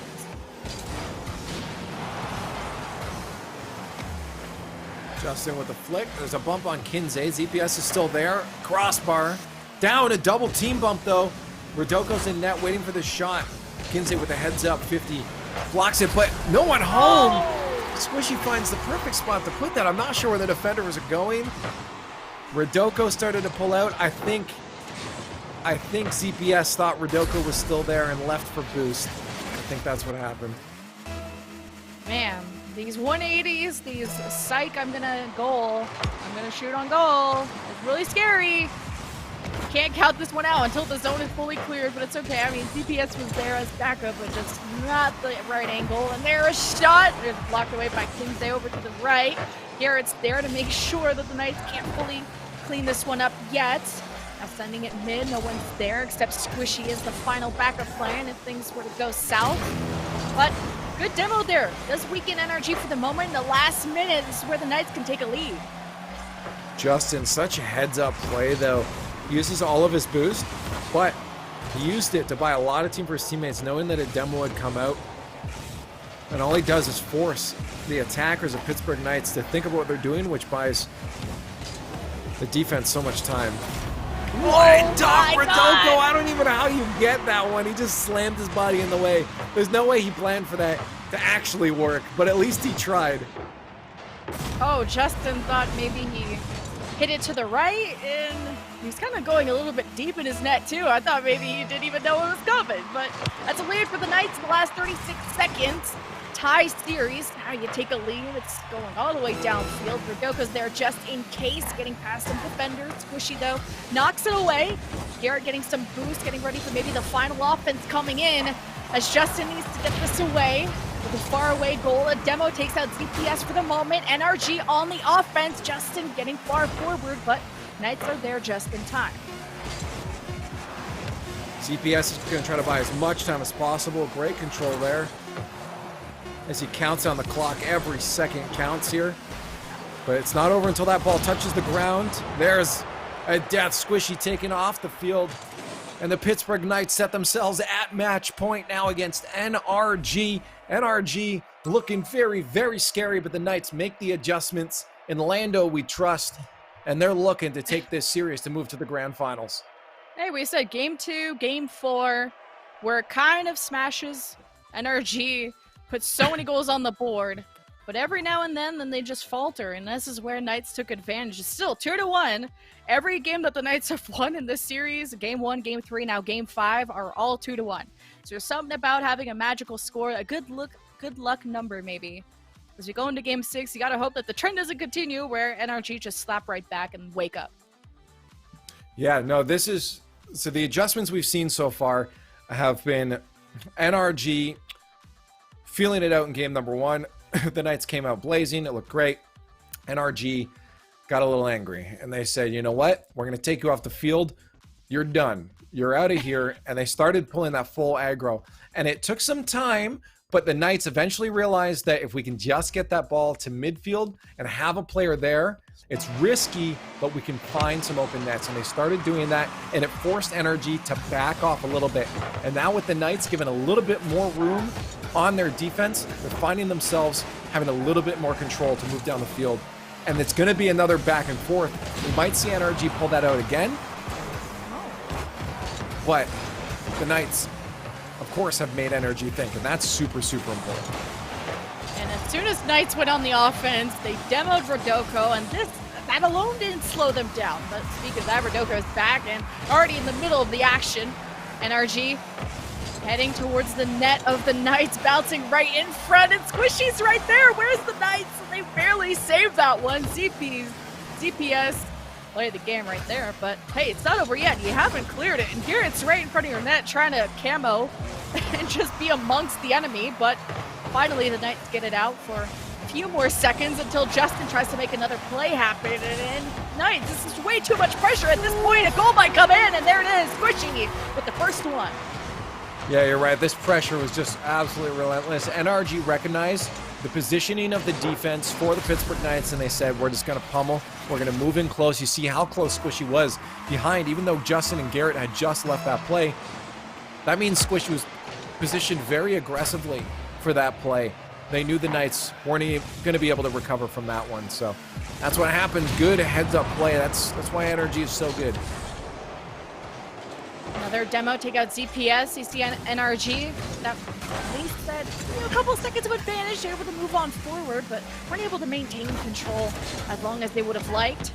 As Knights scramble up the wall, it is Garrett that finds the bounce. You can see Knights falling back into the net, but not a lot of boost, not a lot of momentum for Garrett to keep that one going. But NRG have someone always at the back that makes sure that they can keep the real estate. It's Garrett, it over, NRG sneaking that one in, and now they're up 2-0. This is so hard as a defender. We had Rodoko on the backboard. He read that the shot went down, but you don't know if that shot's going high, if it's going low, and you try to just get in front of it. Had he not flipped, he might have saved that one because your flip cancels your vertical momentum, but that might have been a save, but man, that is so hard to deal with that creative offense from NRG. And NRG have been consistently going for demos on specifically Rodoko and just off the break. I think maybe they're realizing Knights, they play super fast off the break. And if you could just demo them, make them slow down, make them restructure, then you kind of don't have these sneaky goals go by. It takes a long time for NRG to make it work. And with 3 minutes, you need to see Knights get on the board. Starts with sending it down deep. Kinsey's not going to chase that one. Expecting maybe someone else to, grabs the boost, falling right back, and maybe we could see retaliation there from the Knights. At the halfway mark, they're going to have to get some retaliation. 2 unanswered goals right now. And the Knights, at match point, would like to end it here. They still have the possibility, but we're seeing a much more aggro now, NRG. I told you it would turn off and on, so this is the on switch.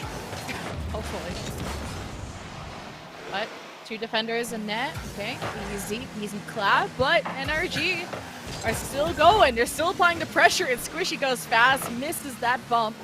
And now maybe Knights thought they could get away with it, but it bounced off the wall, and it's recovered mid. Rodoko gets demoed again. You're just getting in the head of the Canadian. And all that Canadian niceness will wear off if you keep demoing him and not letting him play the game.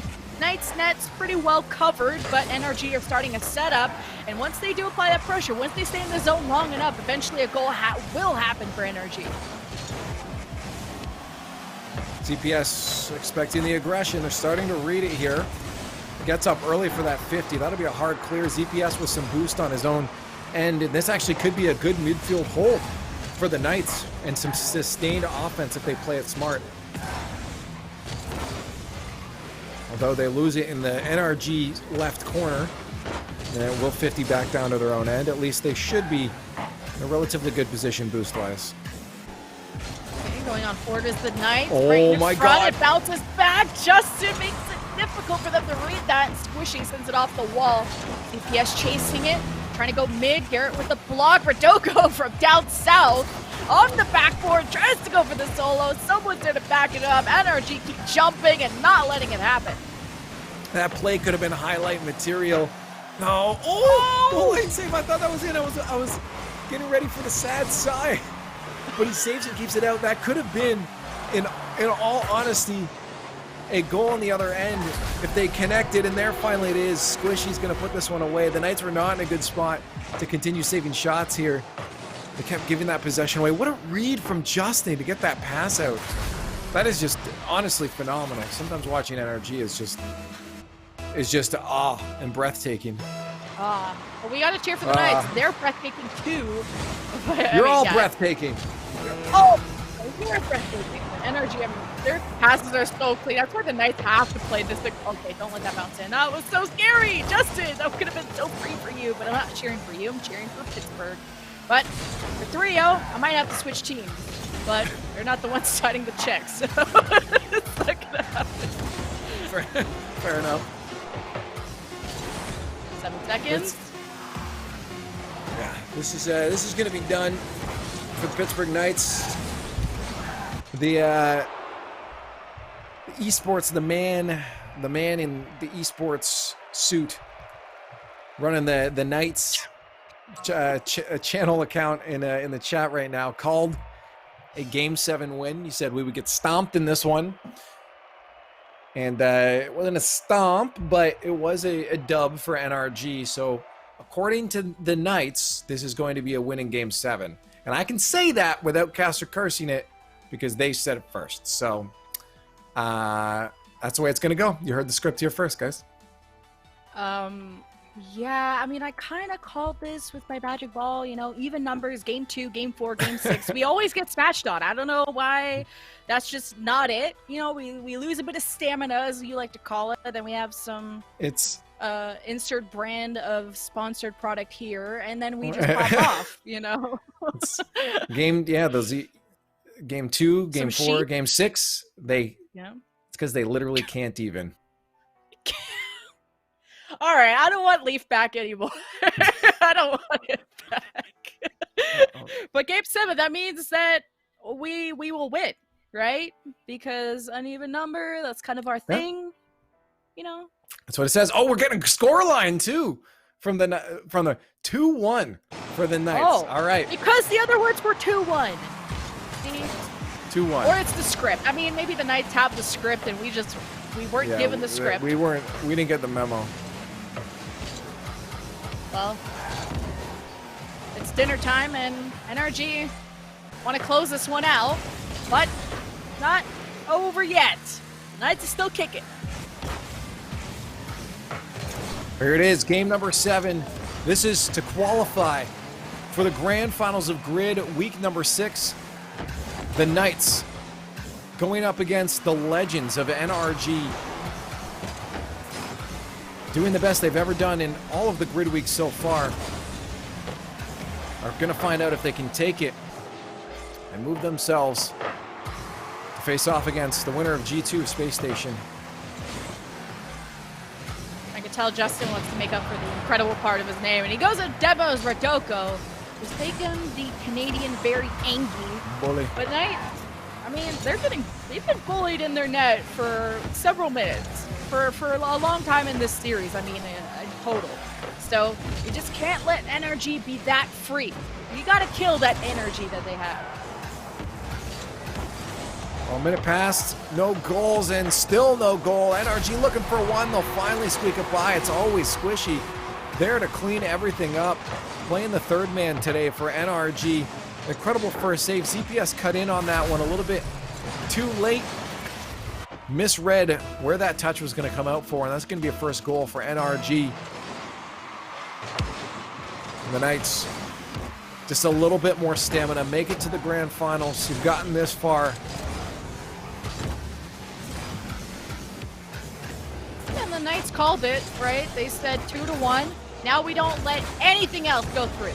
We're done. Now put 2 in and stall for 3 minutes.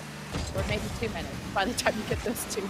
But hey, ZPS, flashy plays up in the air, easily bounced back by Justin. You see NRG playing turtled up, now passing it between themselves, leading the charge, breaks one ankle, gets a free net, and that's 2-0 for NRG.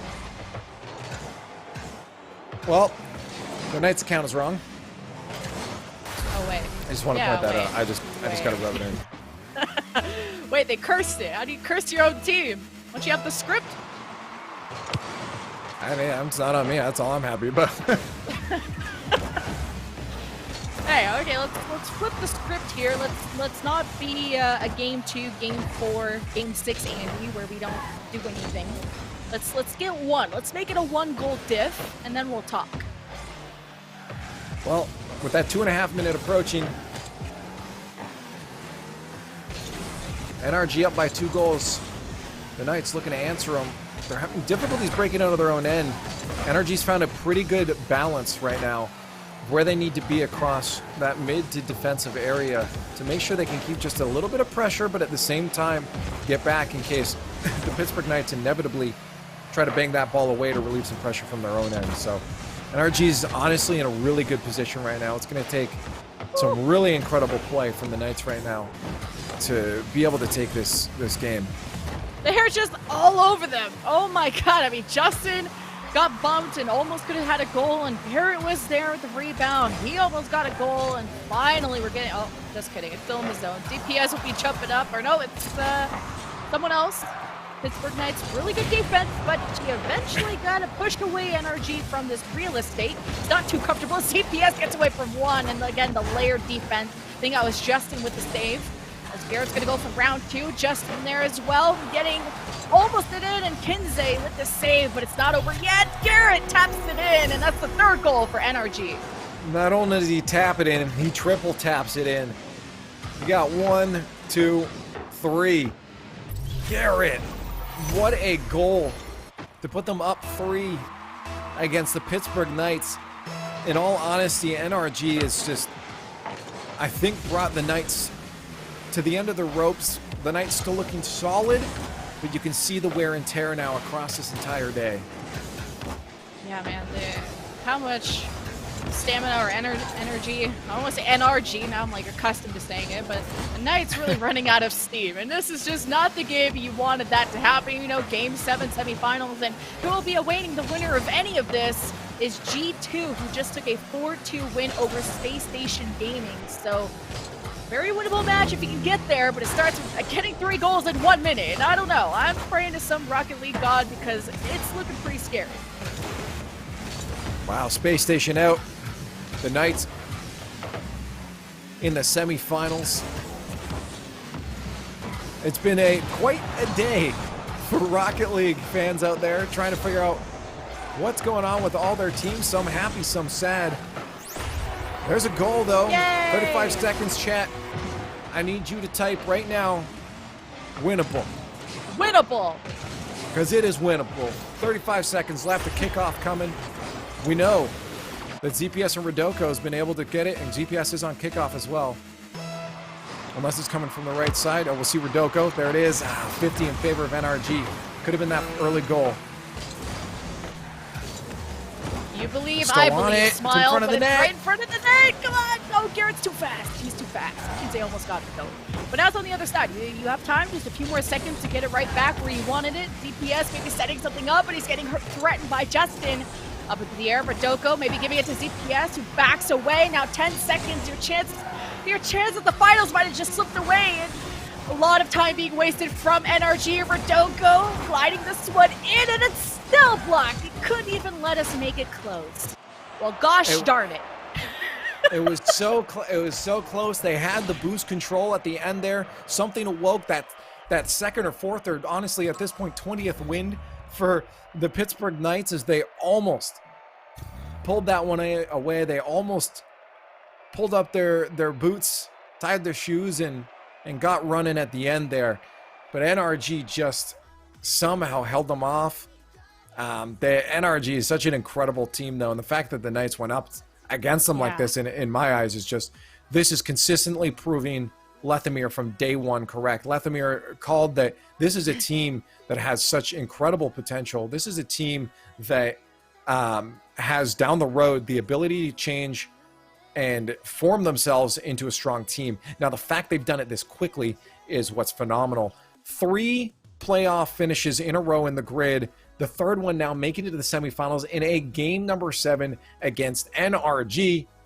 Yeah, I think we'll keep you here, Jen. I think you're a good luck charm. I think we'll keep you.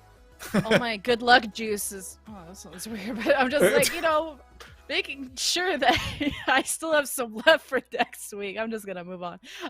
So with that loss or win, from the long journey we've had together, Leaf, obviously doing so much for the Knights. The cheerleaders were the best ones. Third and fourth place gets them $1,500, 100 points. I think that gets them to the 8th seed overall, which is still a qualifying position for the next season. And with this being their best showing yet, I think we can only go up from here. This is what's incredible. Is we talked about at the beginning of this how of this whole season of RLCS Season X, how having the circuit system, having the grid alongside it, having the field there as well, there's so much Rocket League that now, instead of having to look for a scrim, the rivals teams before and then all the bubble teams, they would have to try to get a scrim. And a lot of the top teams wouldn't want to do that. Now they're forced to do that. The experience is just being forced the whole way through the scene, and we're seeing all of these teams benefit from that, both the top and the bottom. You see the best teams across all the different regions being forced out of complacency and having to think again, we got to work again. But all those bottom teams that are hungry and have been grinding for so long are getting the experience they need. And Pittsburgh Knights is one of those. Picking up this Valence roster was an incredibly great decision. You see how they've been proving themselves week after week. Sometimes they have a couple speed bumps along the way, but they've got incredible support behind them as well, with the Knights team and, of course, with Lando as their coach. So I think this team is continually proven. This is going to be a hard score to beat, but they've continuously proven that they can do better and better every single week. So next week, that means finals. The only option is grand finals. Yeah. I'm like, mathematically, it's a grand finals next week. In the week number 7. Yeah, all right. I like it. More money, more points. That's all that matters. And hey, if you're really caring about the result of this tournament, even after the Knights are out, it will be NRG versus G2 in the final. I think they're broadcasting their own matches with their own casters, so we'll have to go and find that. But Knights, I'm really impressed. It's my first week here. I'm just saying they look pretty awesome. They were sort of this top 8 team that you were mentioning, middle of the pack, climbing their way back up, trying to make a name for themselves. And now they're kind of competing with teams like, NRG, G2, Space Station, incredible teams. And hey, they're going to be included in the conversation more as a top team in this tournament. Well, again, what's incredibly important is getting these results as the North American Regional for the RLCS starts this week, or Regional number 2 starts this weekend, and the Knights are in it. So getting these results a few days before that to get that experience and say, look at us, guys, pay attention, is incredibly important going forward into this next regional. So, these guys done great at top 8 placing there before. Now they've got 3 top 8 placings into the grid now. So I'm legitimately impressed, and I think a lot of Rocket League fans out there are starting to realize, I guess we need to be over at twitch.tv/Knights, because that's a place to be watching some good Rocket League right now. So on that note, I got to say, Jen, Lemon Kiwi, thank you so much for joining me today. It was a blast to have you. You crushed it. We got to watch some great Rocket League, and hopefully we'll get to do this much next week as well. Hey, yeah, you guys better check out next week when we'll be back. I mean, you might as well just follow the channel. You're here anyway. Doesn't really matter if you follow. You get notified when we go live next, which will be next week, same time, same place, for more Holy Sheets moments and more Leaf existing and us helping and us being there spiritually and emotionally for them. Well, I'm not sure how to feel about that, but I guess we'll sign off at that point. I'm going to go continue existing. I hope you guys do as well. So thank you so much for joining us on Jinx TV and, of course, over on the Knights Twitch channel. For now, on behalf of Lemon Kiwi, the production team, and myself, Leaf, we're out, and we'll see you next week. It's a reaction to the rainfall that make the lights reflect overhead. Whisper something sweet over the city to counter the bitter air. I will be listening for you. The chains were too hard to bear. I believe there's a place where I belong, and you do too. It's not far away. If only it were true. I believe that the waves won't take me down when I'm not alone. I cannot come back this time. I'm not coming